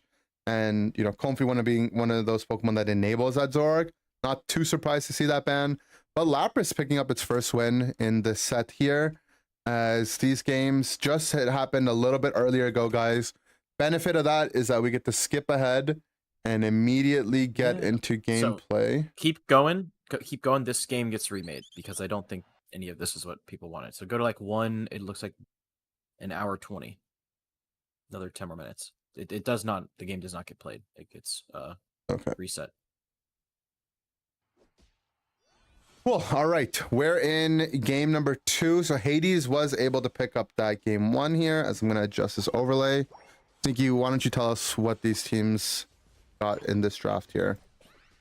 Yeah, it looks like they're, prioritizing these. Most people have been prioritizing the EVs. Today, neither team, besides YouTube grabbing the one, opting for it. Maybe we saw some EV bans. YouTube also opting for that Gardevoir today, which we've not seen a lot of. We didn't see much of it in Australia either, or OCE, and I don't think we saw it in Europe either. People opting for the speedsters. Gardevoir jungle is still very powerful, and once again, that dreaded Buzzwole still showing up, even after the nerfs. After he was uninvited to the UCS, he still just shows up, kind of like me when I show up to events. They're gonna fight over here. Buzzwole jumps into the Altaria and is gonna go down to multiple members of Hades. They're continuing this push. Reach gonna get KO'd by that Gardevoir Psyshock. Good solar beam though from Mew. Gonna find some damage. Seeing another Mew jungle, and they're using this Mew to provide that early game pressure to bring this Magikarp online. You mentioned the Buzzwole pick from YT here. One of the things is YT actually won their monthly last year off the back of a lot of Fui's Buzzwole play. Obviously, this Pokemon only very recently got nerfed, but, it's a comfort pick for Fui. It's still got that early game dominance, so it's not ready to quite go away here. And a lot of comfort picks on the side of YT. Both had Sam, one of the pioneers alongside Lutano, to bring this Gardevoir Pokemon to competitive. Arguably, Sam is up there as one of the best Gardevoir players in North America as well. So I'm excited to see them have their showing here on this Pokemon. Pikatus back on that Crustle. We saw him have some good setups last game, even though they did end up falling, as Team YT is looking to get some scores on the bottom side of the map. No, and a good stop from that tree there, as Hoopa's going to send down some members. Gyarados actually coming down here as well. Early Gyarados rotation. You don't quite see this fish come down to the bottom side of the map until usually it's at least level 9. So we're going to see Gyarados actually hop inside that bush, bounce onto the enemy team, but that's not quite enough. They're going to end up going down only a level 6 big fish here, and they're going to end up giving away some of that experience back to Team YT. Nice. Yeah, Chaotic level 6 there, but going to have the secure on top of Psychic and Future Sight onto this Regice. I think, yep, there we go. Making sure it's not Moonblast. I've been hearing some Moonblast discussion recently, which makes me a little upset. Good secure from Chaotic. Going to find that Reggie for their team to help push this bottom pad. Woodhammer's part 1 Nice goes out, but eject misses. as well The sequel's from not coming out. Pikadiff. They're trying to just find some pressure on this bottom pad. Good set of scores here. Everyone gets their bottom caps here. Team YT once again setting up early game lead on the back of some nice rotations here. But we saw them give this all away last game. So Team YT, they're in the driver's seat for most of that game. But Hades did pull that together late game. So if YT wants to stay in this tournament, as they are in the lower bracket, a set loss here would send them home packing without the ability to advance. They're going to have to keep up this dominance for another full 6 minutes, as we see both of these teams set up on this Regieleki on the top side. Nice find from Fui. Does force out the Unite move, the Fairy Frolic from Sylveon. It's one less Unite move on this pad here, and they've got nothing to respond to that Fairy Singularity that Sam does find. But Sam gets corralled by this Trevin and Woodhammer combination that finds enough space for this Regieleki to go in. And now we're going to see these teams do a little bit of math to get the scores in. Mew does find themselves in their Unite move. E-ball I-framed actually by the scoring animation. Well done. Well placed by Fui as these teams are going to walk away. And Team YT once again, almost 200 point lead before the first score message at the 5-minute mark has even appeared. And their specialty seems to be so far setting up an early game lead. But I don't want to jinx it for them. You know, even though this game is already concluded, I feel like, you know, our words could have an impact, you know, could change the timeline on what happens Caster here. Curse. Yeah. Yeah, Caster Curse works even with daylight saving times or whatever's going on. We can definitely curse this game if we wanted to. But a 200-point lead is nothing to scoff at. The levels don't look too great either. And I'm liking that, you know, even though there's always a meta, if you stick with your comfort picks, you might do better than the other team that way. Here we got the Gardevoir finishing off the Reggie. They're going to get a potential third Reggie with the way it's going right now. Finding Bora Reach with the Rock Tomb. Going to have to ult to survive. Get out. Hyper Voice comes out. Going to heal off of Pikatif there. And the Altarias to come back up. Getting, again, Rock Tombed into Exizert, into Espeon ult. And is going to finally go down. Pikatif having to Rubble Rouse. I feel like that's the verb for that. To stay alive, but find some more knockouts for Team YouTube. This Gyarados, only level 10. Got the red buff online, though, that's going to help slow down enemies for their auto attacks. But, yeah, resetting, going to have to farm. Hades going to have to farm their levels up. Yeah, I think Gyarados is definitely going to struggle. A lot of what we talked about on this top side are the top laners that can get their attack weight stacks online, are the ones that are going to have more successful late game fights. Fui definitely has a handful of their stacks underway. I think this Gyarados, they did try to make a play on that bottom side where they brought him there earlier, wasn't able to. Though Rhino is here set up on the bottom side of the map, Rings Unbound onto this bottom pad. This might be Hades' opportunity back into the game, get some comeback experience for some levels. Nice Unite move used onto So Sad Sam from this Gyarados. Not able to catch much out though. Fui is here on the Buzzwole though. He's going to get pushed around, horn leeched away. There's a lunge Buzzwole. We haven't seen that in a while. They do use their Unite move on Mew, not able to find that execute. Throughout all that though, Gyarados does end up going down, so that's going to mean no attack weight stacks. Eject forward from Chaotic, does find the tree, and Team YT, despite struggling a little bit there on that bottom pad, able to hold things down, prevent Hades from finding a way back into this game, and gonna see these teams get set up for potentially the final two objectives, both the basement Reggie and Regieleki on the top side here. Even though the XP is rough, Mew is still pretty high level. That means this game is not over. Gyarados is gonna want to farm up as much as he can as well. Sylveon's level 12. Knowing Bora Cheeks, we're gonna potentially see a flip here, as they think that might be their only way in. Expect to see some back caps start to happen and maybe a Hoopa portal to bring everybody in, but I do think that YouTube, if they take the right positioning, should be able to defend against a flip. Let's see what they position for, though. Entering from the top side. Hoopa's scouting out a little bit. Gyarados is going to clear the top side. A little bit tankier of a player, ready to take a portal if needed. Horn leeching away from a Rock Tomb. Portal comes out just to speed him up. I don't think he needs it. Didn't take too much damage. But all of Hades in the top side here now. Buzzwole can see them and scout them out, but we are hitting Bora Reach, hyper voicing the Rayquaza down to 80% HP. Mew having to ult, looking for an engage.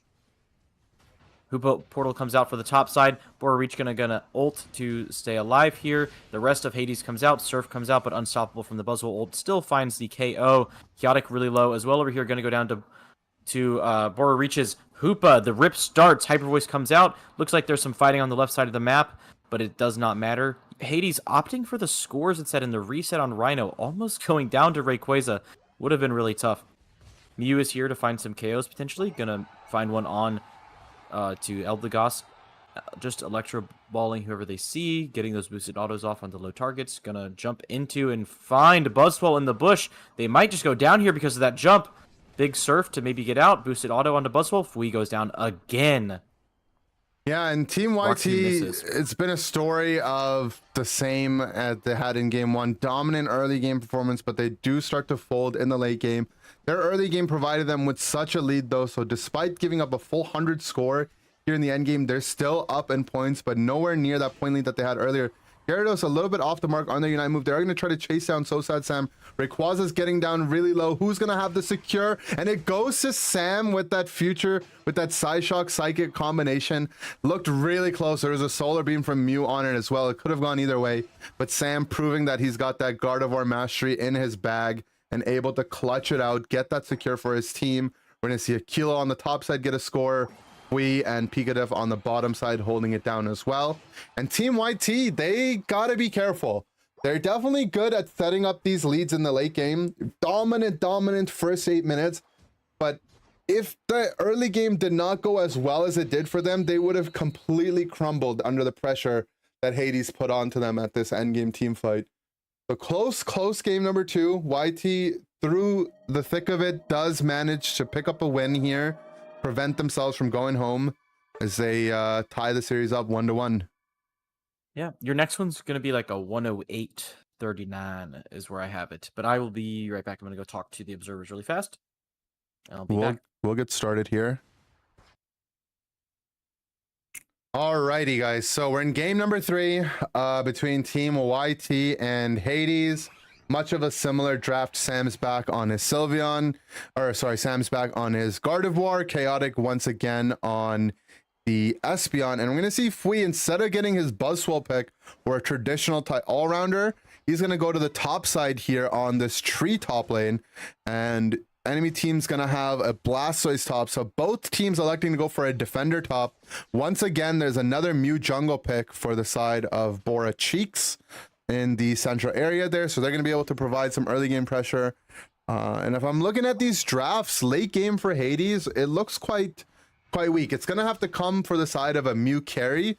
Typically you see Mew going in this more like supportive kind of nature, where it helps enable some other carries on your team. But having a defender on the top side and an Eevee on the bottom side does mean that all the pressure is going to be on Mew to deliver in the late game when it comes to damage. Once again, we see the coaching E-ball swap out after Beam in the central area. Seems to be their bread and butter, not a lot of variation to that. And they're going to send up some people to the top side.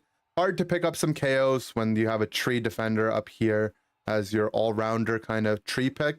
And we're going to see a 4-player rotation from both sides as Chaotic finds themselves at the top side with stored power for a reach on the Sylveon as well. Hyperspace Hole does secure that reset for the Blastoise.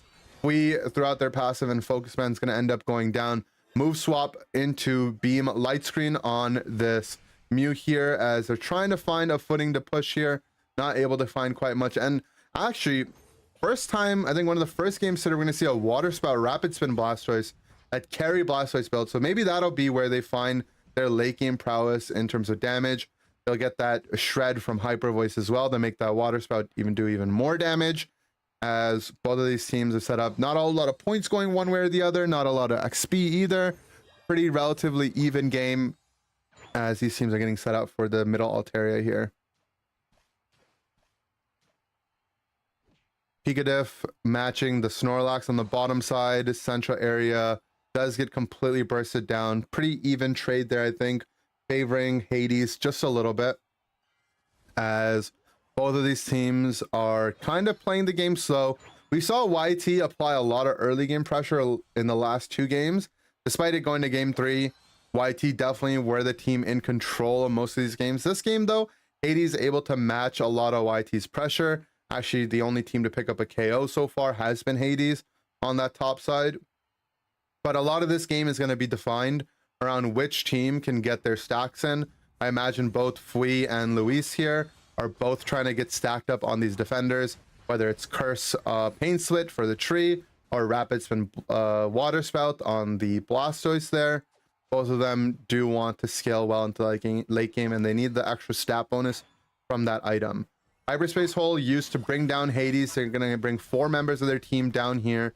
They do have the rotational advantage as the Eldegoss is lagging behind just a little bit. Hyper Voice on the bottom basement Reggie. It's going to go down to Hades. They get that secure. Heavy Slam onto Chaotic as well. Going to find that pick. So Sad Sam on this Gardevoir, not quite level 9, so they don't have that Fairy Singularity quite yet to be able to defend this bottom pad. but Hades out of resources, they're going to elect to retreat. Still, only 4 points scored so far. That was the one score that Fui got at the start of the game to get their stack in. And since then, we haven't seen any scores on either one of these teams. If I'm YT, you know, I'm a little concerned from the perspective of how the last 2 games have gone. They really relied on their early game dominance to bring that back. Nice eject button on this Blastoise. Good counter Unite move, Fairy Singularity. Give Sam just a little bit of shield and some control to make sure they don't end up going down to that Blastoise. I'm sure they're familiar with that matchup. Late game though, I think Team YT's composition is fine. They've got the slow beam to be able to control any Pokemon they need to if they need to lock down that spinning Blastoise. They've Gardevoir, Pokemon that gains a lot of stats that later the game goes on because of the scaling inherently built into that Pokemon. Fairy Frolic, Psychic Solaire, both evolutions getting into the air as the top Regieleki is going to go to the side of Team YT, but it's met with a KO from this Mew. Does find that tree, and this Regieleki actually ends up crashing behind them. They're not going to give Team YT the space to be able to score behind it, but that is another 20 points for Team YT, one of the only scores that happen in this game. As they're on this top head, are there some score stops here? The 40s do go in from the side of that Sylveon and Mew. So Team Hades is going to be the first team to take down a pad here in game number 3, as both of these teams are trying to just find any amount of experience that they can set up, because we know based on how the last 2 games have gone, it's going to come down to whichever team can win and secure that Rayquaza. It's going to require a lot of experience and a lot of efforts for both of these teams to get that set up.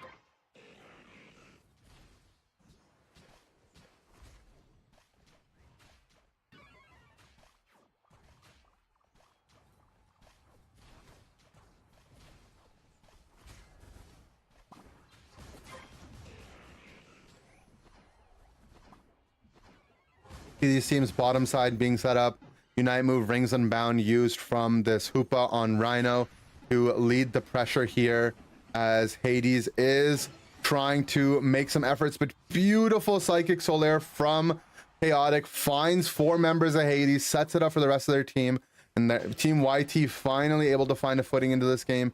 There is a Snorlax to try to defend this pad as a defender, but not quite enough. We're going to see a pair of 40s once again. And now 80 points goes in for the side of YT. And they're going to find themselves back in the lead. 20-point game. Still a close battle when it comes to points. Experience, you know, level 12 on each side. Some level 10s, some level 9s. Team YT looking strong, though, as they're going to get prepared up for this Regieleki on the top side, which might be the final objective before Rayquaza spawns. This objective not going to prove to be very valuable for either one of these teams at the 330 mark, unless Team YT wants to mount a siege with it. They do have a slow beam from Pika Diff that they can use before Ray spawn, so Pika's going to find that KO onto the Sylveon or a Cheek. So on this Mew, they're trying to find something that they can for their team out of this Unite move. Secure goes to the side of Pika Diff. Hydro Typhoon used here, as well as the Hoopa throughout all of this is going to go down. There's a Mew pesking Team YT on this backside, but Hades has to deal with this Regieleki pushing. And throughout all of that, Fui actually able to find a 40 score on the bottom side of the map, get some stacks up for themselves, and further this point lead, as Chaotic again finds a KO onto this Mew, proving that this Espeon Pokemon, despite getting nerfed in the last patch, is still incredibly scary. The only nerfs that we saw were a little bit to its stored power damage, Psybeam, and its Unite move, both which have been important tools this game, completely unchanged. There's 30 seconds left between Rayquaza and the game here, as we have the true final objective of the game is this Regice. Not typically the favorite objective you want to see when you're the team that's in the lead here, but it still can provide some valuable sustain. There's some poke damage on the side of this Mew from the enemy team, but every Solar Beam will slowly get regened away on these Palm Puffs, as the Eldegoss does step up, finds himself getting Heavy Slam, Yawned, and there's some Mew combo damage. But this Regice right here is going to make it so that they can sustain off just purely that objective buff alone, as Snorlax forced to use their Unite, or forced to use their Yawn to kite away. There's a hyperspace hole for them. Surf not able to find it from Pika Diff. This is where they might try to flip around the fight. Slow Beam forced to use out onto the Blastoise, Hydro Typhoon in retaliation, and huge Psychic Solaire combination off the Gardevoir damage as well. 4 members go down. No Unite moves used on the side of Hades here. Looking like a solo queue game almost. Can Bora Cheeks on this Mew find the hero play? They're forced to use their Unite move. Gets Chaotic really low, but not able to find that secure. Tries to go for the Eject Solar Beam combination, but not quite enough. And with Hades already being on the down foot here, they don't have Rayquaza. If they can defend these scores, they might have a chance back into this game, and they are defending these scores. They had a bunch of these Unite moves. 100 goes to the side of Fui. So Hades, 58 seconds left. They're going to have to find a push to mount here. They've got that Power Nap and Fairy Frolic on the side of Sylveon and Snorlax respectively, if they can look for some pushes here. Fui, though, was able to get 100, pick up some more points with their shield, and go for another 100, 484 to 80 here, as we see Hades trying to claw their way back into this game. Still a 200-point deficit that they need to overcome here if they want to take game number 3 and not get packed home. And it's 28 seconds left. Not much they can really do. There's another 100 from the side of Aquilo that we see. If we look at our mini map, Aquilo is walking across the map. Team YT should know that they don't even need to focus too hard on this defense on their tier 2 goal. They can casually defend it if they need to, but as long as they all stay alive. Another Psychic Solaire from Chaotic, they're going to be able to win, secure their run here in the lower bracket, and they're going to send Hades home after game number 3.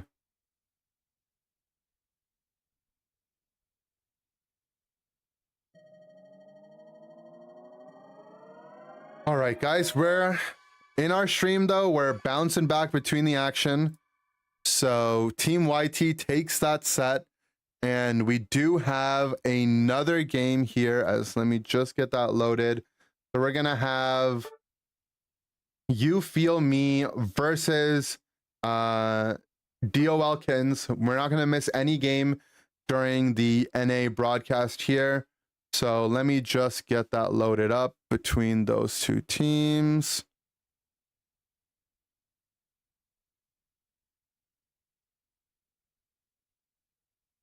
As I am getting set up, should be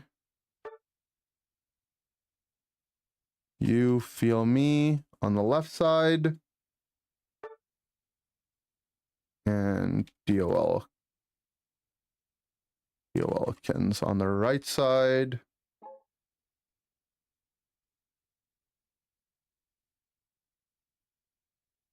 Oh, actually, we have the teams reversed. So it should be Elkins on the left. You Feel Me on the right.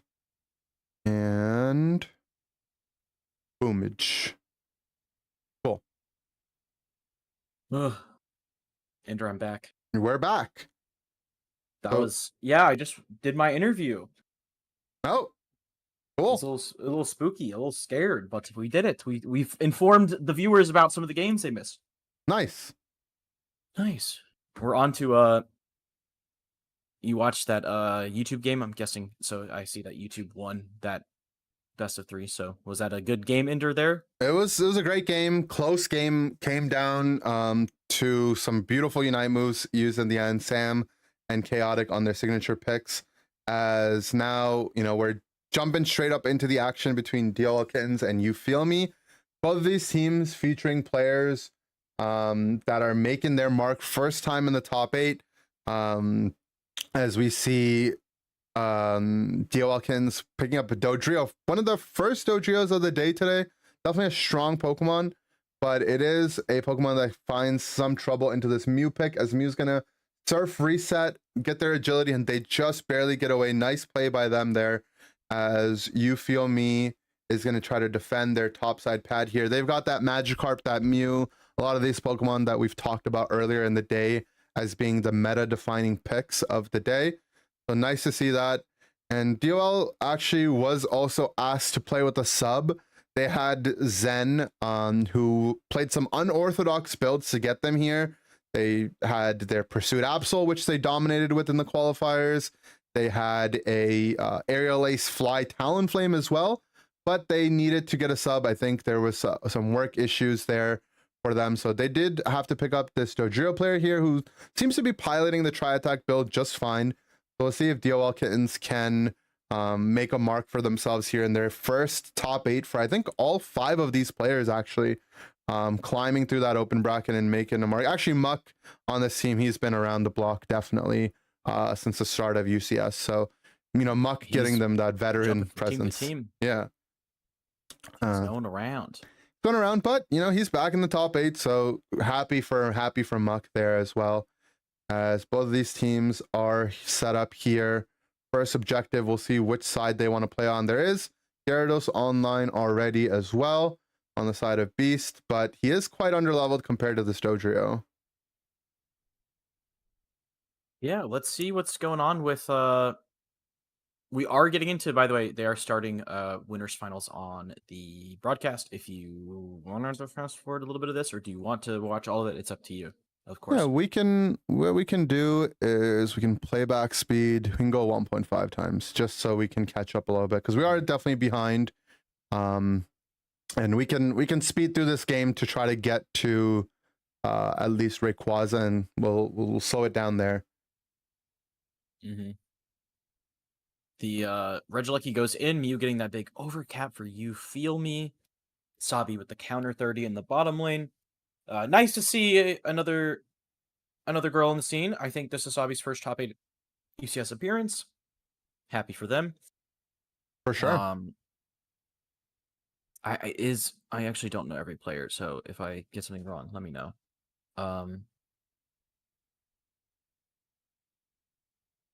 No worries there, as these teams are just farming away, trying to get as strong as they can, whether it's experience or the side of points. Here, as we're just fast forwarding through, Gyarados, forced to use their Unite move, is going to try to chase down the Dojiro. They don't quite find that pick there, and both of these teams not able to secure any KOs. Both did manage to put in quite a bit of points. DOL Kittens has that 40-point advantage, though, going into the second set of objectives. They're both on a similar timer, which means that both of them at the 7-minute mark around were taken at the same time. And we'll see, do we see another objective trade, or are we going to see a team fight here as DOL Kittens, they're in position on the bottom side. There is a tree who looks for that back cap, but he's going to get caught and be the first one to go down on the side of DOL Kittens, but that buys enough space for them to take that basement Reggie. They're going to want to just retreat off of that. There is a Fairy Singularity that catches out. Bliss Assistance used. Lots of Unite moves being traded away from both sides. And You Feel Me able to continue that momentum off of that tree pick that they got earlier in the fight and get that bottom pad broken down as well. Dojiro not quite in position to go for a flank. There is a Dojiro Unite move, though, that they can use to be able to set up play here. On the side of You Feel Me, there is just that Gyarados Unite move up. But I think DOL Kittens happy to take the farm that they have on their map, skip on this objective, as it doesn't mean very much. They have enough time to be able to clear it comfortably. There isn't going to be another objective. They get a pick onto the Blissey there as well. Dojiro uses their Unite move, Fairy Singularity back up, and DOL Kittens are able to pick up a handful of KOs on their side to get some experience as they want to get set up here in this final minute before Rayquaza. Top pad going to go down as well. So good point lead, small point lead for DOL Kittens, as well as a decent experience lead for them as well. But it's going to come down to a final fight as it usually does, or it might go down to this basement Reggie, which is going to have about 40 seconds difference between game clock and the Reggie clock here, as we'll see if these teams want to maybe make this the final fight of the game. Woodhammer Hornleech onto Ducky on that Slowbro, not able to secure that KO. On the side of Muck, he's going to get healed up by these Pollen Puffs as these teams are getting set up. And I'm going to bring it back down to speed so we can enjoy the final fight here. As both these teams retreat back, Reggie does go to the side of DOL Kittens, so advantage them in terms of combat power. They should have all their Unite moves come up as well. Experience is looking in their favor as well. So it's their game to be in control of. But that being said, You Feel Me, they've got all the tools necessary to mount a comeback. Things like Bliss Assistance can provide some really good counter engage to keep things like your Gyarados or Glaceon alive in this late game fight. And Slow Beam is the ultimate initiation tool that Ducky has in their wing to be able to set up a winning fight here. But we'll see how these two teams can work their way out in this team fight, as both teams are positioned.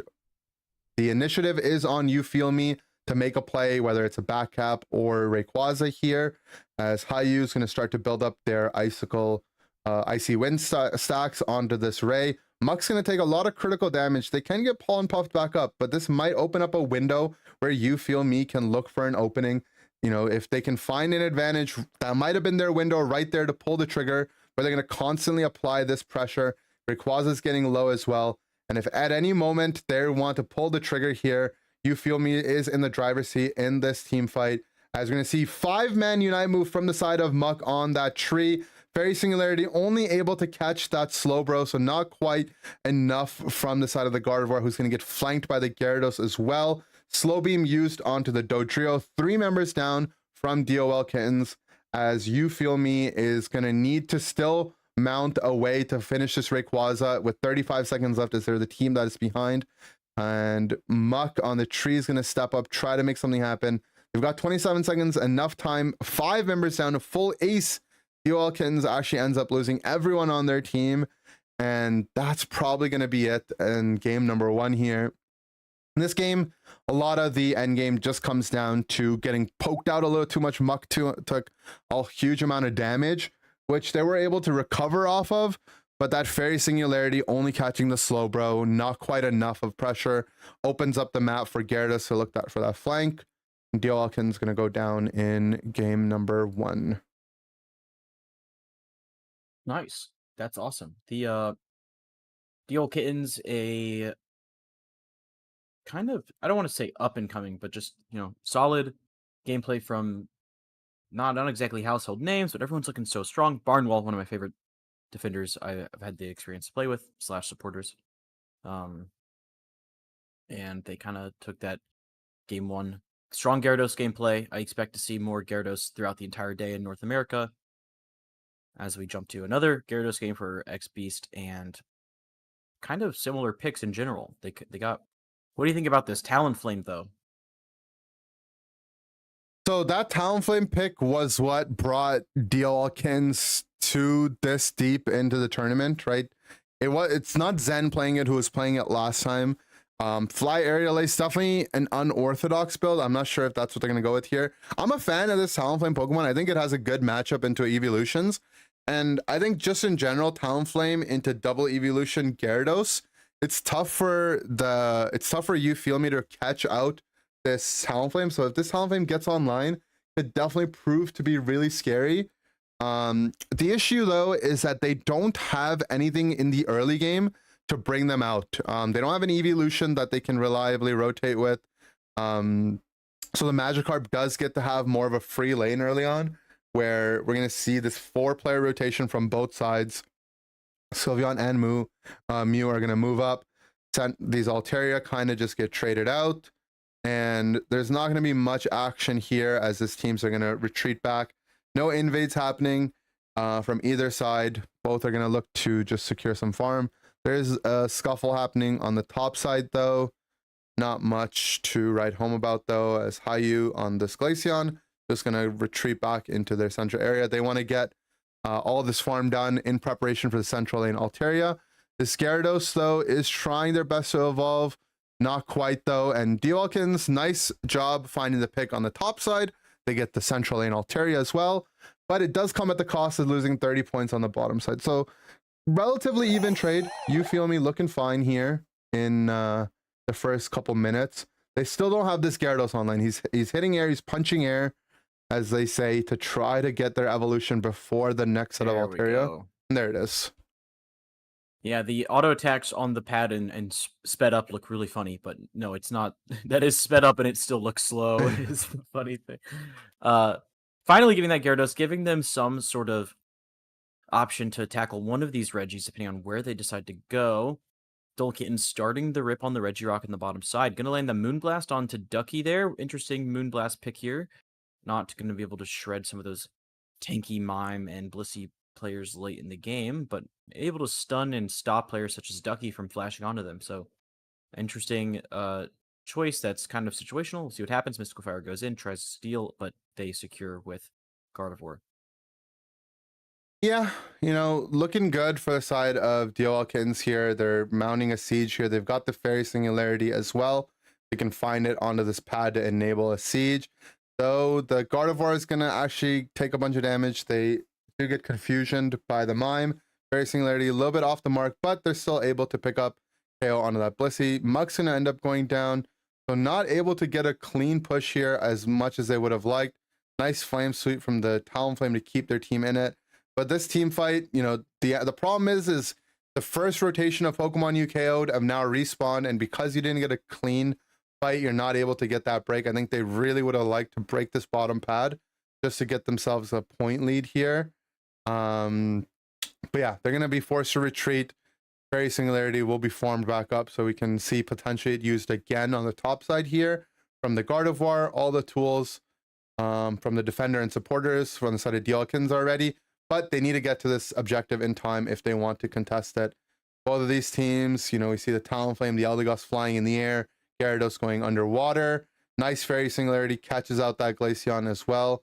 And they're going to try to look for a siege here. They want to break this pad first instead of going for this Regieleki. Definitely something that they can elect to do here. And with the Regieleki going down at, let's see, the 4:08 mark, that's going to mean we're not going to see another Regieleki this game, very likely.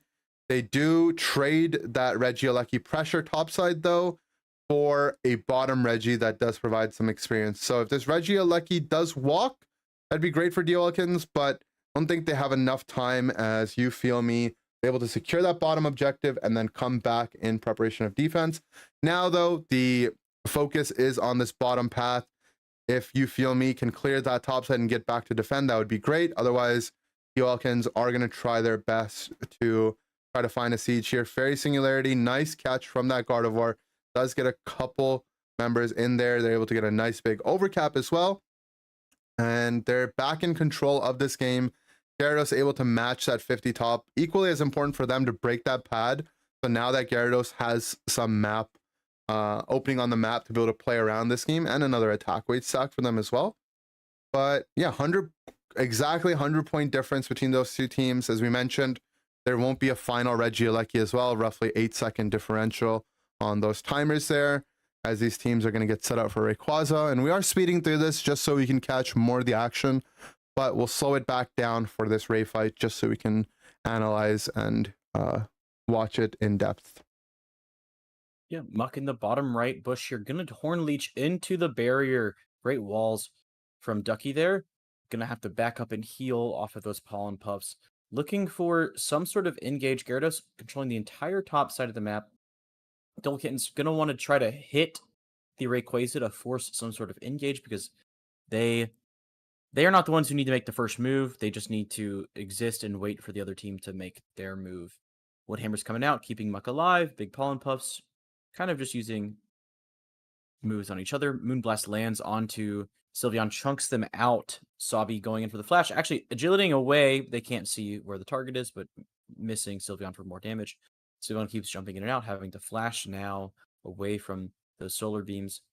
Talonflame level 14 looking for their target. Going to be that Glaceon for sure on the top side. They are still just kind of patiently waiting for any engage.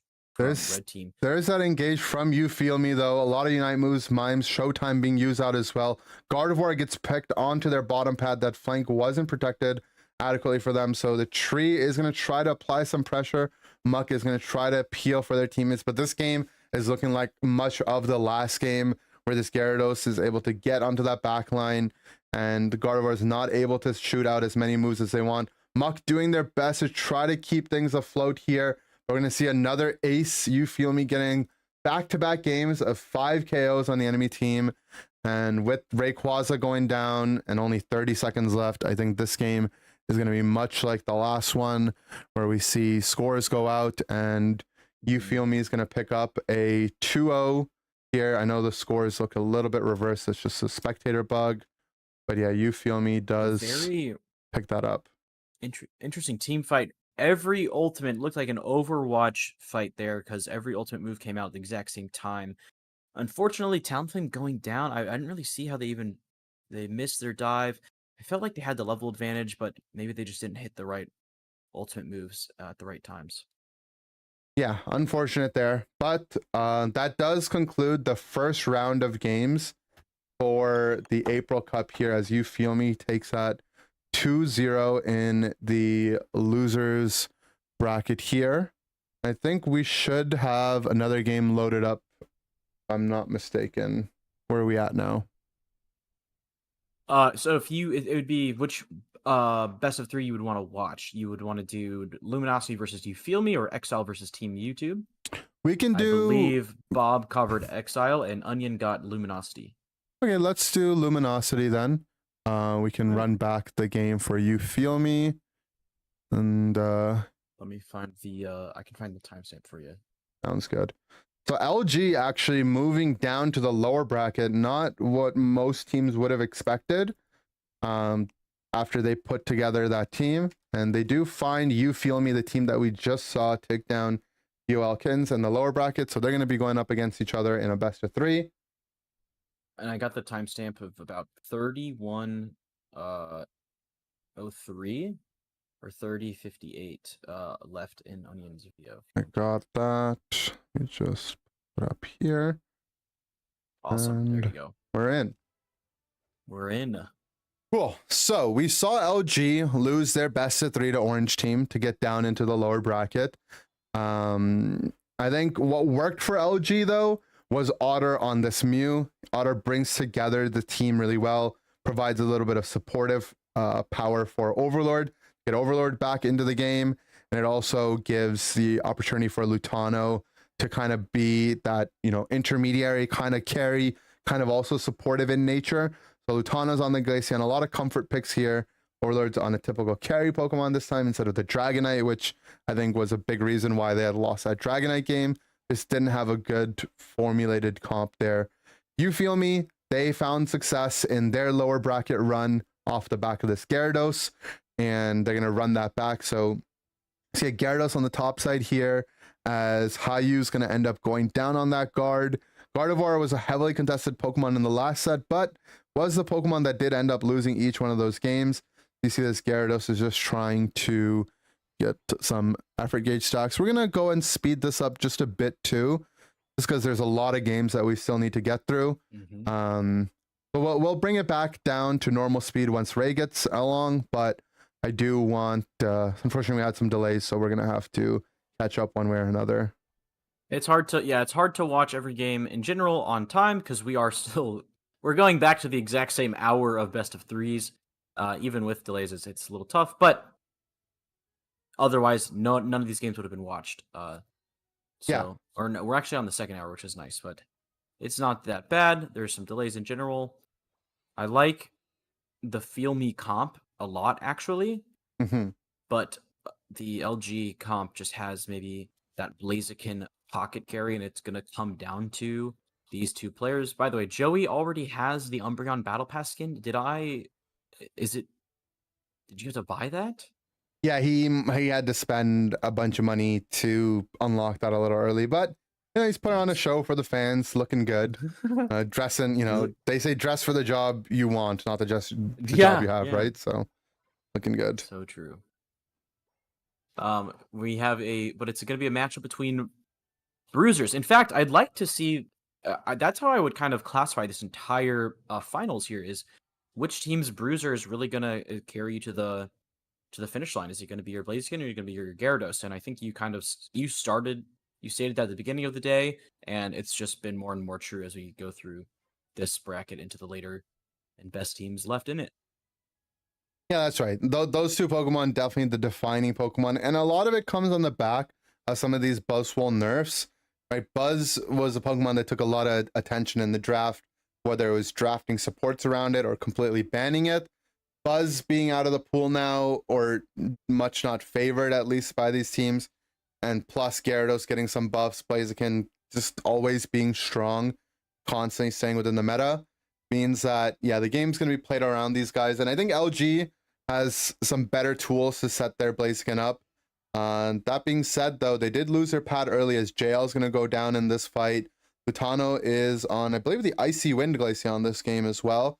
So they've got a couple late game carries, and it's really going to come off the back, I mean, of Otter's Mew here. Like, we can talk a lot about these bruisers, but there's no other Pokemon in the game like Mew, right? Mew has the mobility, has the peel as an attacker, right? But most importantly, it's that coaching Mew that we saw Kabi-chan's really bring back to life for these Western teams.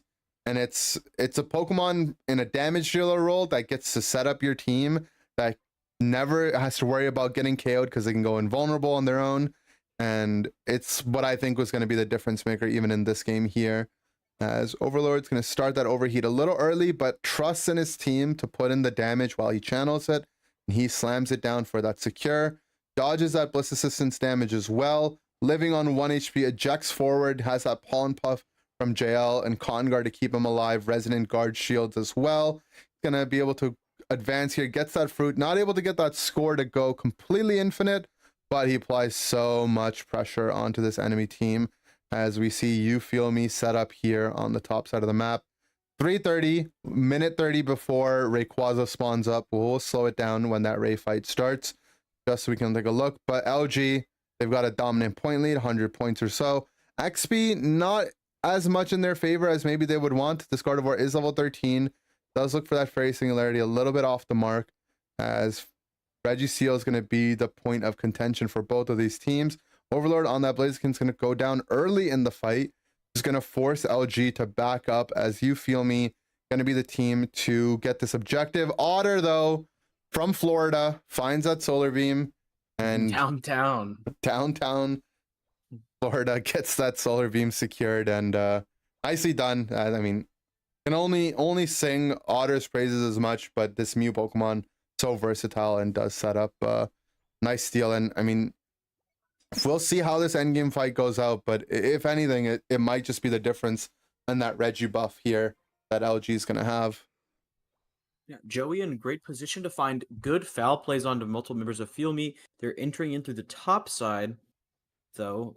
The team has scouted that out, even though he was sending out some Psychicks and Psyshocks to poke out, but doesn't matter as they go down.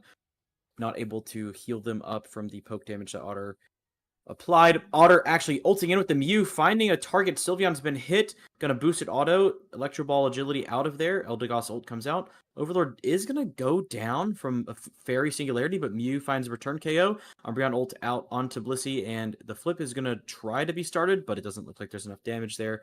Rayquaza at half HP. Potentially Ducky here with a good ultimate ability, but they find Hiao. Oh, it's a close one. It is a flip, and it's gonna go over to. Oh, it goes over to You Feel Me. They got the Rayquaza. The shields are on. They can break one. Let's see if they can find that Blastoise top. Blaziken top lane not gonna be able to stop it. Only 92 going in though for Blastoise. It looks like Overlord on the Blaziken should be able to break the shield from Blastoise in the top side, meaning they have no more shields left to score. Sylveon unable to respawn in time for the shield, and I think it's going to come down to small scores for the side of You Feel Me. They're going to need to put in at least 8 here to get, they're going to need at least 9 to win. Yeah, they're going to need some points that they need to score in. There's no shields left for them either, as Overlord is trying their best to apply some pressure and get some scores of their own here. Any small amount of points will have to do, so the Sylveon wants to get on top of this pad. The Fairy Singularity goes out a little early, though, not able to get that secure in, that score in, and just a little bit off the mark. I really think if they had exerted a bit more patience, walked up as a team onto that pad, started that Sylveon score, and while the Sylveon spamming their score button, the Fairy Singularity goes down to just provide any moment of crowd control, even just for half a second, would have been enough for You Feel Me to clutch out that game. But the extreme underdogs putting up a big fight to LG. I think LG, they come out ahead in this game, but I don't think they're feeling good about it. They think, a lot of expectations on this team, both internally and from their fans and just the community at large. For them to drop down to the lower bracket immediately, and their first match in the lower bracket come down to 9 points at the end game, not as clean as they would definitely want it to be. So close game, nice fight put up by You Feel Me. Let's see if they can bring back that energy for game number 2. think you'll get it. There we are. Yeah. Umbreon going over to the side of You Feel Me. Overlord picking up the Zoroark and JL on the Comfy. Joey with my favorite Slowbro skin. He's the Robin Hood there. He's gonna steal the enemy team's life force away. I think they have a great comp here. We have the Espeon. You think he's gonna run Psyshock again? He was running it earlier.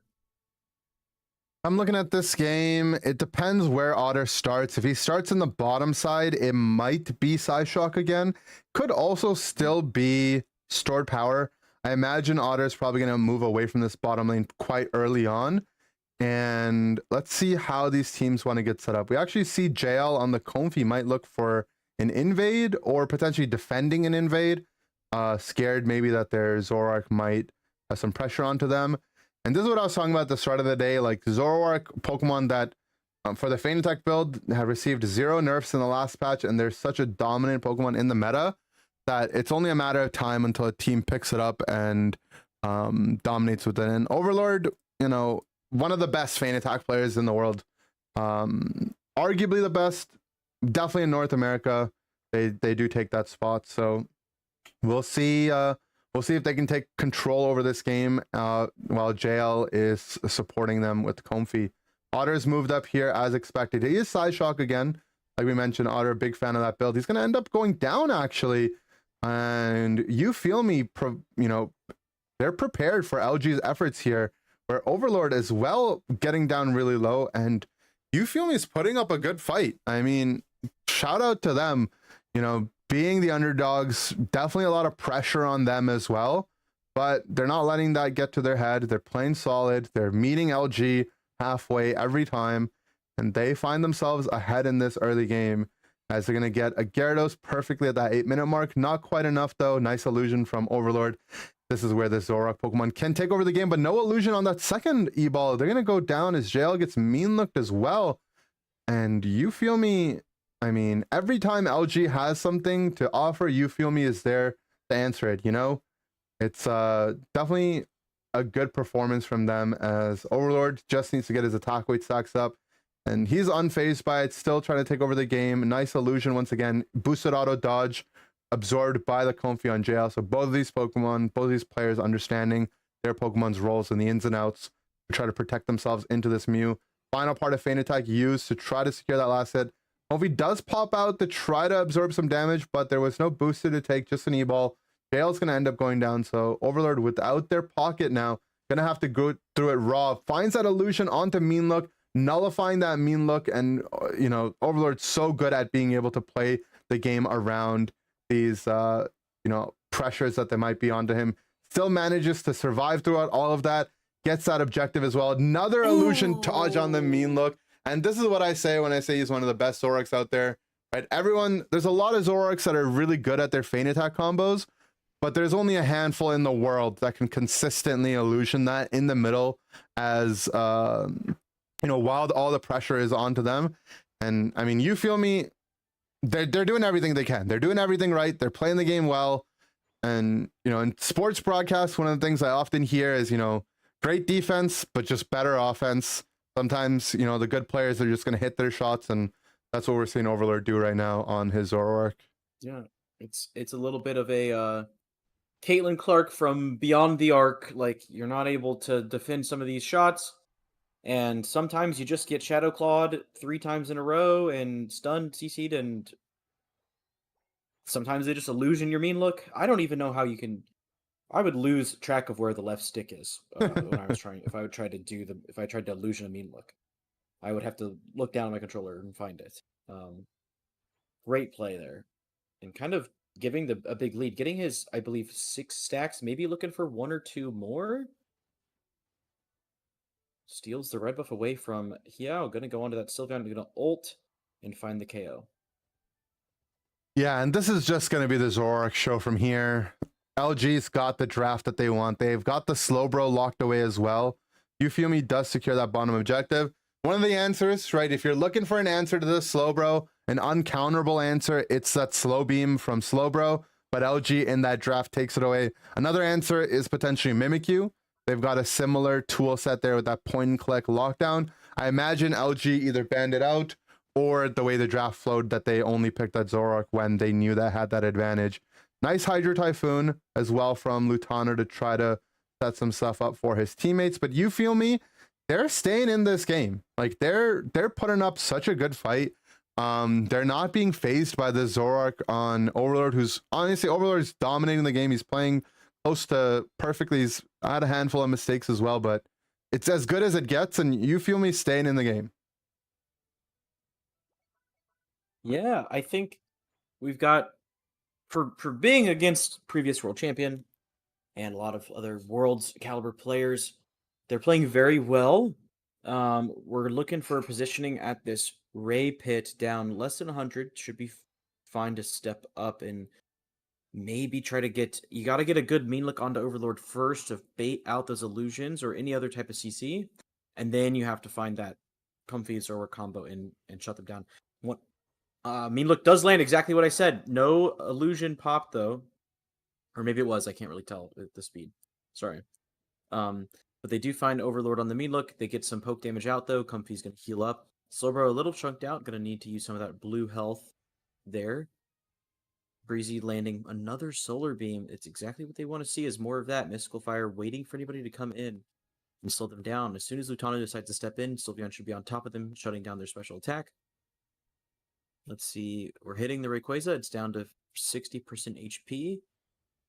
Umbreon is really low in the back. Ducky going to need those heals to come back up. Overlord taking a solar beam to the face. Doesn't really matter. Hit points regained with the Comfy ult. We're all ulting. Big Espeon ult and multiple members of You Feel Me shutting them down. Lutano finding the stuns in the back. Going for the KOs. Overlord throughout Umbreon, that did actually end up going down. So if You Feel Me can find a way to recover and bring their members back online, they'll have one final shot to be able to contest this Rayquaza. They don't have Pokemon that are really good at going for backcaps. They don't have that Hoopa or any macro Unite moves to be able to pull their team back. So their victory path is going to be on the back of a Rayquaza win here if they can get it. But with 40 seconds left and Zoroark back alive, it is going to be tough for them to find this opening. They don't have that Hyper Voice Sylveon either to provide some good damage. Illusion on another mean look from Overlord. He does get caught by that Ray Stun, but there's just too much damage, too much healing from this Comfy to keep him alive. And You Feel Me, they put together a really good fight here. Rayquaza's getting low.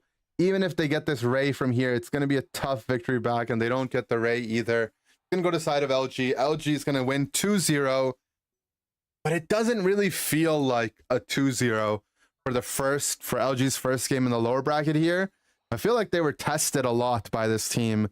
So You Feel Me is going to end up packing home. They're going to have to end their tournament run here, but I'd say they have a lot to be proud of. They did, they put up a really good fight into arguably one of the best teams in North America, some world-class players as well. So I think you never want to pat yourself on the back. You don't want to take a moral victory or putting up a good fight, but they got to give themselves at least a little bit of credit that they do end up, if they're going to go down, they go down to such a strong and formidable team. Yeah, we're seeing a lot of good up and coming NA teams. Being able to put up a good fight, like you said, is not exactly what they're looking to hear, but they did, and that's nice to see.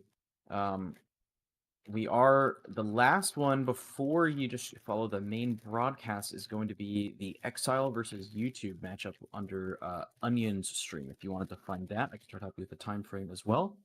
Onion stream? Onion's stream. Or no, sorry, we just heard Bob's stream. Bob was on YouTube. Bob stream, all right. And I think we're going to this series did get held up for some reason as well.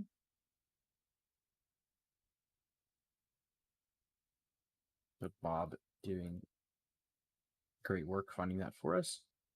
Might have been a lot earlier.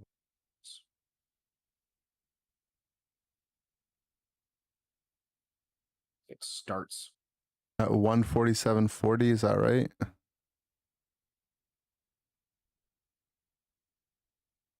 No, that's Hades. I think this one starts at 1. Pure and Simp. Yep, it's gonna start at 133.46. 36.26. You can go to like 26. 133. Okay, and it's gonna be YT versus Exile. Mm-hmm. T versus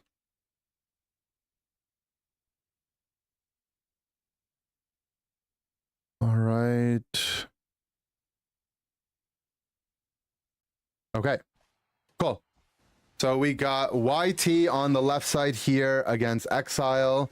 These are the lower bracket semis, I believe. And yeah, YT able to put up a good showing into Hades. It was a close best of 3 game. We're gonna speed this up as well just so we can catch up to the official broadcast. But this should be a good set. Both of these teams pretty equally matched, I'd say, in North America. You know, not the number 1 or 2 teams necessarily, but teams that are capable of taking away games from any of the top teams, and at any point can definitely bring out some cool and interesting new techs. We see Mew Blaziken, Hoopa on Exile's team. I think a draft that giving a lot of praise to LG for piloting. We'll see if Exile is able to put together some similar work with that. But YT, they had a lot of success with this Espeon earlier in the tournament, whether it was Chaotic on it or Sam. This time they got Sam on it with a Delphox as well to get them, I believe, some fire spin pressure, as Central Lane Altaria going to go to the side of Exile. Exile's draft looks very strong for this patch. I feel like last patch the other team has like a strong, that looks like a very meta team, but almost like a patch behind. This is a Blaziken, like World Turtle top. They have the Wish Umbreon. They have the Mew that everyone's prioritizing. I think they won this draft, but we're kind of seeing it now. I mean, one member does go down, but they are team fighting very well right now. Never mind. I'm jinxing it. Yeah, both teams trading blow for blow here. Umbreon definitely one of the biggest winners of the patch, being able to just operate both in like a defender or hybrid support role. Seen Wish in almost every one of these games. Definitely one of the moves that got buffed quite a bit. Foul play as well, so that's a nice move set from them. We got these Hoopa portal resets. Kilo is set up there on that Cotton Spore to take down the Mew outside of that portal, as Team YT is going to try their best to set up on this top objective. They can get the secure. Exile's putting up a good fight. It's going to go to Sam on the Espeon there. They're going to try to mount a siege with this as well. Fwee's looking to get their attack weight stacks in. If they can get this push, Hoopa hyperspace hole used to try to bring up some teammates from the bottom side, but no one's there to come through. Fwee's going to get their 40, and they waste no time to break that pad. I think ideally you want to wait a little bit, if not only to clear those Altaria, because now those Altaria spawn location will get moved over. They didn't get enough attack weight stacks for Fwee as well. So definitely more patience would mount for a little bit better late game scaling for them. Regardless, they get that top Regieleki in. That's looking good. Yeah, the enemy Blaziken actually did steal the buffs from YouTube. Exile finding that and then finding the KO on the top side. Having to run away from the Delphox fireworks. They take the portal to the bottom side to prepare for this Reggie bot lane. Pushing away members of YouTube. Ooh, sorry. Yeah, looking good. Team YT set up here on the bottom side. Pikatif's going to go down on that Crossel, though. They do get bush camped there. Fwee still able to provide a secondary line of defense as the secondary all-around or secondary defender for Team YT in this draft here. But Registeel is getting burst down. Overheat plus Mew's combos is going to be enough for that secure. Hydro Typhoon in the back might be able to catch down some members of Team YT. Both teams trading out some experience here as Blaziken and Blastoise go down in exchange for that Espeon and Tree. Point lead, though, favoring Team YT. And Team YT's success throughout this tournament so far for them to be able to make it to this round has come off the back of having a point lead going into Rayquaza and essentially forcing the other team to try to make something happen in the end. And we'll see if they're able to continue much of the same here. The final Regieleki is going to be set up by Team YT on the top side here, but there's not a whole lot of resources ready to go. And Exile actually trying to find a footing on the bottom side of the map, but Chaotic does have that fancy firework to hold down that bottom pad, so they're able to hold the line there. No Regieleki gameplay quite yet for Team YT, but point lead still maintained for them, roughly 80 points, so they do have a decent lead here. Chaotic's going to farm that fancy firework back to make sure they have it up for Ray as these teams get ready for the last, or the first Rayquaza of the set. Rayquaza of the BO3. Umbreon already getting engaged on those fire spins. A little pesky just finding out where members of Exile will be hiding. Freak in the bush, not seen yet. Gonna maybe try to blaze kick the negative into the rest of his team. The Rebel Rouser ult comes out as the rest of the ults come out on the other team. Everyone's ulting. The Rayquaza is getting flipped. It is so low because of the fireworks on top of it, and it's going to go over to the side of Exile for Simp, securing with Electro Ball, I believe. That was so much chaos. All the ults were just landing near the Rayquaza. The Delphox ulted the Rayquaza. I'm not really sure why. I felt like YouTube had a chance to win that fight. I'm not really sure. Yeah, I think YouTube's team fight definitely is strong here, and if there's anything to knock on their composition, it's that they're the team that's lacking in secure. Like, if I'm looking at their secure moves, what do they have? They have Psybeam from Espeon, maybe Fire Blast or some tick damage from Delphox, Curse proc from Fui, like nothing too crazy, whereas Exile's got that Overheat that they can channel, Muse E-Ball boosted combo even out of their Unite move. So Exile definitely the team that wants to take the flip if it's offered to them, and they end up winning it. No surprise there on that flip. So we're gonna see Team YT go down. Looks like in game number 1, there's just too much of a point lead for them to be able to go through. Exile could literally just sit in their base. Team YT would not be able to have enough points here unless they scored on their home. 24 seconds left. They're trying. You know, got to give it to them for not giving up, but that XP lead after Rayquaza is too much. 15 seconds left. We're going to just hop into game number 2. Give that win to Exile here as these two teams are looking pretty evenly matched. Relatively close game. It did come down to a Ray flip. Unfortunately, Team YT not able to get that secure. Yeah, just an interesting decision there. I felt like after all is said and done in that fight, they had the possibility to win that team fight. A good Eldegoss reset may have given it to them, but then everyone just turned to the objective. I'm not really sure about that one, but we're on to game 2. We see differences in draft, almost swapping. Well, not swapping. Exile kind of adopting YouTube's composition here with the double mage. Let's see. Who do you double think won this mage, draft? double defender. Chaotic is on Wiggly. So was there a remake in this game? Because otherwise, that sounds not right. Pika's on the buzz. This, yeah, things look like, yeah. This draft does not look real. Interesting that there's no problem. I'm guessing why it took so long is that it starts up at like 40. Yeah, you're there. 50 seconds. There we go. Okay. I'm wondering if I'm wondering how. So they must have had to stick with the Wiggly tough. Maybe there's a misclick or something, or a draft bug, and they had to prove it. But I thought they were pretty harsh on you not doing your draft correctly. Yeah, if you have a recording of what happened, if there was like a disconnect or something, usually the admins will allow you to resume the draft from the point where the disconnect or something happened. But if there was a misclick or something, you don't just get a remake. So probably some weird stuff must have gone down for it to get here. Wigglytuff though, not a Pokemon we see played a whole lot. Doesn't mean it's a horrible pick though. It does offer some really annoying tools on the back of the Q charm. And Picadiff has a lot of experience on the Pokemon itself as well. We're going to see them pilot that on the bottom side of the map. Freak on their Mimikyu, signature pick for them at this point. They're going to be as well in the bottom lane.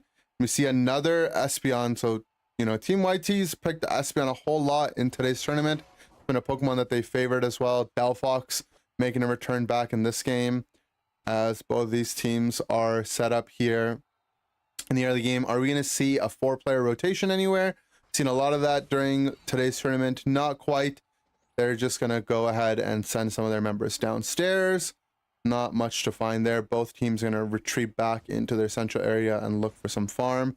Hui is set up here on the Solar Blade. Does find that secure. Aquilo forced to use her X speed to back up, as these teams are going to get set up for the mid Altaria.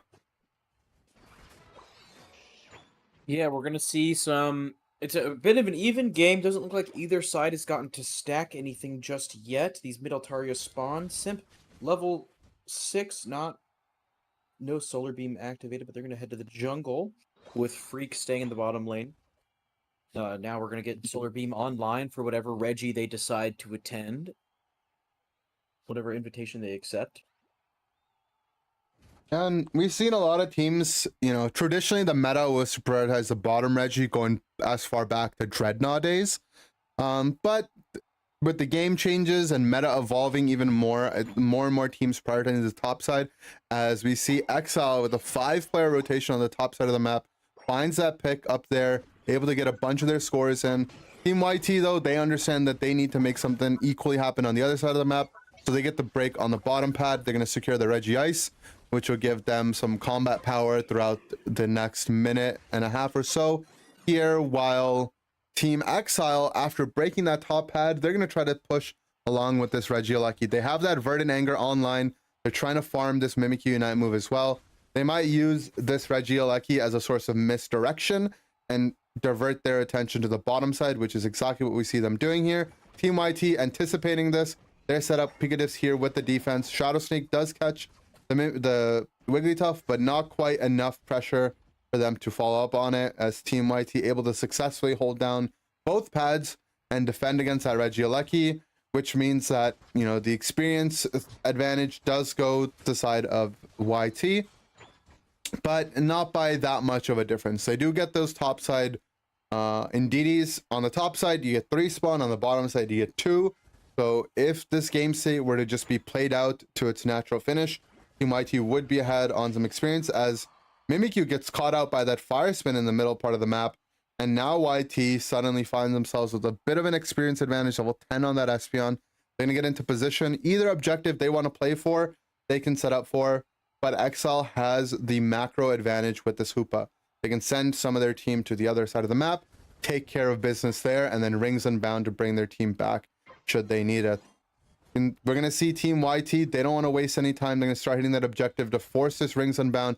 Picadiff, though, must use their Unite move to be able to provide some defensive pressure on their team. Aquilo as well resets their team. Hydro Typhoon into Verdant Anger. Those Kanto starters comboing their moves so well. They find a couple picks onto Team YT. Exile able to score on that bottom side of the map. And Exile back in the game now. They've developed a good point lead for themselves. They got this XP lead. And Team YT is going to try to hunt on this map to try to bring themselves back into this game. Team fight happening in the middle of the map. Delphox ult comes out, keeping the target inside of it with the Espeon ultimate. That was a great combo there, giving YouTube a chance to push and make something happen. They opt to try to go score. They realize going for the Regieleki pressure is a bit more important. They're going to rip the Regieleki, hope that it gives them enough time to go farm their side of the map, and it goes over to Symphony with a good Solar Beam. That indecision, that like second of indecision of going to rip, maybe costing them their Regieleki here. This Regieleki gonna just probably walking in with a 3-minute Verdant Anger. No, it's being barely defended. They have to use the Eldegoss ult in retaliation. Huge Wood Hammer combo, but YouTube survives, almost pushing in the Regieleki with a Fire Spin after all of that. YouTube survives, and they're able to hold down the defense here, but it comes at the cost of some of their Unite economy. Eldegoss forced to use a late Unite move, which means that they won't be in position to defend this Registeel. Registeel generally the most sought out after Reggie buff going into the final Rayquaza fight of the game here. And yeah, Team YT still without that Eldegoss Unite move. They did need to spend some time farming it. Shadow Sneak used as well, finds that Eldegoss. But Team YT, this is a territory they're not too familiar in being in. They're typically the team that's used to playing from ahead in this point lead. They don't have the Hoopa to be able to pull their team, as Pikadif's taking a lot of damage from this Woodhammer combination. And yeah, Team YT is going to have to find a way back into this game, whether it's off the back of a back cap or just simply winning a Rayquaza fight here into a flip. We see Blastoise set up to look for another back cap. Shadow Sneak weaves through and does find the Espeon, but I don't think Freak wants to take it. It's too deep into that fight, as Hoopa's trying to get some vision for them. Another Solar Beam. Shadow Sneak connects once again, forces a Kilo into that Unite move. He does finally have that back up, as we see Freak here looking on to the next target that he can find. Not able to connect on anyone there. Brings Unbound, forced to use from the Hoopa. Provides some reset potential for Freak on that Mimikyu. All meanwhile, though, Team YT is looking for this objective onto Ray if they can get it. They get hit by that Hydro Typhoon. Sam's going to go down. Akil's going to get beamed here as well. As Exile, they've got themselves a point lead, 100 points. They have 3 members down on YouTube as well. And I think that might be it for Team YouTube's run here in the lower bracket. 70 goes in for YouTube. Should just be the game, though. Close team fight. I want to point out that Leafeon almost found the assassination at the bottom, found the pick, and then they just couldn't finish off that Venusaur. Hoopa ulted and kept some of their teammates alive, but the Leafeon could never find the re-engage, and unfortunately, Wigglytuff had to ult themselves, and that is the end of YouTube's run there with a 5th and 6th place finish, I believe. That's right, yeah. Unfortunate. Now, what this means for Team YT's Worlds run is that it was always going to be tough for a team to break through the top 3. Right now, 3 teams get to go from North America to Worlds. The top 3 teams by both points and probably theoretical play are Nemesis, or well, technically, I think Luminosity might be in one. It's between Luminosity, Nemesis, and Orange Team. Those are the top 3 teams. So for a 4th team to break that barrier, they would have either needed to win today's cup, so YT not able to do that. Doesn't mean their shot at Worlds is completely over. They have the chance to win NAIC. If they win the regional finals for North America, they get a paid trip to Hawaii to qualify. Or if they don't win NAIC and they end up losing the run there, they can still have another chance to the final stretch where they would need to win that secondary tournament in New Orleans to be able to qualify. So they still have 2 chances to be able to qualify. I do think their chance to qualify through points, though, might come to an end here. The only hope that they have is if they can be the 3rd place team in points and one of the top 3 teams ends up winning NAIC, relinquishing their points spot as the qualifying team, and then YT could be the 3rd one to pick that up. At the same time, Exile could take away that spot from them as well. Exile is similarly poised in terms of points as well here. You'd also go for some gerrymandering, try to find some teammates and form the most points. That's always true. I don't know if that's really possible with how it's looking. It's looking like, yeah, like you just said, it's going to be a Nemesis, it's going to be an Orange Team, it's going to be an LG, and Exile is just right behind them, depending on who may win this Luminosity Exile matchup, which is about to happen on the mainstream. That's right. So I think it's time that we can probably look at the bracket now, right? Because all the other games have been covered on broadcast. So we haven't, not a single North American game has been missed. Wait. Or no? So they did do Nim versus Orange Team. That's the last thing you haven't seen. So that hasn't happened yet. On the main broadcast, yeah. No, it has happened. It has happened. Okay. We haven't seen it. Yes. But Yeah. What I'm saying is there's no longer a game that has not been covered either by us or the official broadcast, right?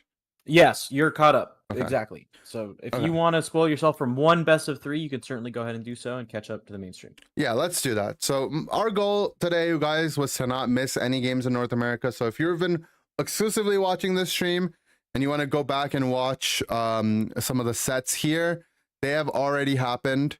And then Luminosity Exile also already happened on broadcast. Is that right? No, it's happening now. So It's happening now. Okay. I think they're about to jump into it in a second. Are you sure?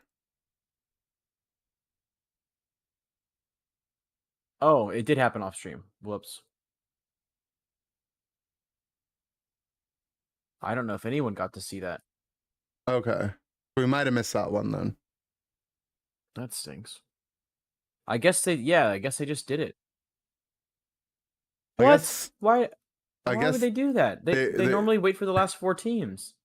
I guess because of the earlier, I guess because they were behind because of what happened to Lutano's account, they had to just skip it.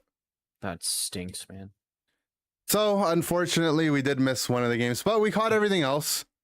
So let's pull up the bracket here, bring you guys up to speed. Spoilers are now all fair games, so don't worry about, you know, getting KO'd from the stream. Lutano pretty much griefed the whole day. Looks like it. Cool. Sounds like So to no surprise, right? As my cam pops up, what's up, guys? Did anyone grab that game? I'm wondering. Sorry, I'm gonna go look in. I think somebody might have. If someone grabbed it, we could definitely cover it, but Yeah, you don't have to. I'm just like, if you no. wanted to see that, I think Drake, who is how you say their name, might have covered that one. Drake, we got it. Okay, cool. So at least we didn't lose it to the void. That's good. But yeah, to no surprise, the final 3 teams in North America left in this tournament are the 3 teams that we talked about. Orange team actually 2-0's Nemesis in the winners bracket too. The orange team finds themselves in the grand finals where they're gonna meet the winners of Nemesis and Luminosity in the lower bracket. That means that neither Nemesis nor Luminosity are gonna find themselves in the grand finals. They're guaranteed to play against orange team. And well done by orange team. I think they were the team, like, it's weird to call them the underdogs, but of the 3 quote unquote super teams, they were definitely regarded as the underdogs, right? Flarion's making their first top 8 performance, but Chisel still in their first year of competitive UCS. Really, they had some showings last year. They didn't end up getting to play as much maybe as they wanted to. And then obviously Zug putting together the squad last second after that RosterMania happened in London. I'm sure they're proud of the fact that they've made it to the grand finals, exceeding expectations. But this also means that between Nemesis and Luminosity, one of these teams is going home before this lower bracket run. So we'll see how these teams are able to advance. Really, honestly, I'm a little bit surprised to see both of these teams in the lower bracket. But it looks like Orange team had both of their numbers, and no matter what we see in the grand finals, it's going to be a repeat. Whether it's going to be Nemesis versus Orange team, which was in the winners finals, or Luminosity versus Orange team, which was in the semifinals. From here on out, the game is underway. We're going to just be covering the official broadcast. Let me move this here. Yeah, the last thing is like in 2-0 Luminosity beating Exile. I'm gonna go watch that later, see what happened there. I'm expecting some Overlord carrying, and you know, some Gyarados gameplay for sure. All right, I'm gonna let Zoink, Stoob Snacks, and you, all 3 of you guys, cover the start of this game. I have not eaten or drank anything, so I'm gonna take a bit of break. I'll be back. Yeah. All right, chat. Now that he's gone, are we ready to come up with like maybe another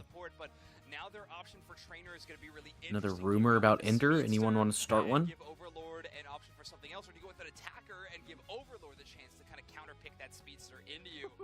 Nemesis is going to lock in the Sableye, though. Rex locking in that Pokemon, trusting in Aspenble's Wish Healing. So while we're waiting for this counter pick to be locked in here, that's something that Heal Umbreon does for you now, because it can fit the tank role and your healing role, which facilitates something like a Sableye much, much better, because you're not actually giving up the healing equity that you would when you're picking a different support. And Gary is going to be in the mix, and I am so excited to watch a Gyarados. Yeah, finally. This Pokemon we've been Oh yeah, Ender might be filling in for Lutano. He has login issues again. That's what I heard. So we're going to make up that Indy is actually going to account share right now and fill in for Lutano. In that hyper carry style away, likes to play a lot of ambushes, you know, do some split pushing. I kind of feel like Bounce Dragon Breath is going to be the direction. I wish I smelled like strawberries. Oh, we're loading up.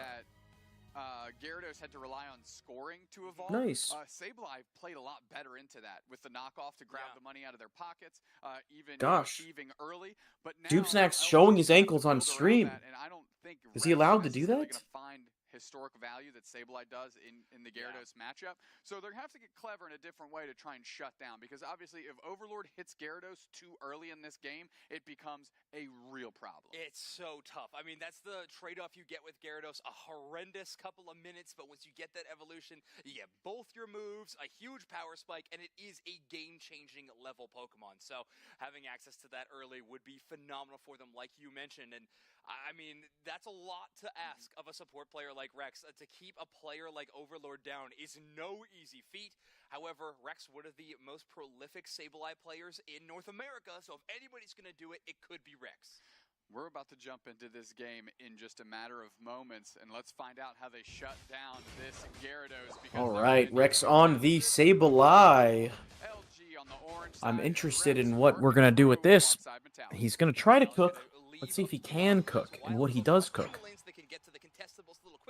It's Alex on the Blaziken, going to want to get some stacks in. Rex coming up here to mess with Magikarp. I guess it's a pretty strong Magikarp fight. Oh, the auto attack just missing. But not getting a knockout on Rex either is at least a good sign for Nem. Yeah, and Otter actually running the Razor Leaf build on this Leafeon. So no Solar Blade available for them. Instead, we're going to have kind of the all-in dive option. Instead of that big secure tool, we'll go with that Aerial Ace and Razor Leaf. A lot of cool outplay potential. Razor Leaf can actually do really well into multiple enemies. Nice. Otter getting to show his Razor Leaf gameplay. I believe last time you played it on Team YouTube, it did not work out too well for him. For Overlord to take, already halfway up on their effort gauge. So Gyarados is right around the corner. If they can hit this before the 8-minute mark, you have to consider that a big-time win. You can see how close they are. 4 players are up there babysitting Overlord. We got a lot of cats over here on LG's side. Lutano running an interesting build. I think he had Scope Lens. Ooh, and so he doesn't have the permanent upkeep of the Icicles. Big dunks. Trainer LGC is huge on the candle. I actually didn't know that Trainer LGC had a candle, and it's nice to see.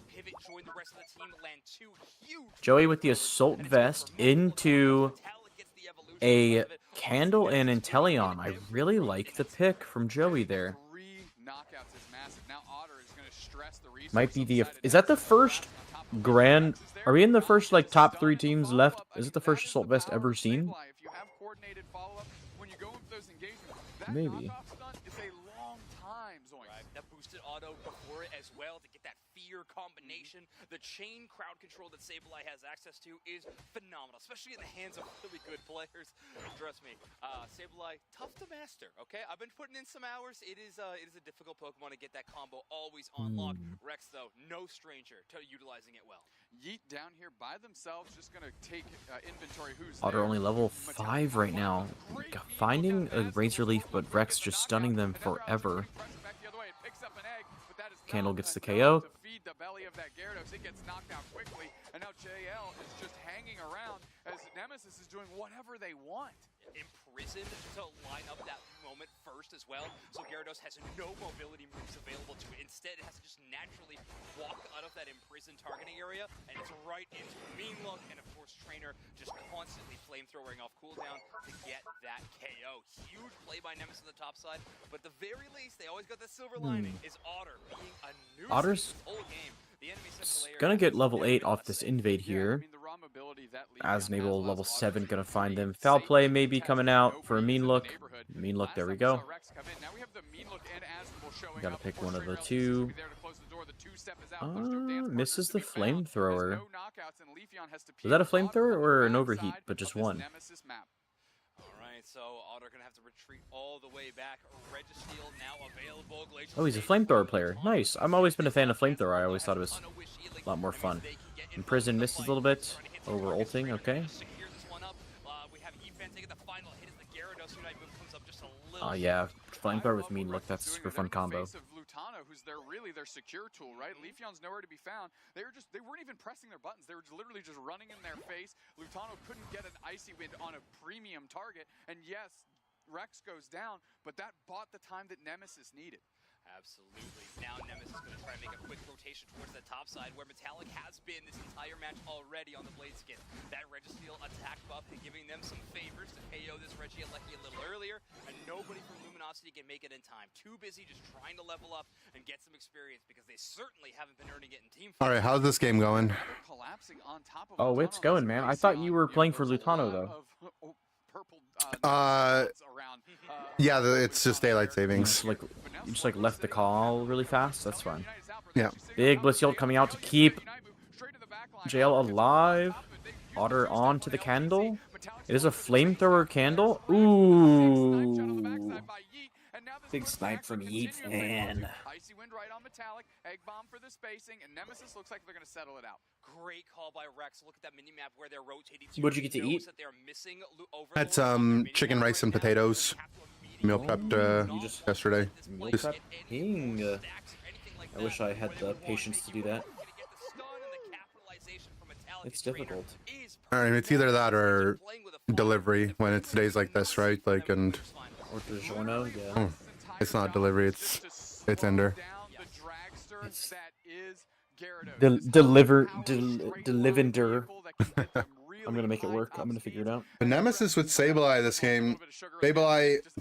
So the thing about their Sableye picks is they love to have either a sniper or a speedster, if not both. Metallic on the Blaziken's kind of like a speedster to help follow up on the Sableye engages, and then the vision that Sableye gets you some good snipes as well. And Yeet's, there's a lot of good Italian players out there, but Yeet's the original sniper, right? The first one to really bring Decidueye to UCS, and he's never stopped playing those snipers. Nice candle unite from Trainer as well to blind Otter, protect Yeet. An interesting draft from Nemesis, a little bit different than the traditional molds that we've been seeing, but yeah, Nemesis looking really strong in game number one. This is I like it. It's mean look and it's mean looking flamethrower. It's mean looking snipe shot, and it's Sableye's and all those things. It's fantastic mage gameplay. I think two mages is still a fun comp to run into some of the tanks that are being picked. Even with pink blobs having high special defense, it's still very good. Yeah, I think there's a lot of setup for these KOs, and it's a tough game for the Leafeon to really find something, right? Like, who is this Leafeon supposed to burst down in the end game? There's a Sableye and Umbreon that they're gonna have to get through. The other Pokemon, Candle, has that defensive pressure from their Unite. But good little engage and rotation from LG here. They're able to get some bottom side scores in, bring the point lead a little bit better into their favor, though they are still behind by 70 points. And Overlord's going to be stuck having to defend this top side. They could let this in and just let it crash, but I don't imagine they want those 20 points to go through, as Rex with the score shield behind actually does find the cap there. And another set of scores going. We talked a lot about like Orange Team LG having the rivalry and kind of former teammates going up against each other, and I mean this is a little bit of the same too. JL was teammates with Yeet and Trainer last year. They did really well as ASU, and it was unironically because of Sableye and JL going for that dance at NAIC that I think him and Trainer are no longer teammates. So to see him go up against Sableye, definitely ironic. They're good Sableye player in his own right. Man, Yeet's just finding these snipes onto Lutano. Another one on JL. This is where LG's like, we just need to pull the fight. Joey finds the backline, does interrupt the Candle Unite move, but it's not enough of an engage. Glacial Stage went out there as well. So trades of Unite moves. Otter finally able to find Yeet. That was his target, his only target. Otter finds the angle, does get that pick on the Yeet, and this is where LG needs to finish this Rayquaza. Lusana forced to use his eject button. There's still a Gyarados Unite move and Leafeon Unite move left. No other Unite moves on the side of Nemesis though. Objective is getting low. Overheat. Who's gonna find the secure? It goes to Trainer with the flamethrower. He finds it through all of that Bliss Assistance and Gyarados Unite move at the same time. Not quite enough, and Trainer finds the secure. Rayquaza's captured for Nemesis, and I don't think LG has a shot back in game number 1 here. They're gonna go down 0-1. Ooh, Sableye's animation takes forever, and they don't get the double overcap. But did you see the patience too? Metallic even waited, and Rex just didn't get to finish the animation. Yeah. Full ray shield and a full pocket full of 50. So tough to stop this Pokemon from scoring. So funny. But favorite Pokemon with Hoopa to play in the no, game. we're gonna see a game 2 with Nemesis starting off in the lead. Nemesis having just recently been eliminated, but no matter what this push is, like you always say, it'd be close if you added up all the points. Actually, they'd have to team wipe. No, Rex just put in another. Yeah, mathematically impossible unless Nemesis gets wiped here. I don't think there's just not enough time with Rex coming back as well. Sableye, definitely a Pokemon that just completely changes how the game is played. The Pokemon that you don't get a lot of practice into. And I will say, as experience playing into Rex teams, Rex is the kind of guy that he'll win 1 game in scrims as Sableye and then never pick it again. Because he's like, I just don't want to give other teams their practice into it, right? They'll go ahead and practice against Latin American teams that they trust to not leak their strategies and whatnot. So I know for a fact that LG, well, you know, if they had a lot of reps playing into a Sableye kind of comp, they could definitely, you know, they would definitely be stronger into it. But who's going to give them that practice, right? The only other Sableye player really in North America is on their team, right? And having the Sableye guy on your team isn't enough to be prepared into it. I mean, I don't want to just give all the credit to Rex. That came down to a Ray fight that could have gone either way, and it, you know, Trainer had the Trainer diff there to be able to get it. But it is annoying, like, and it does weigh on you. Like, all of these guys are professionals. I don't want to say you get mental gapped ever, but Sableye, if there's a Pokemon to mental gap anyone, it's Sableye. For sure, it's a little upsetting. Maybe when it got that score shield cap in the back, you know, anything could have happened and made them upset. Yeah, not even sometimes being upset. It's just it interrupts the flow of your game. You know, you're trying to develop a game plan. You're trying to set up. It's only a 10-minute game, right? Think about how short a game can be, and like, you know, you're planning for your Ray fight. These are the cooldowns. This is what I need to farm. This is how we want to take. We're going to take through bot side. Blah blah blah. You're writing your script, and then oh, he just scored on our top pad, and it's, you know, like, you have to bounce back from it, and you need a player that's good at being able to bounce back from it. I'm sure LG has those guys, like, they're all seasoned vets at this point. But yeah, well played by Nemesis in the first game here. Yeah, I'm. Ooh, look at that fan vote. This is what I actually thought the grand finals were gonna be, but you know, exciting to see it now. Yeah, if I were to put my vote for LG, I might be considering switching it up. But you can't deny the individual skill on Luminosity. I say that tongue in cheek. There are phenomenal. Did you see this clip? You wanna? I'll send you this one. All right. Of the role in it interview. It's very funny. Spraggles is so funny. But it takes a moment to mesh. Yeah. So in those moments like that, I'm thinking maybe LG can pivot to more did my interview come up at all? I don't even know. I don't know. Did you do a pre one? I did a pre one, yeah. Oh, you did a pre one. I don't know. I didn't.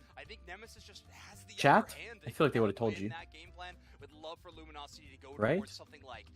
I mean, they might have just been in the other stream, though. I have no idea. Well, maybe.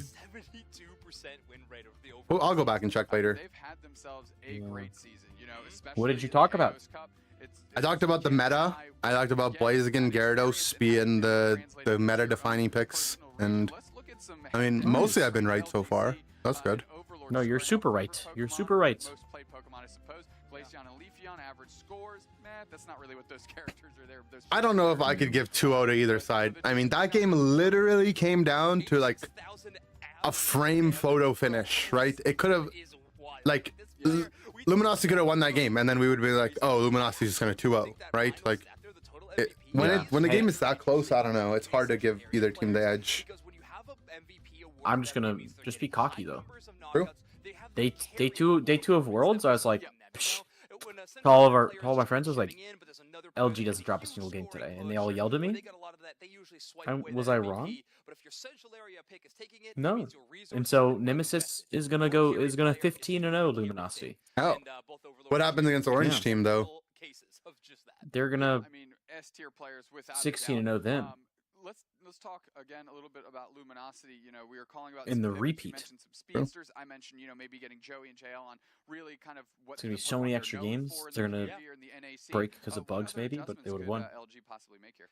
Yeah, I mean, that's the big one. You honestly could put Trevenant into the top half if you really wanted to. It could be an option. But whatever you do, you got to try to build around the potential of a Sableye on the other side. Rex winning player of the game. Yeah, That EXP first Sharp shot, over Floatstone, 20,000. toxic. Very toxic. 7 points scored.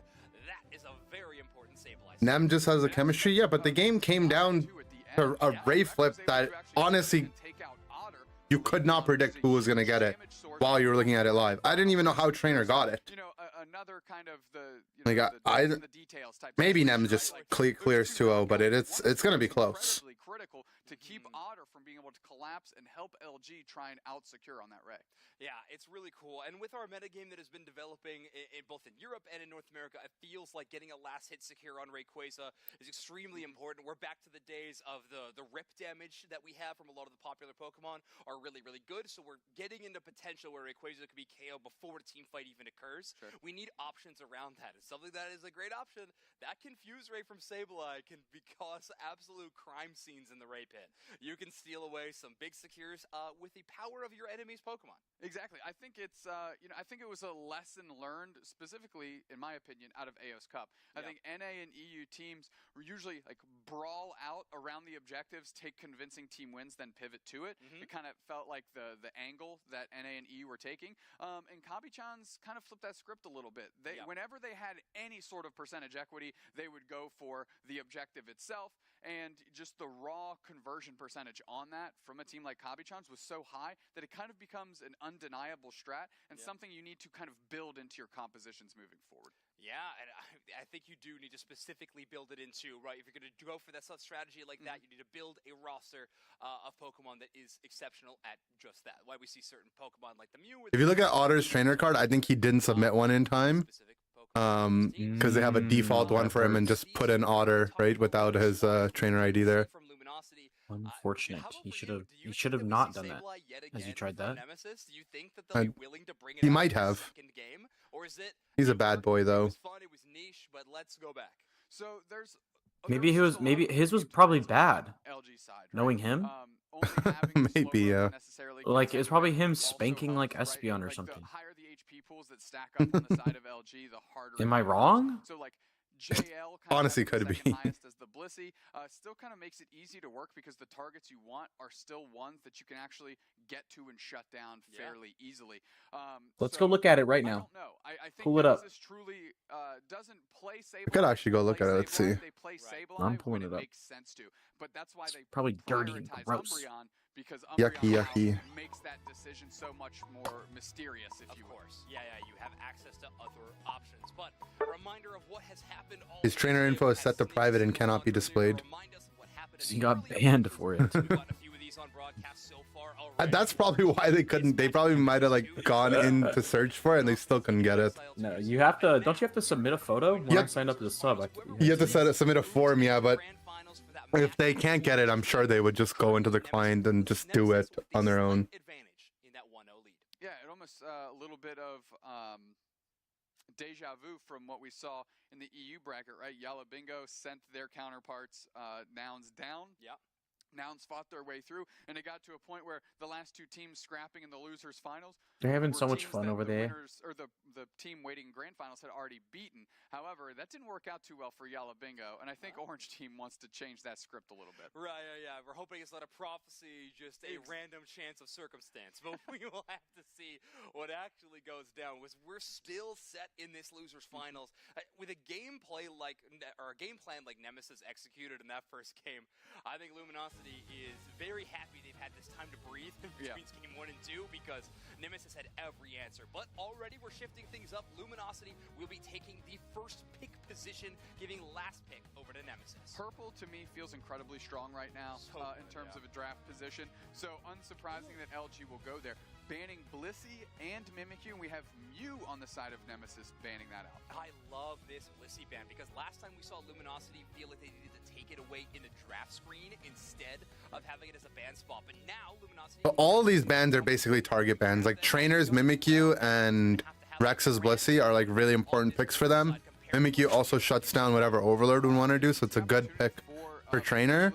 And then Nemesis knows that Otter is like the glue when it comes to Mew. The Mew glue, and Yeet also doesn't have it in his arsenal, so they ban that out. And then Zoroark, obviously we've seen what Overlord can do with Zoroark. But all 4 of these bans are basically target bans from both sides. And now, so Yeet's, you know, when Yeet isn't on Inteleon, that's when he starts to pick some weird Pokemon. Otter's hovering Mewtwo Y, Munka, and they're gonna get the Eldegoss. So the reason why they go for Eld instead of Hoopa here is Hoopa matches into Sableye a little bit worse, right? In the late game when Sableye is doing his Confuse Ray knockoff stuff, Hoopa doesn't have a way to save his teammates where Eldegoss can use their Unite move. They're going to take away that, and they're going to save Rex is going to save his pick for last. So he could go into the Hoopa if he wants. They could go into Clef, which is effect, or they could just go into another Sableye game. And now LG is going to bring out the Aegislash. That's that anti-melee Pokemon that we saw earlier in the tourney as well. Good pick into Trainer's Leaf. Leaf actually went deep into the draft after those target bans. Yeet got his prio pick as well. And Otter is going to get Sylveon. So they're putting a lot of eggs in Overlord's basket to carry. And how is Rex going to respond from the support role? Are they going to go for the Hoopa? Or are they going to go for the Comfey pick here? Comfey's a gamble. Onto Metallic, they played a game of it earlier and it looked pretty good, but they also had the Wish Umbreon, so I'm not really sure. I think you have to. Yeet's gonna be playing for himself. AZ's gonna have to do his best to protect him, but it's hard. Yeah, so AG has a solid matchup into the Leafeon throughout the game. The problem with AG is the Pokemon that needs level 7 to scale up.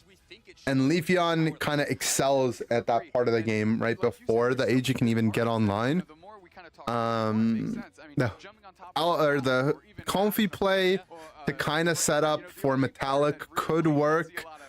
But if this Aegislash gets too big, they might not have... like, if you look at their comp, they just don't have good damage to deal with frontliners. They have a lot of backline damage, but the frontline can be a little bit hard to get through. So Umbreon, Aegislash, and then Eld behind it. It's going to be tough.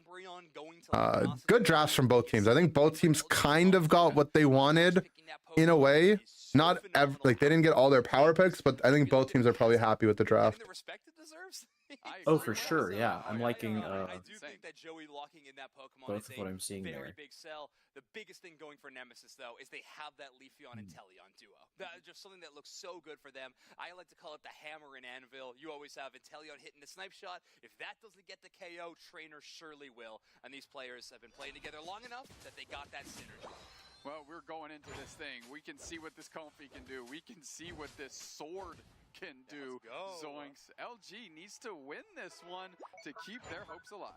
Yeah, LG does have 3 EVs on their side of the battlefield currently, which is a recipe for success for the most part. One cool tech that I've seen from actually both of these support players, both equipping the Resonant Guard.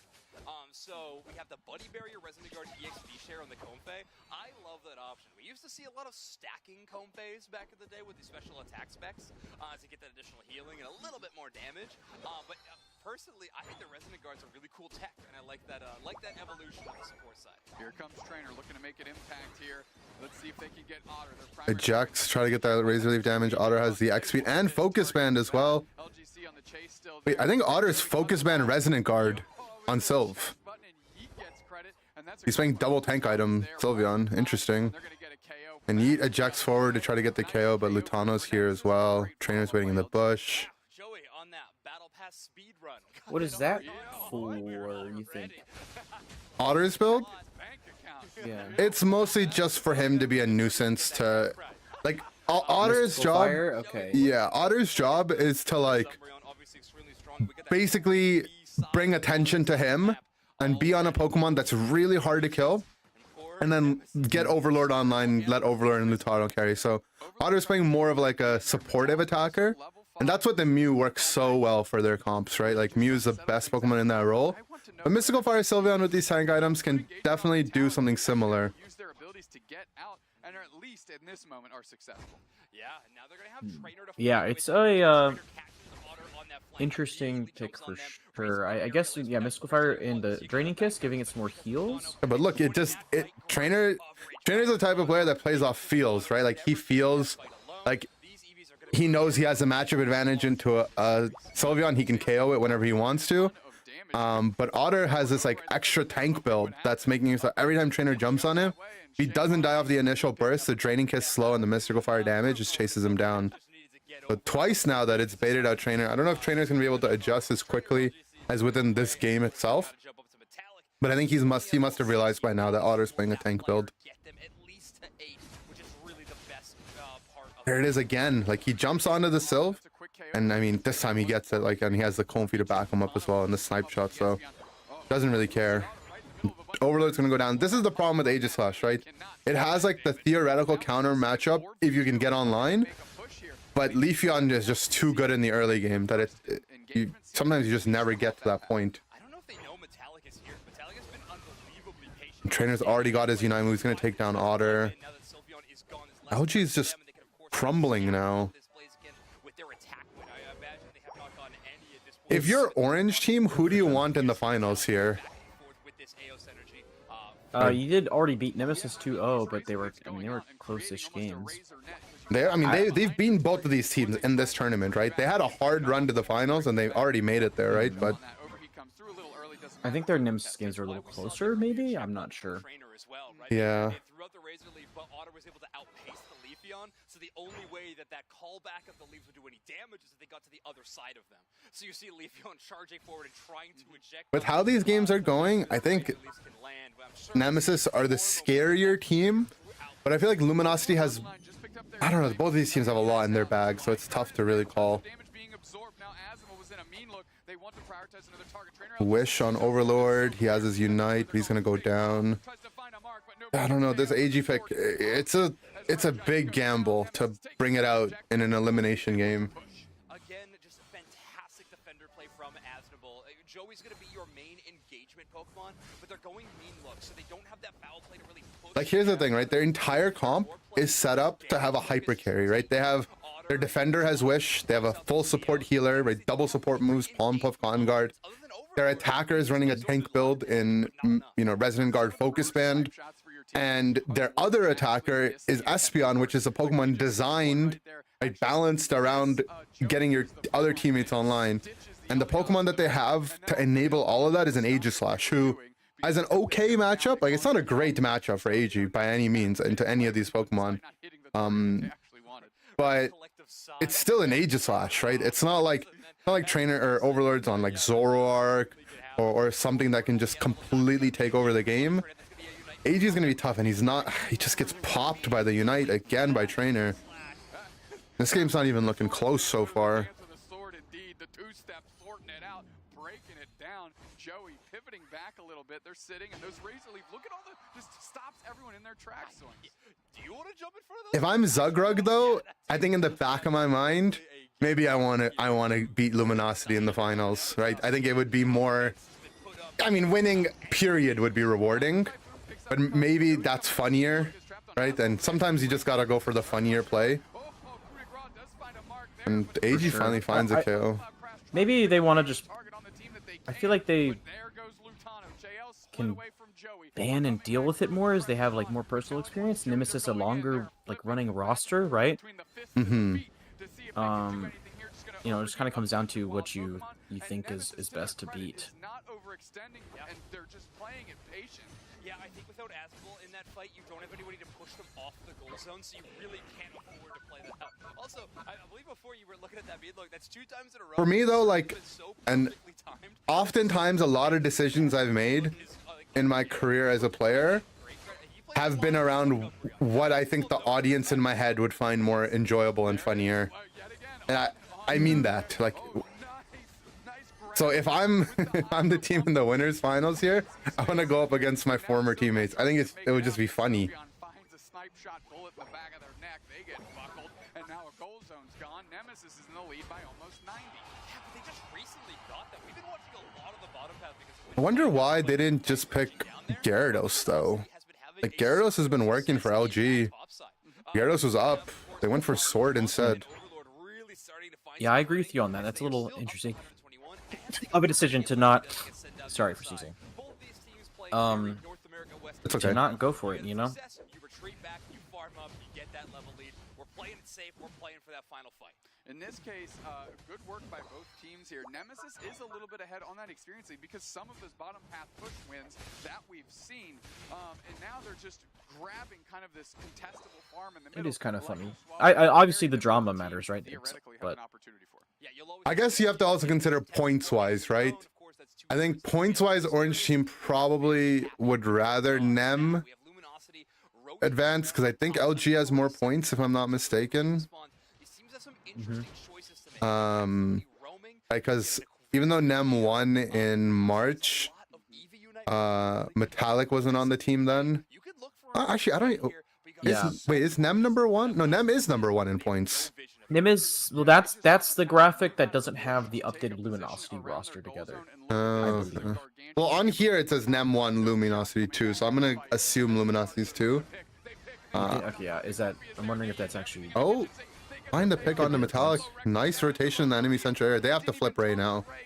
Ray has to die. They don't have the sword ult for it, but they have some Espeon damage here. You can get a lot of auto attacks off. Trainer killed the Overlord though. They can't do the flip. They have to They go for can't, kills. yeah. Oh, so close. And Otter doesn't have the damage because he's double tank build there. Oh, Trainer or Yeats looking for the snipes. He's gonna end up going down. I don't know. Oh, Metallic though, he has the bush. He's channeling overheat. Grass Knot pulls them together. That's not enough though. Trainer's getting low. Huge wish shields to keep them all alive. Oh, flash from Metallic.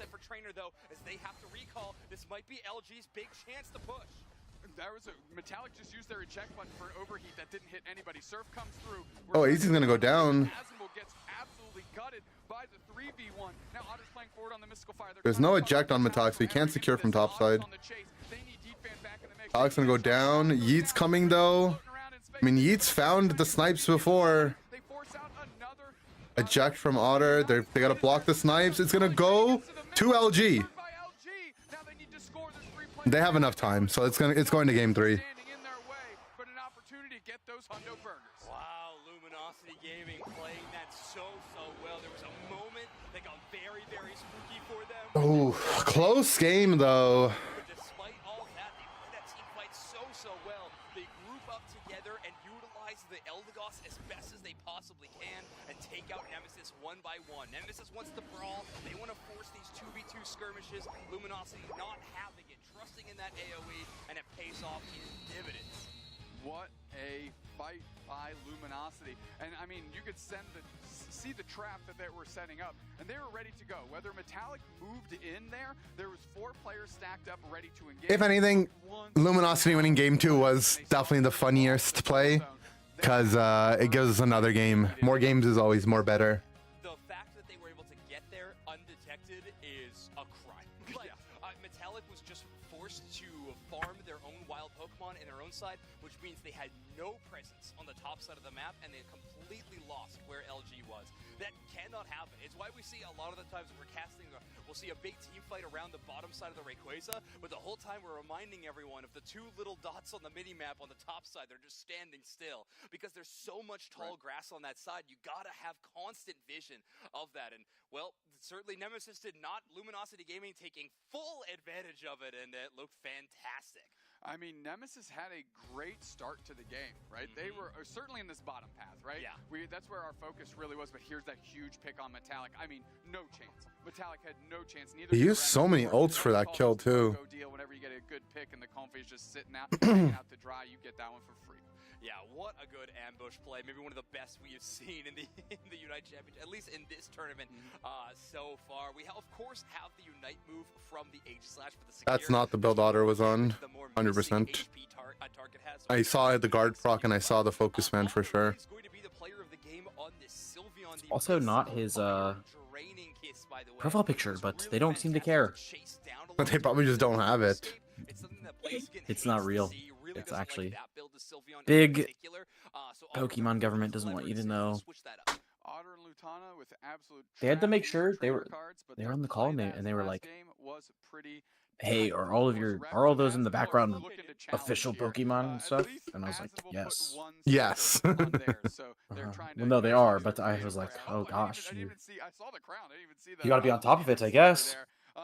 You can't have fake stuff." On the bounce back. I mean, this is an end-all game for both of these teams. Yeah, it is. I mean, their early game was so strong. That final team fight felt like just a little bit in shambles, honestly. Now All right, I gotta hang out with my dog soon, so hopefully this draft priority that Blissey cleans up soon. I might just take I him to dinner. really want to see that Pokemon on Nemesis' side. Rex looks so good with it, and I see the vision of that. You mean like your dog or like your friend? Hyper carry you want to pocket. I just think the Blissey does that job a little bit better in the compositions that Nemesis likes to play out, and Rex really likes that pick in particular as well. So I'd like to see that swap. Yeah, they did that all AO's Cup. Yeah. I think one of the exceptions is the first game we just watched here, where they ended up obviously pivoting to Disableeye. Is there any other supporter that? I mean, I don't think I've seen Rex off of a Blissey in a long time, Disableeye or Blissey in a long time. Is that the recipe for success against Nemesis? I don't think that the Comfey play was particularly like what went wrong there. Like I do think it was just that ambush play. What was what shuts that down. We just can't allow that to happen. But here are some available options for either of these teams to pick. Very, very powerful Pokemon, obviously. These are our top Pokemon to watch. Mew sitting at the top with a 62% win rate in that April Cup. 115 picks and only 8 bans. I'm looking at these 8 ban, 2% ban rate? That is criminal. Yeah, well, there's a lot of teams that just don't have a Mew, right? So I'd expect that. I don't know what Otter's third item was. I think Spoon is probably better, but he might have been Incense. Yeah, Yab Bingo with Lunder, like you better be taking the Mew. What else did they have on their team? They had AG Espeon. Yeah, get a Mew. If you don't have one, I think he was probably Spoon. I'm just saying, if you feel like you're a attacker player, you're not super comfortable, just try it. Just do it. It's a 62% win rate. Yeah. You know, let's just send it. Just like that one mediocre shoe company said, just do it. Yeah, exactly. And it's not getting banned only 2% of the time. So well, I they're think sneaker you'll have soics, of course they're not getting banned. Okay.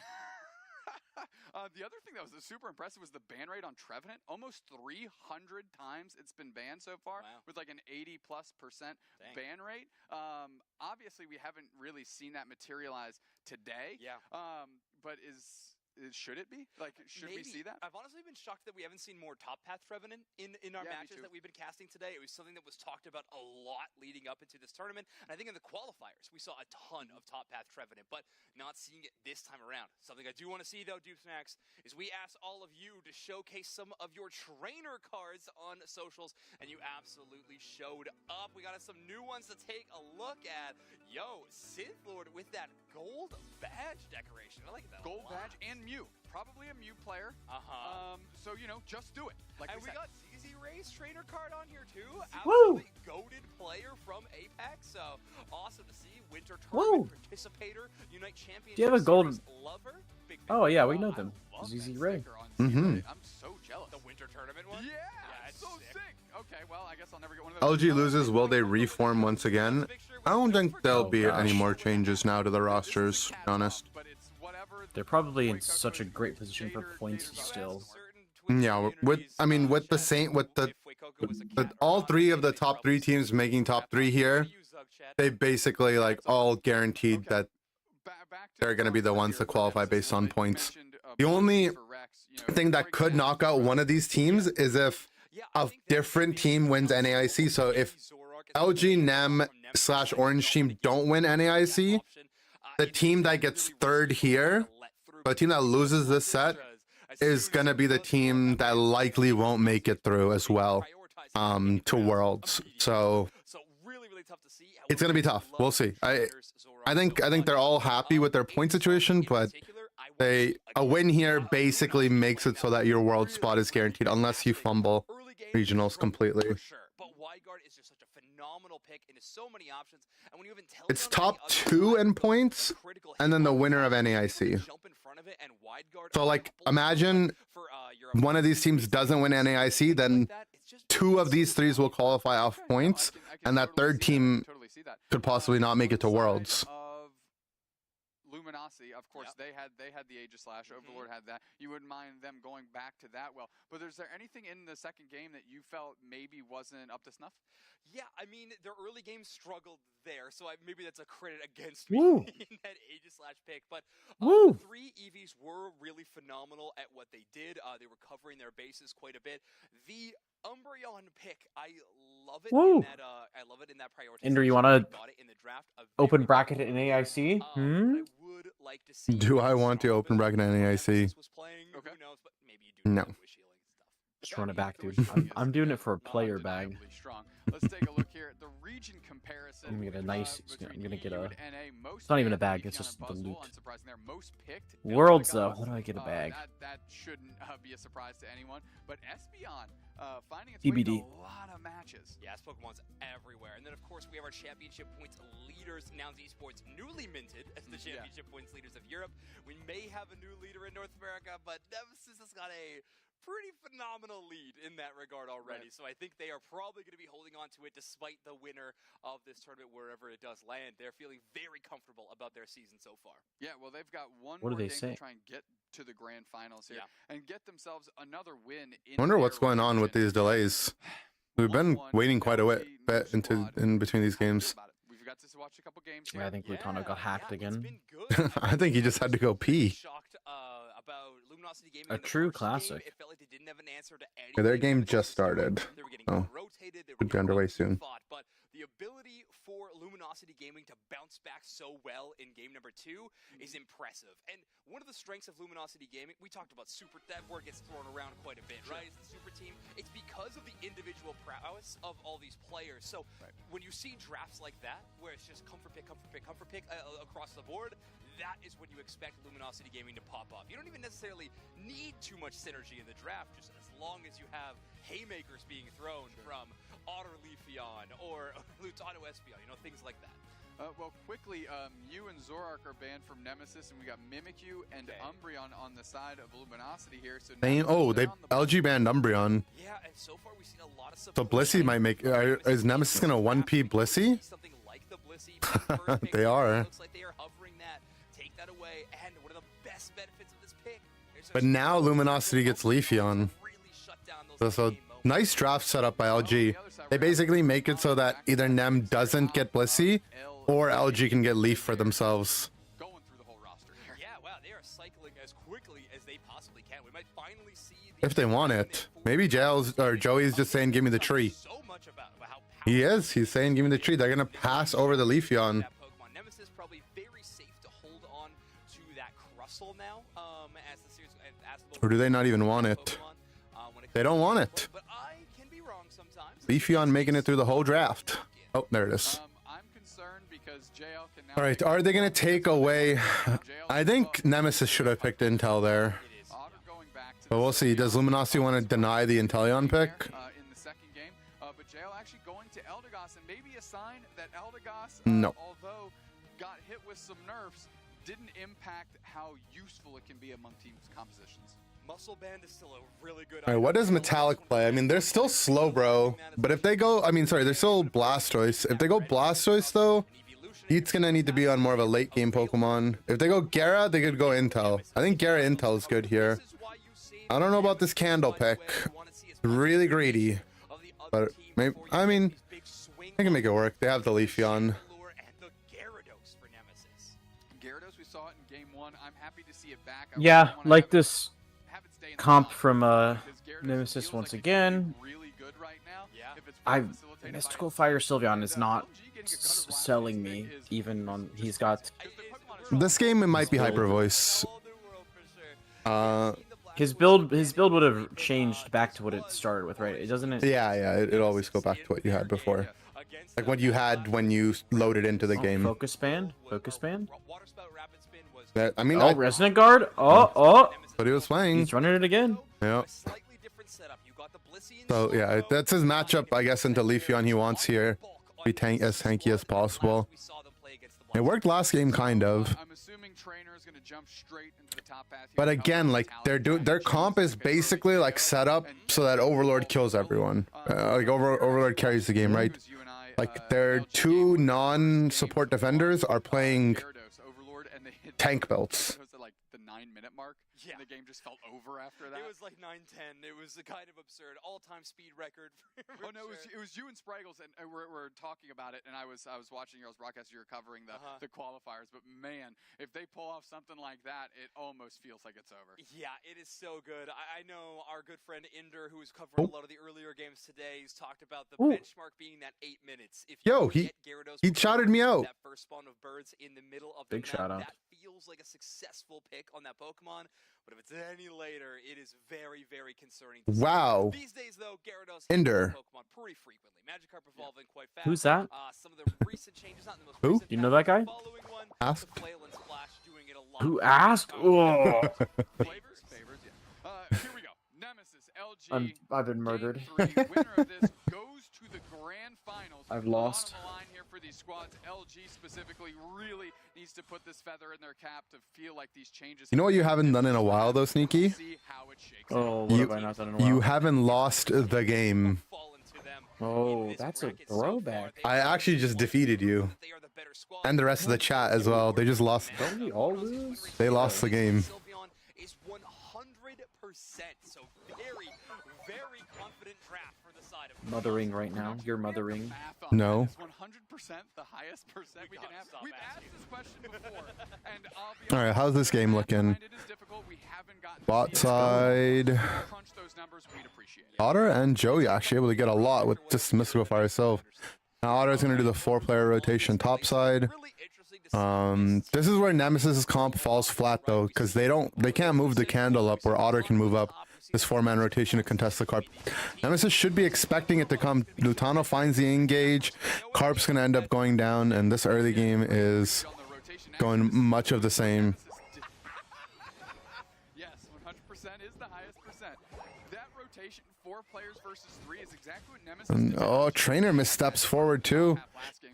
LG looks like they've got a comfort comp for them though. Like and just executing they have the Eld. It's like budget friendship comp. You know, they don't have the Mew for the coaching here, but they have the Sylve that can just chase down and do something. Do about the same. Rex also goes down. Although meanwhile, Lutano is just going to be stacking up on this Blastoise. And now look at all this attention that's been drawn away from the paths to try and deal with what's going on in the middle. I actually domed you guys all, defeated you at the game. I mean, Crazy what you've done. I honestly was winning for years until I lost it to myself just now too. That is their level 6. Eject through the wall, and Overlord is sitting on a sliver of HP. Trainer is trying to close the gap, but they just can't. Eject button, aerial ace, like doing everything Leafeon can possibly do, but still cannot catch the fire chicken. Honestly, I feel like the game's already over. Like, Really? yeah, They didn't get their ahead with the EVs, but maybe you're right. It's not a good Leafeon game if you're not ahead this game. Like, who are your targets? Yeah. Leafeon's job is to one-shot someone in the late game, right? Right, go 1-for-1 after getting the rest of your team ahead. Who do they go 1-for-1 on? Like, It's Blast Tree, double tank item Sylve, Blaziken Eld. Like there's zero targets for Trainer to KO. Unless Trainer like magically gets like level 14 with like 6 stacks at Ray. I just don't see how they can win. Nemesis can win the fight. Yeah, LG is really stressing again the resources on the side of Nemesis, getting into the central area, specifically Gyarados. kind of been sent on those missions. You lose. Maybe Gyarados can make it happen. Always down a player in both lanes in a Oh, lot of that was close. situations is incredibly impressive.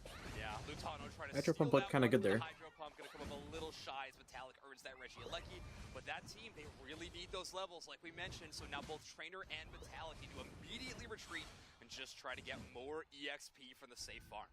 Yeah, LG just taking this Regieleki off the map. Both of these teams have kind of settled in and haven't scrapped in a moment, waiting for the right opportunity to engage. Patience might pay off, but now we have Overlord looking a little feisty, going for that main Altaria as Trainer LGC tries to jump right on top of the Eldegoss. It will be Yeet Fan closing the KO on that one. So a big dive moment, but it only comes away with 1 KO.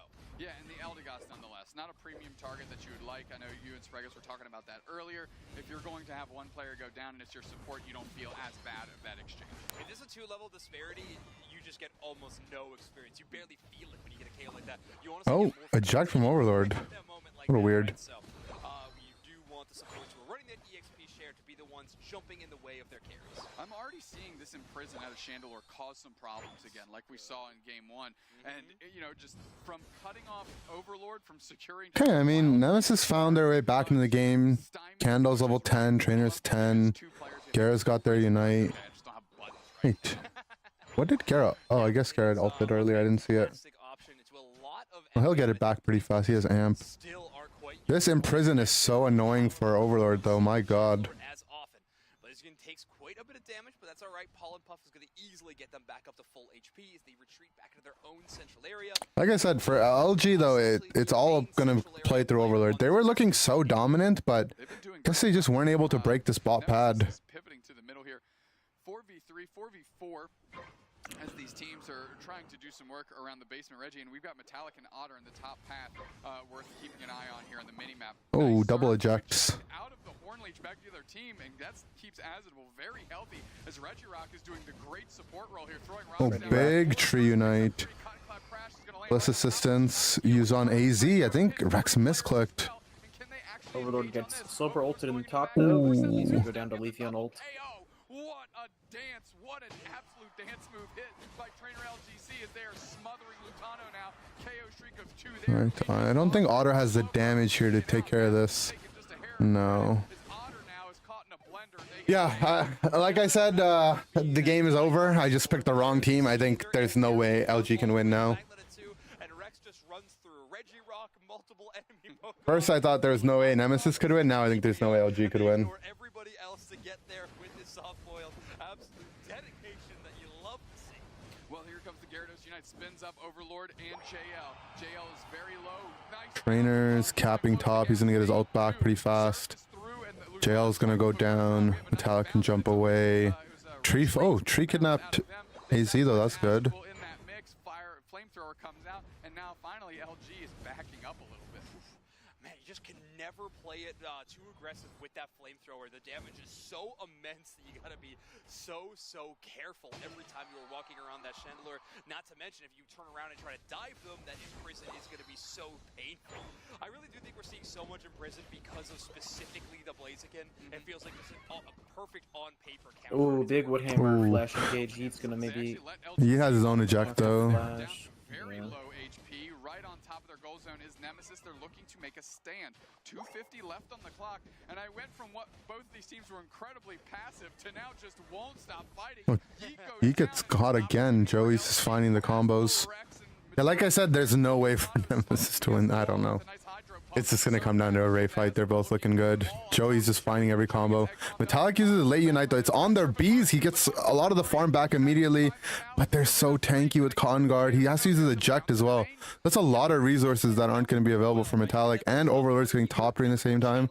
Yeah, there's no way Nemesis can win this game now. Joey's Woodhammers, or the surfs from Lutano's Blastoise. Both of those have been great, but it feels like if we could have turned that fight around, that Unite move would have been it. A huge Gyarados moment there, and now it's going to force Metallic to basically do a full clear of the central area just to get their Unite back. All right, 2-minute mark, the Regieleki hits. They're waiting to see if anybody scrambles and scores. Nemesis has an opportunity here. Yeah, Blastoise will be scoring in that backside. Gonna be All right, so LG's gonna have the point lead. Gonna have the Regieleki and the 100 cap from Lutano. XP Overlord's level 14. Lutano has the flank. Metallic's got his Unite back. His eject should be coming up too. He's going to be 14 himself. Yeet, though, is in such a vulnerable spot. He's going to get flanked. Does he have an eject? No. Lutano finds a Surf, Hydro, Typhoon, everything comboed on top of it. Bliss Assistance is too late, too. Everyone on Nem is dead. Trainer, they didn't even get their ult off on Slowbro. Okay. That's rough. Gara has Metallic his has Unite, though. Gyarados to engage, so does Leafeon. They can find a KO here. It's Does it really have low. damage? Dragon. Who's gonna get it? It's one. I think he got a mystical fire. He did. I don't know what happened, but I feel like I saw that. I don't know. I feel like I saw the Dragon Breath come out and just didn't have enough damage. I'm not really sure. I feel like the knock-up from the Gyarados ult and the Dragon Breath should have secured, but wow. Yeah.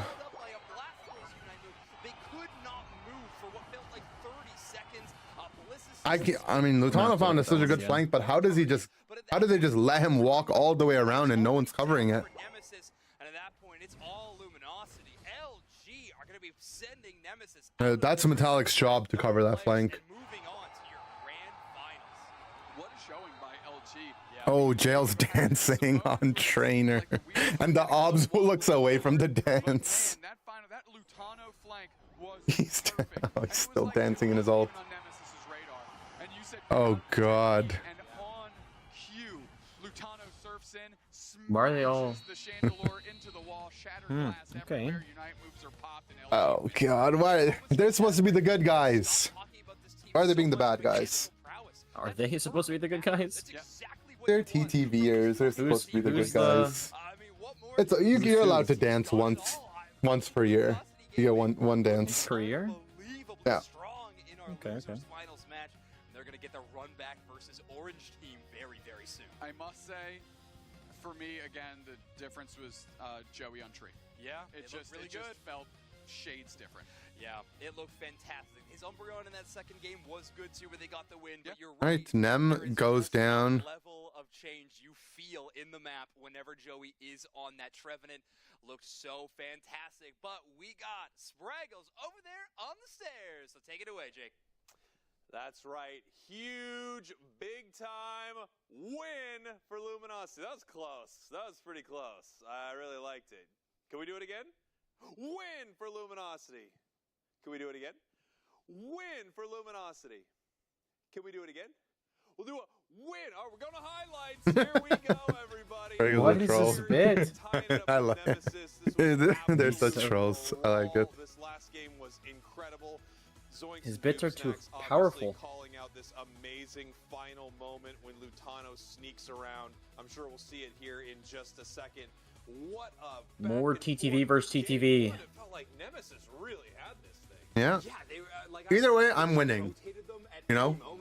Either way, you're winning. That's very true, brother. This is unbelievable. I mean, yeah, he snuck around. How do they not know he's there? He scored. Like, well, how are we losing vision of where this Blastoise is? It's just a really amazing play. Player of the game here, we have it as Overlord. I mean, incredible stuff. Some real huge moments for this Blaziken here. Either way, I'm also losing. True. 78,000 damage. Huge stuff. I mean, the catch between the Surf, the Hydro Typhoon, the Trevenant Unite move, the overheat from Blaziken. You know, as you were talking about. So Buzzwell's fraudulent Pokemon for sure. It's flawless teamwork. Okay. That Is that the word we're going to use? yeah, no, that Pokemon's not real. Of course, Evolution's Evolution's still determined to be broken. I think Umbreon is Giga broken. That's similar to what we saw. Wish is pretty good. Wish is quite good. And it was like a big secure of all Blaziken, Gyarados are good. What LG did, probably probably use some more colorful language, I'd imagine. But as soon as Lutano hit the surf, it was curtains. It was like, well, caught them all, and you just saw boom, boom, boom, boom. Yeah. There was a prayer overheat right into the middle, and that just locked everyone down. Yeah, Boom, boom, it was boom, such boom. an amazing fight. Like, game number 1 looked pretty bleak for Luminosity. I thought. Like, I'm curious what you thought really changed between game 1 and then 2 and 3. I think that they just finally caught a little bit of steam. They changed up their draft quite a bit going into their game 2 and 3. Felt like they found comfort in game 2 and then really just had a fantastic draft in game 3. They felt like they kind of just wanted everything they wanted. So I think it starts there, but it definitely was a wake-up call, I think, when you're going into Nemesis and that's what they're pulling off. You got to figure out who to target on Nemesis, who to prioritize, like taking down first in these fights, and I felt like they just pulled it off really well. Yeah, game 2 that had that fantastic and then obviously very bizarre Rayquaza fight from Luminosity. They had that amazing catch. You know, you get. I'm actually rooting for both of these teams to lose, so I don't. There's Yeah, no. I actually don't think anyone deserves to win. Yeah. Fight there as they're chasing them the whole time. I want to talk to them about all that. That's really and fair everything, also. and we have someone here. I'm very excited. Lutano is joining us here from Who? the newly formed Who? Luminosity. Lutano. Lutano, welcome to the broadcast, my man. Ooh, How's it going, everybody? Great to be here. Happy to make it to Grands. look at that! Look at that office desk. Oh, the dog! I'm so excited. Obviously, this squad is North America's super team. How do you feel like bouncing around? guy doesn't between stream anymore, multiple does he? teams this year, and now landing on what a lot of people would look at as the team that could maybe win Worlds? Honestly, it's kind of been a nightmare. The start of the season, like we had some mishaps with our roster, and I just kind of bounced between team from team, and that's not normally how I like to perform. You know, I like to stick together the team. So hopefully, I found my home here now, and I'm excited to show what we can do.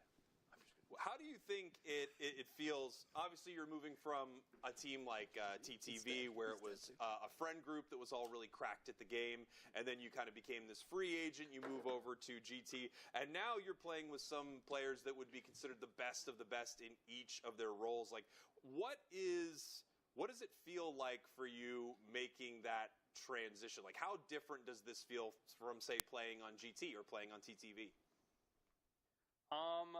So for me personally, I never really liked.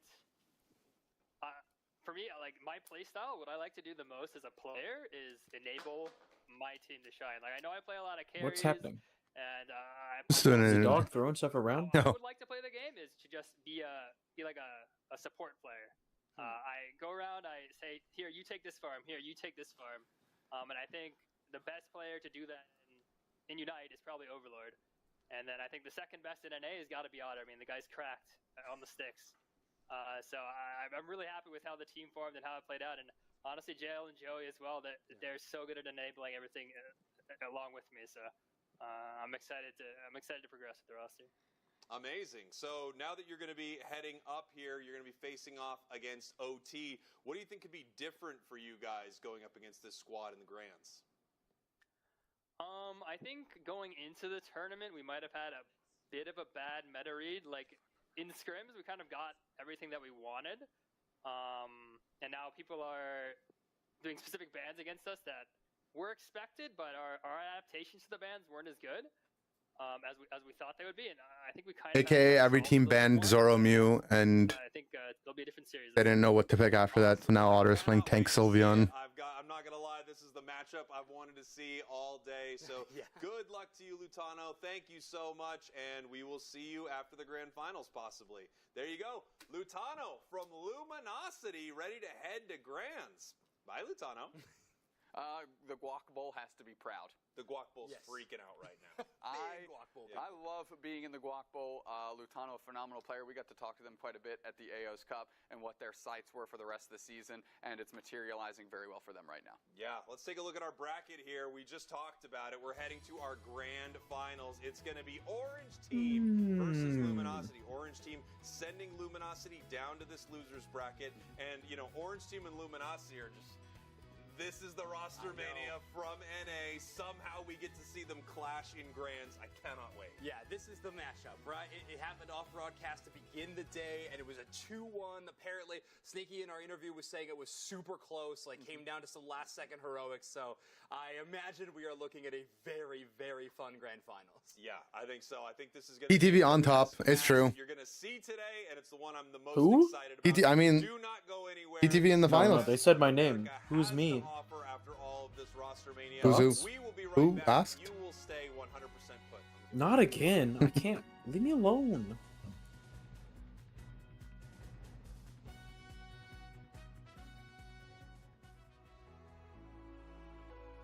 Oh, sorry about it. Oops.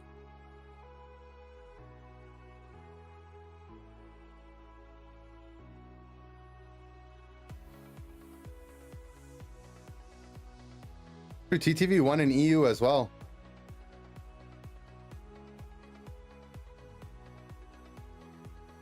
Orange team are did. the leftovers of Alter Ego after JL and Joey departed. And then they got Zugrug, who was departed from LG. And Flareons, who was LG's sub, who also got departed from LG. And you also won today because you got to hang out with me all day.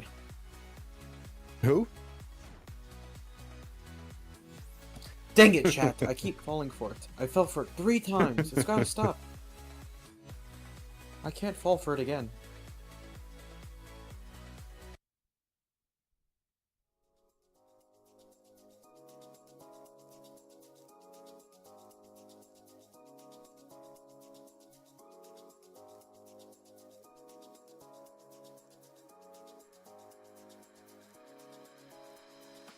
Super team against the exiled people.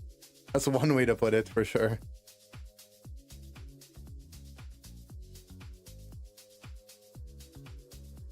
It's basically Nouns versus Tali Bobo. Kiapa.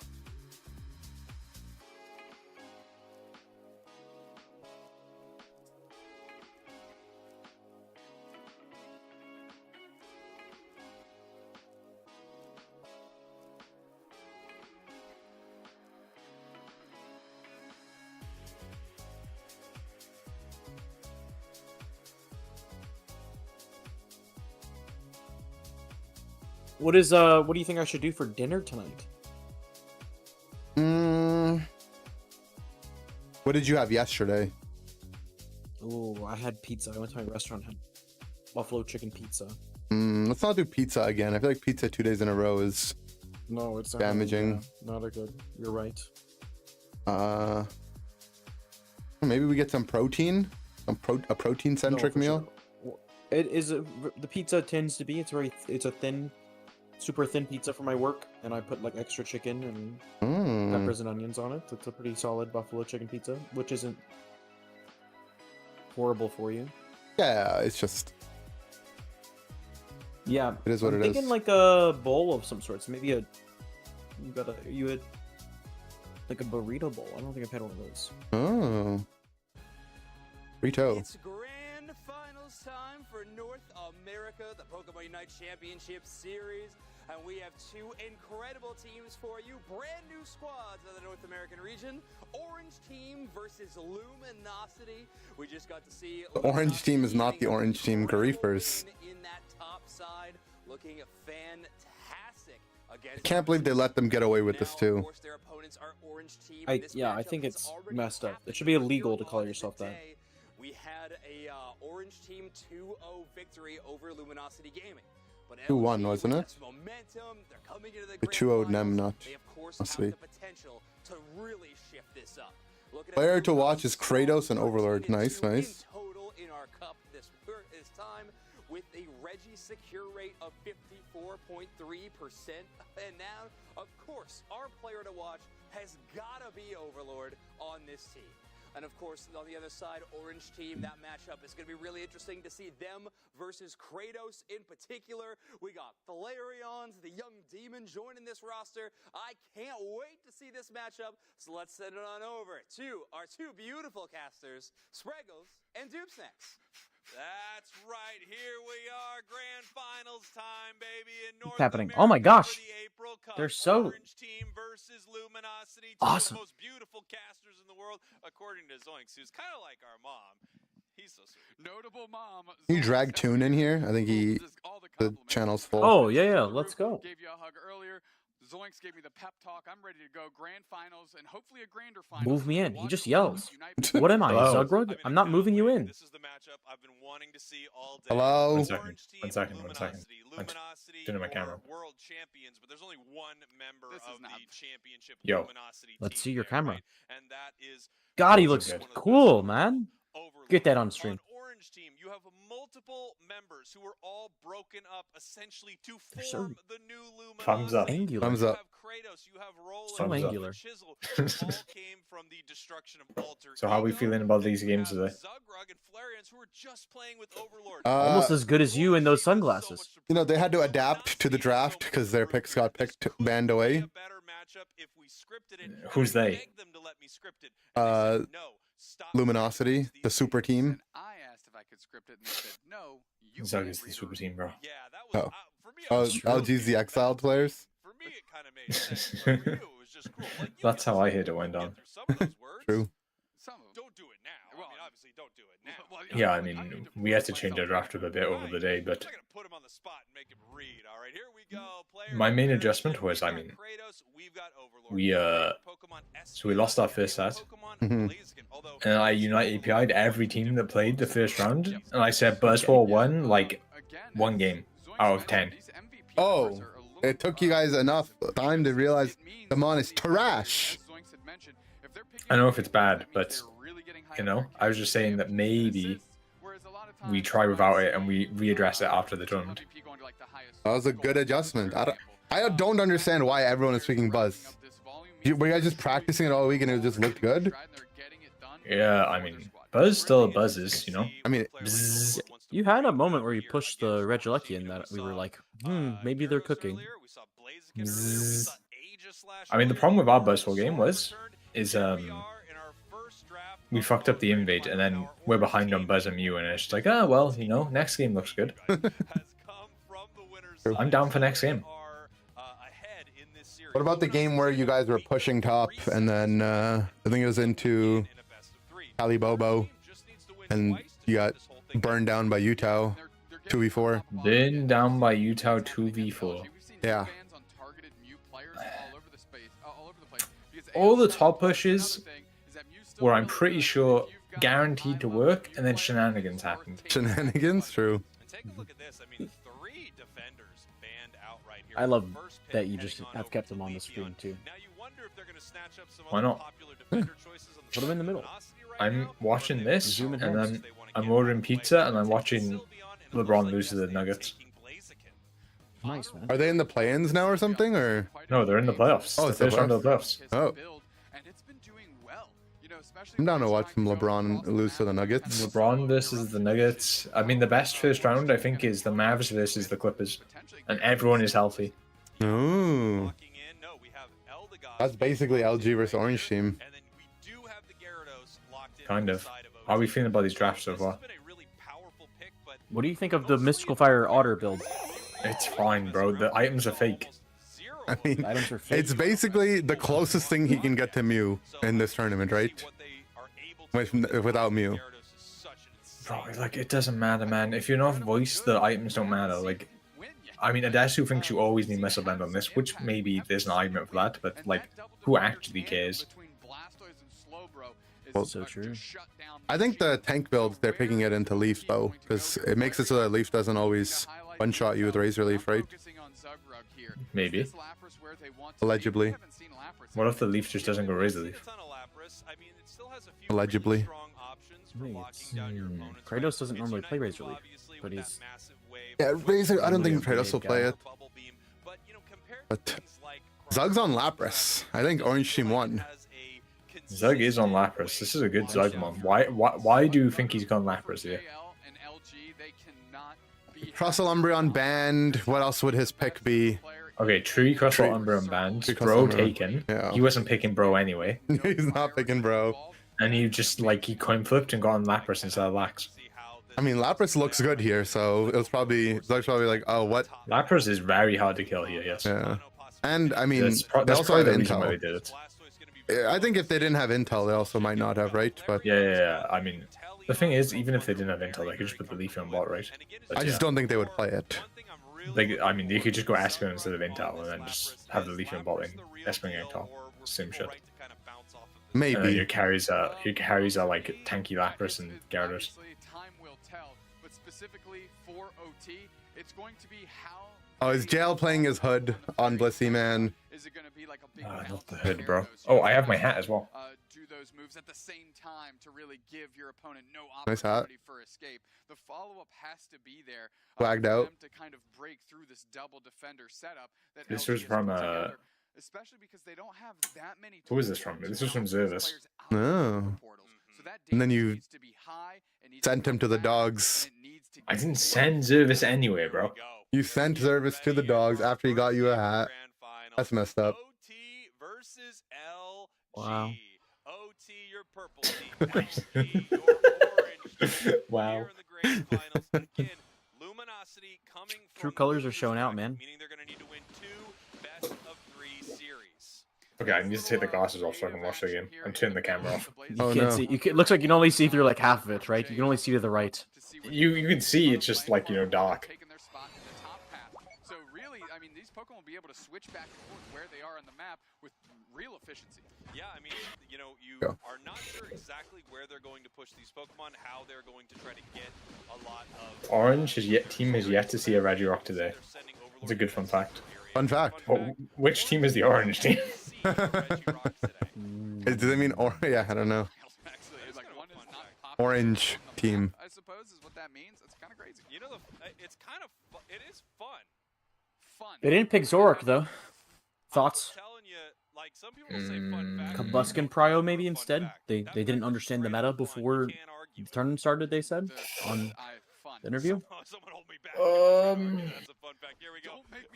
I think they should have gone Zoroark, although. Nice big solar blade, but huge KO They're smithing, there from so. Luminosity. Orchestrated so well, and they really Stacks. have been playing with such a flow to them like that. It's been impressive to watch. Well, it's almost predictable at this Okay, point. okay, If there's a okay, match we're card, cooking. doing a 4-player rotation, and they're really trying to just absolutely cut off that lane. This is exactly what they did against Nemesis when they had Metallic Yeah, on Solar the Blade. Gyarados I mean, in the top path. this is the problem with invading Leafeon, right? Yeah, you're not gonna get anything. And when you're this mystical fire thing too. Concerned about it now after that big push they did in the top path. You see Kratos heading to this bottom path right now. We didn't talk much about it, but Leafeon is a powerful pick. They handed it over to the side of OT right at the start of this draft, but it seems like they're not too worried about it. Able to fight really well, even with Pokemon that can put that much pressure on them. Yeah, and look how forward they're playing. Lutano is going on the chase. Kratos with the Solar Blade comes in and then immediately engages, but Lutano picks them back to the side of the team, and they get the knockout that Magic they Up want. scored. Lutano It's good, still yeah. stands. Impressive stuff. I feel like Luminosity, they're playing so well here. It's just so... It's so... I never realized how obnoxious that back animation is on Blastoise from the observer perspective. Like half my screen was a water tornado. Doing a pretty good job. It's good here, it's good here. They have scored some points into that goal zone, but it's not broken yet, and they've been able to let the rest of the team be unleashed. That is a level 8 on that Blaziken, which is a huge level spike for this Pokemon. Obviously, they can now switch their moves up, which they're going to do right here and continue pushing towards this fight. It's one of the amazing So Roland's been playing support for about a week and a half. How's he been adapting? He's adapting. He's adapting. I feel like he's looking better than last week. Definitely looking better than last week.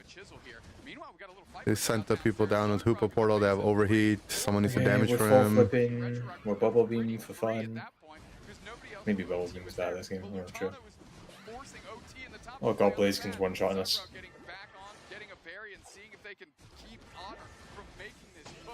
Otter ult. Oh, top laner. Top laner dead. Top laner dead. Eject? He doesn't even get it on the Blaze Kick though. Or the overheat, I mean. You know, Lord's dead. Yep. Lord's been pushing the limits a little bit in some of these games, and he's dying a lot early game. And when he's been on Blaze and Gara. I think it's I mean, intentional. No, he's been jumping a lot. those Mons are like, I mean, they have blasters now, so the comps are a bit more stable, but those Mons are very easy to die on. For sure, for sure. Some of the decisions have just been a little suspect. I mean, some of the deaths are definitely, you know, maybe a bit more choosing to die than needing to die. But their comps... Tweet said he was 200 ping. I don't know if that actually is. Maybe. I don't know.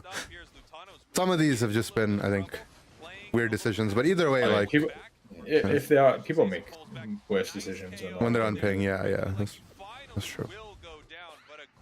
He's also like, the way LG's drafting is like, Overlord kills everyone comps, right? Like... Yeah, I mean, it means he has to kind of play like a lunatic. And that hot chicken is ice cold. Wait. They get buried deep, and the goal zone now is gone. Yeah, I mean, 209 to 71. Great stuff. I mean, they can play other stuff. It's not like Luton Otter can't play other stuff, but they're literally just playing to let Overlord carry, right? Like, I feel like Orange Team's playstyle is much more Zug speed than what LG was trying to do. Probably. LG was also making Zug play stuff he does not want to play, right? Like Bro and Umbreon.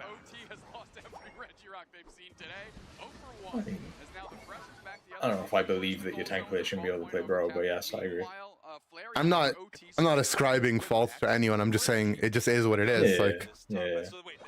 But I think like Orange Team are probably less aggressive than LG were. Can we change them to fast facts? Yeah. Can we get them faster so that we're not wrong as soon as we read them? This is the Regirock facts, the fast facts. In the top path, Luminosity looking for a secure here on Regieleki. No. Also, like Orange Team has like Kratos is the one that's doing a lot of the playmaking, right? And the Mons that he's on are better. Like he plays all the evolutions. They can like set up stuff in the mid game and whatnot. Like Overlord can't be the guy that has to kill everyone and make all the plays. Oh, this just walks in. Oopsie. It's okay. Orange Team is playing still. Oh, we bought a bottom. Oh, lack of salt. Oh, Thailand can get off. Oh yeah, the Gyarados looks sick this on looks it though. funny. This looks funny. I wish the camera folded better. That looked so cool. That's actually why they picked it. Why they picked the Lapras? Yeah. Because it looks funny. I agree. Why does Zug not like Bro? Zug's just not a Bro guy. Because they've opened up a really unfortunate lose condition for themselves. I think Sleepy Seal might have fell asleep. No, I'm here. What are your thoughts, Sneaky? Give us the analysis. Yeah, lose conditions I'm are the worst conditions losing you can materialize for your team. a trading card game live game. So we're gonna Oh, Oh, so that's what this is about, huh? that's what this end part was about. I was kind of like, I was talking Sneaky out of the conversation. No, You should play no, the you- card game. I just lost the fucking game. Yeah. Anyway, no, this is a. Why'd Anyway, you say it like that? I don't think Lapras is a good Pokemon in a core role, but I think in Defender it's good. Super weak right now. I like Little Lapras. tickling going on. I mean, maybe in some drafts if the Lapras is going to be unkillable. But I feel like the tank items are just so broken, you can just always play it as tank if you have intel. So, Leafeon, I think, altered the Sylveon, so they get this Regirock. So, And they have okay, so point lead. they're not gonna try and fall for the top side. Intel needs 14. Yeah, they should just back away now that the knowledge not flipping it. Right side levels are atrocious. A good Lapras ult can be a difference maker, but you have to be good at it. There was a really good one earlier we saw, right, on the flank. It was like the Muck team match. Yeah, they looked alright in that game. Okay, I think that's the limit, by the way. If they get Ray any lower than what they just tapped it to, you have to walk into them. I mean, you're pretty safe to as well. I don't know how left side dies. Oh, we got sniped. Ooh, over a dash into the Wait, snipe. how is Lutano just able to walk into the enemy jungle and no one has vision of him? He's just a genius. He did it last set too, and he just died for free. Okay, he gets the home cap. I really don't like giving this cap, bro. Now they're in the lead, and there's no way Kratos gets a 50 cap here. Yeah. Yeah, no, it's not Now it's getting it. first battle, everyone's going to be tight. No, we have. It looks like Okay, Overlord it's running okay. I think Sylvan ulted. So, I think Bro Big ulted. Or did he resets. not? Big resets. No Wait. one wanting to commit to this Bro fight. didn't ult. No one knows exactly where they are, and they're Okay, gonna so we find got out. Sylvan out. It's a close battle. What an awful Exciting. victory. Oh, wait. Gyro's capping. Gyro's The is Gyro's getting- cap is going. It's going. Okay, so They it's a have full full flip. ult. It's a Yeah, full it's full flip. flip here. Fight is starting out in the middle as they are scoring right now. We need to look mid though. We need to look mid. We need to look mid. We need to look mid. Running into this fight. Ray's almost dead. Okay. I mean, Oh, yeah, Blaze Overlord's- healthy. Blaziken is dead. Yeah. They probably won. Yeah. Tux is not dying. Yeah, I mean, it's really hard to play this Ray 5 from right side. I mean, the only thing left side did wrong was giving that Blaster's cap. I mean, there's Yeah. no reason for Kratos to get there- bullied out of his jungle. There's no way they should give the cap. I mean, they don't know they're winning, right? But giving the Machisel cap on the top is also not good. I think that giving them a chisel cap is fine. But if you're gonna give them a chisel cap, Ray has to die. I The mean, problem they is- had to have been hitting Ray already though, like, Yeah. and then flip it with The Overlord main not being problem is dead. their comp is just too low damage. That's the thing. It's literally all Overlord to carry I mean, it's all over to rip the Ray, smite the Ray, and not die kill everybody. and kill everyone. Yeah. And you're doing that it may without a comfy. So that's I feel like you gotta have Yeah, like I just mean, Hooper portals. He's been dying a lot because he doesn't get. yeah, I get think Their draft just doesn't make sense though. Like, I mean, I get what they're doing, but it's way too reliant on one Pokemon to do everything. it's way too reliant on one Pokemon that isn't enabled. Like, Yeah. maybe this would look better if they had a Blissey or a Comfy. Well, why don't they just Otter one buff top with Sylve, and then Lutano plays like Guard Candle Venu or something on bottom? I mean, they could do that as well, but what's Overlord playing there? Is he No, playing a just tank or is he playing Blaze? he just plays Blaze. They just this Yeah, I draft, mean, you could do that as well. right? And then Otter just enables top side with a range support, and then Lutano plays a carry bottom. The one thing with that draft is you're squishy. I mean, Otter knows all this. We've talked about this, but yeah. In my opinion, if you're going to do that style of draft, it's better to have a tank top lane. But yes. Maybe The they way- could play the- treetop, but Yeah. but he could just play like full sack Sylveon and do that, right? And they don't even need a carry bottom. They could just have like Fire Spin Fox or something. Fire Spin Fox is a carry, bro. It's like a carry, but not a carry, you know? It's sometimes a carry, makes it sometimes look a like one. support. Yeah. But It's Schrodinger's carry. I feel like that mon would work better with how they want to play, though. No, I think so, yes. like But- Otter could just play the Fox and Lutano could one buff on the Sylve. Yeah. Laning it is a little bit awkward, which is why you probably don't want to have Lutano do it, because he probably isn't too practiced on it. Yeah, that's what I'm saying. But- Otter can just lane it, and then Yeah, Otter Lutano lanes it, can play yeah. the Sylve. I mean, they could do that way. I mean, or they just bite the bullet and put tank top. Or, you know, I mean, this draft, they could have just gone Zoro Comfy. Yeah, or Zoro Comfy, for sure. I mean, there's so many different things that they could do. I just don't understand why they're so obsessed with this.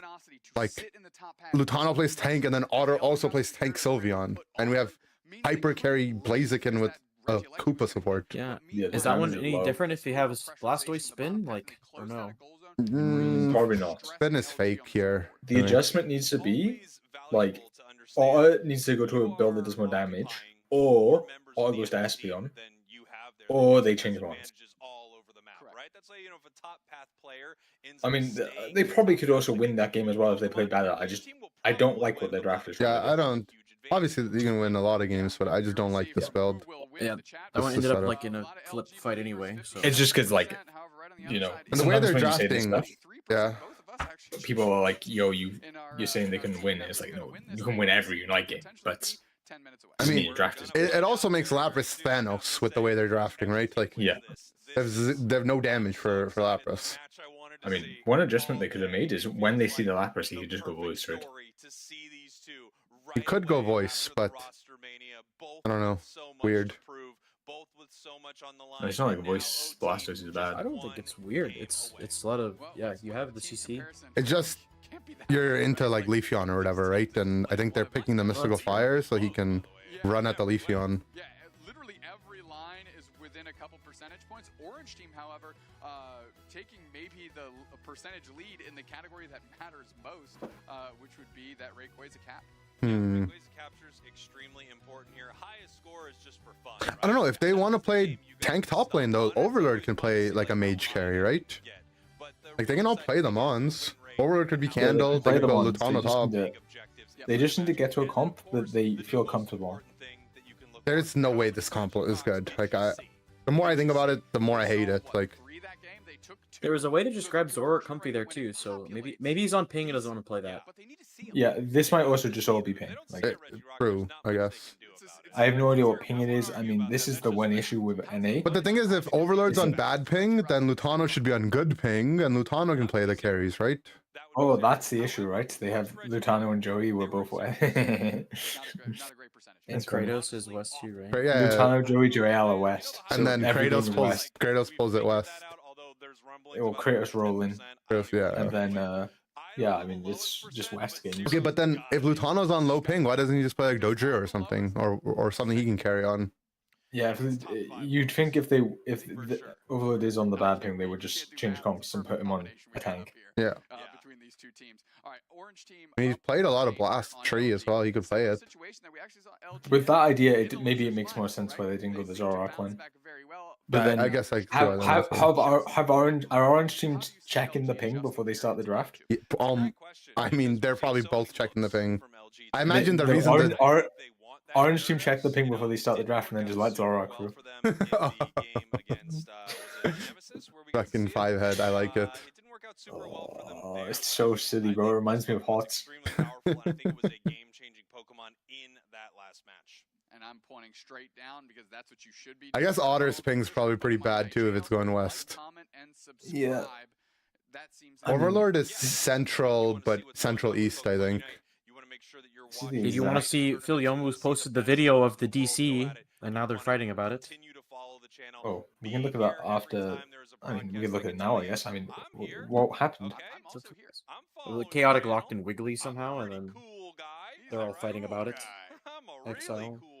Send me the clip. I'll pull it up real quick. They dissolve in the rain, which is crazy. Not the highest of quality we strap to ourselves for these things. Absolutely not. They don't. I heard there was a lot of stuff going on in this set. They were arguing a lot, right? It took forever. Yeah. Yeah, they look cool. Yeah. Orange team, Luminosity. Okay, so Team YT had a DC during draft and forced to remake with the wrong one. These are the cons of the situation while meter on stream. Claims are if you DC run out the timer, is it possible to DC and lock you in? I'm not sure. It looks like a DC bad audio.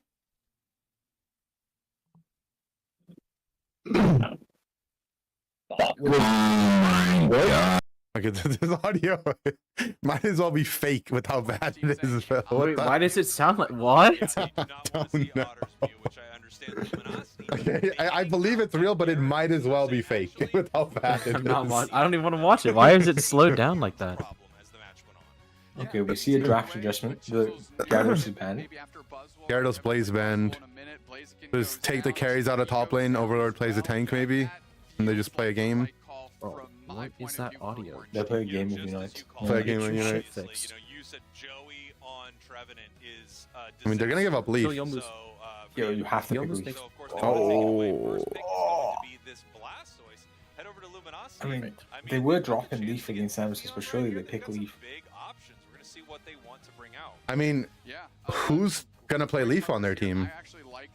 It's kind of screwed, no? Lutano doesn't play Leaf, and he's the only one on low ping.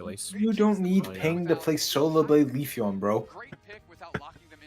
Do you think they have the Solar Blade in them though? They're both Razor Leaf guys.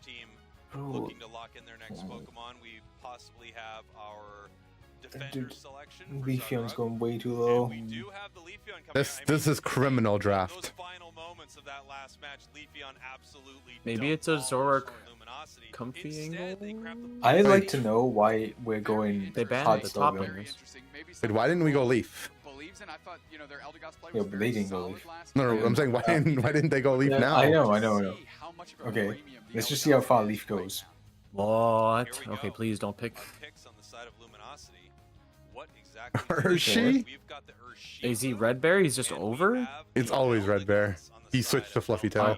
I Never know. mind. What's happening? That is not being considered. Well, Alright, Intel Leaf. I don't think he's gonna go Leaf, bro. I think he's shook by the Umbreon, unironically. He's shook by the Umbreon. Yeah. Oh, I mean, Palavino kind of cooks you.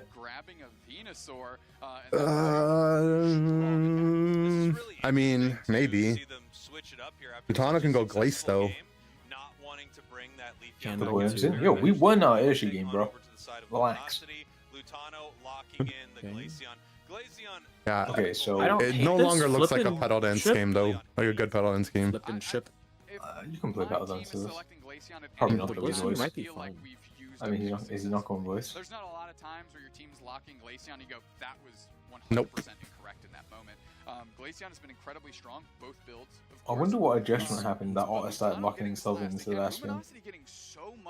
Yeah, I don't know. Why won't he just play Stored Power? Last game, which is JL's preferred Pokemon. He doesn't need ping for that. Glaceon, which is something we've seen them pick earlier in the cycle. Maybe they forgot. That happens sometimes, right? You just forget a Pokemon Just exists. remind him. Yeah, just Oh, by the remind way, him real fast. I'm running bugged. The ult is bugged, right? The ult is bugged, yeah. Yeah, it just doesn't steal the shield sometimes. I showed Otter. I have a clip from scrims I was spectating. Yeah, well, Yeah. Hoopa specifically You know, gets and that. then, You can get like, surfed out, you can get X-scissored out, you can They were just fighting, and then they got the Crossroll out, and the Umbreon ulted the Crossroll, and the Umbreon got zero shield. Yeah, the yeah. shield just disappeared. That happened to me. I don't know. Healing, a sure source of healing, and Doesn't it sometimes also take a shield after? It like sucks the shields afterwards slowly, but the initial cast is like it just doesn't work sometimes. I don't know. They would love to not reset this bracket against Luminosity. Obviously, the more time you give a team like this, It's like the initial worse cast and fully worse eats it the will shield, get or is for meant to, Yeah, and then LG if you down cast the shield spell quickly adapts or whatever while in the aura, Yeah, 50% of it gets sucked. yeah. But it won't just like linger and take it afterwards. Thanks a lot. Here we go, grand finals time. Orange team against Blame the purple Zugrug for the team name, right? and the griefiest team that we've seen. I've already made arrangements for Zugrug to change his name to TTV Zugrug. It's fine. What about LG Zugrug?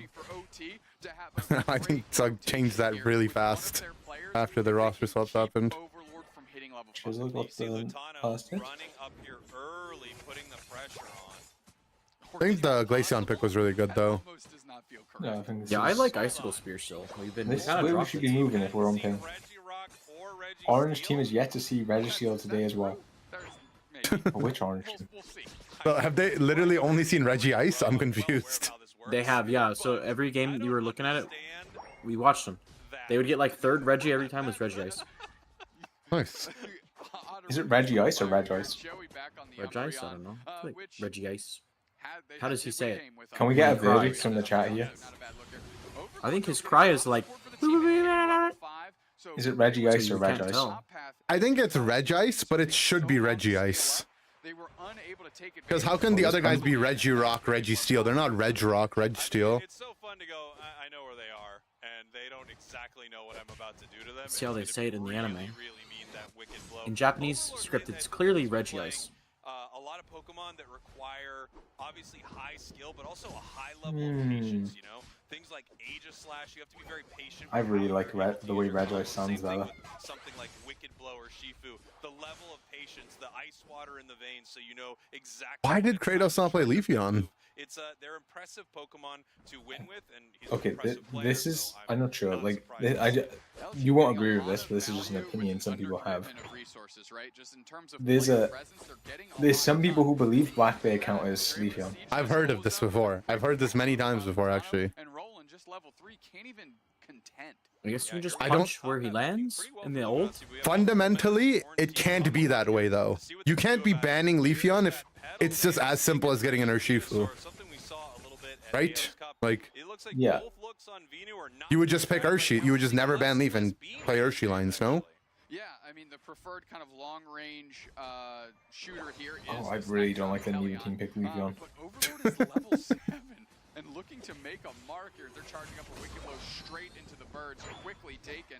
And Otto Okay, closing so the gap here and getting a lot I think we of figured it damage out though. on What's Roll happened? and He's just said, "Fuck it, I can play Blackbear on ping." Teams. We just have 2 defenders down there. However, Venusaur from OT We've sussed out running what's through happening this here. bottom path to see if they can make something happen, while Luminosity is crashing this top goal. Skin is obnoxiously That's big. level 8 On Venusaur Umbreon? alongside the Yeah, Inteleon. crazy They have objectives. incredibly Yeah, I strong hate, secure here. I They hate should be the able to Emerald take team. down Yeah, it's too big actually. very quickly. The cloves Why are too is- big. The cloves are too stiff. All day.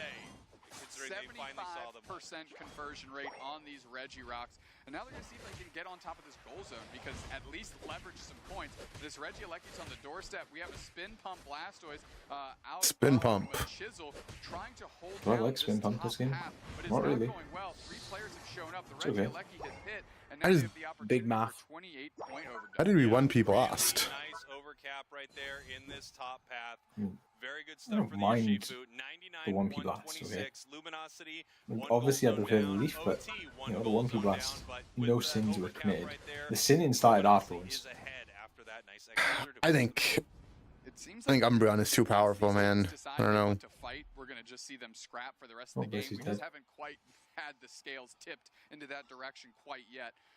They're playing very patient. I mean, they should have 1P'd Umbreon. If they weren't gonna Then one they beat a would've- Leaf.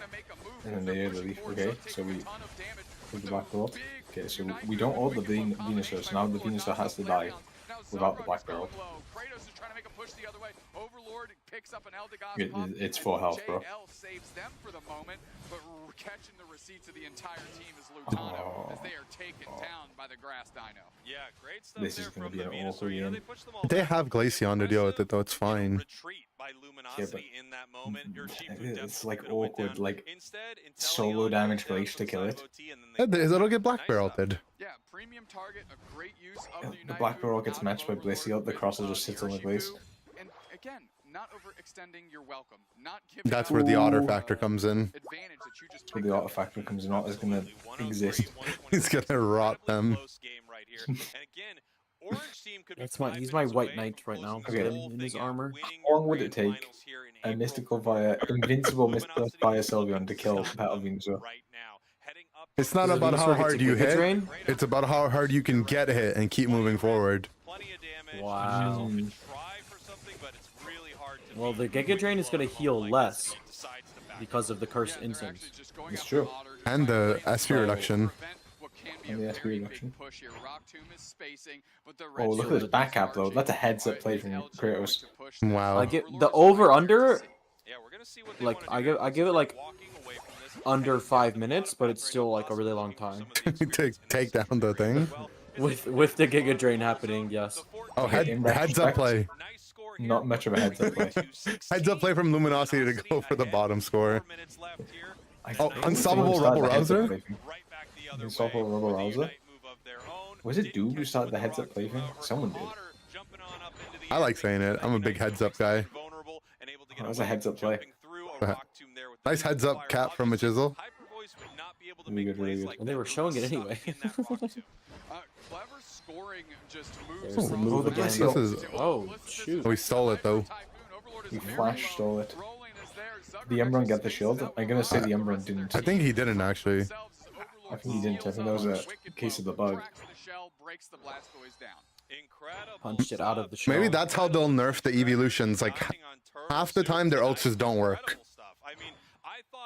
And it's a coin flip I'm willing to take. Inside that fight, we had the I'm a gambling man. Still fire is good in the cross, like you can just jump the wall.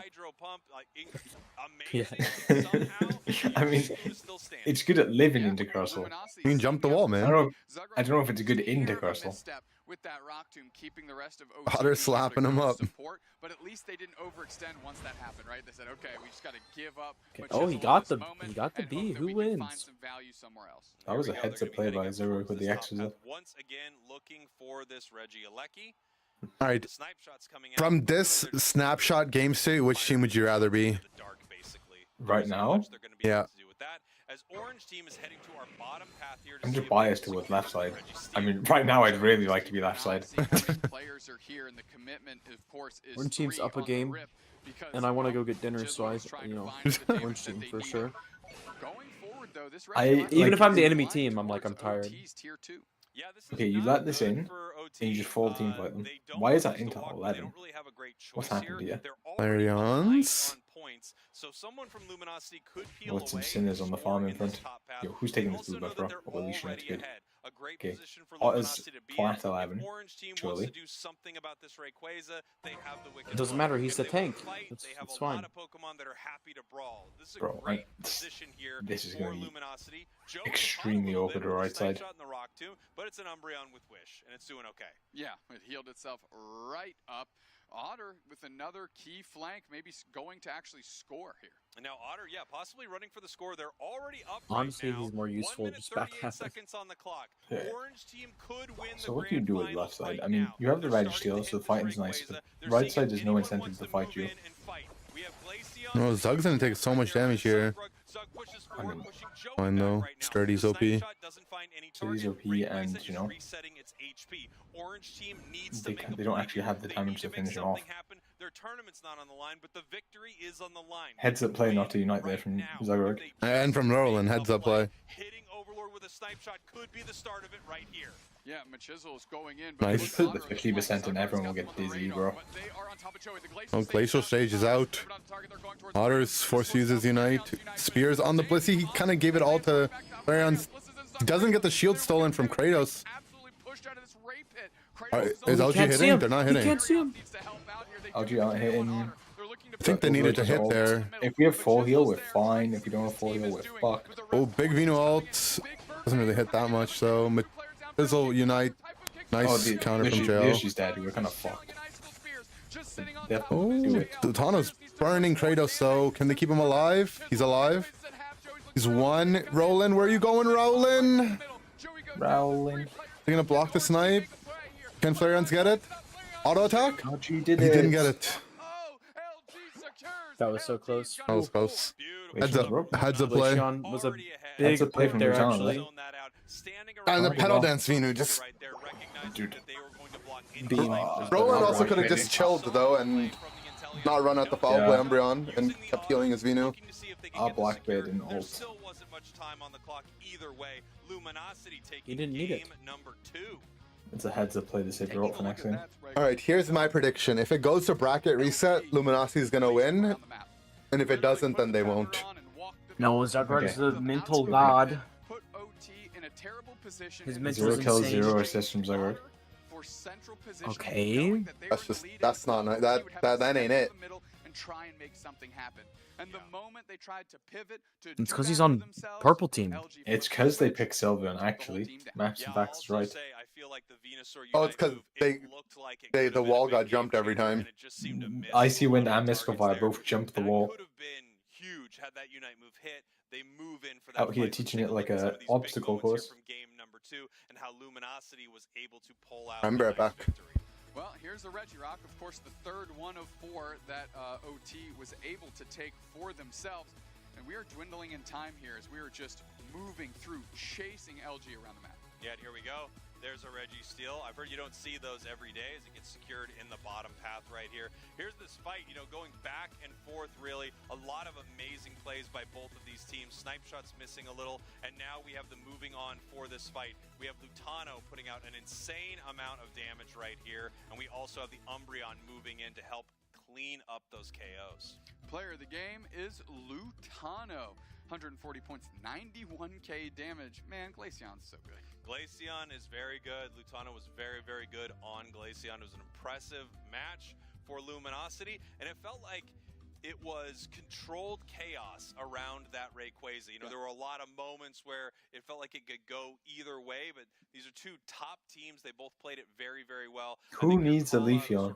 The team that lost. Outside of the Ray pit was Mame tweeted something. Orange team Otter running from that situation. W. Yes, they lose Otter in that moment, but they need to be burning. I'm gonna reply to him. Luminosity Orange is team ahead, W. and that's what they did. They burned a lot of time. Yeah, a signal that we knew that was what LG was trying to do is because typically when characters make it to the opposing side of the map for a flank, they don't give away their position. They stay in a bush and pounce.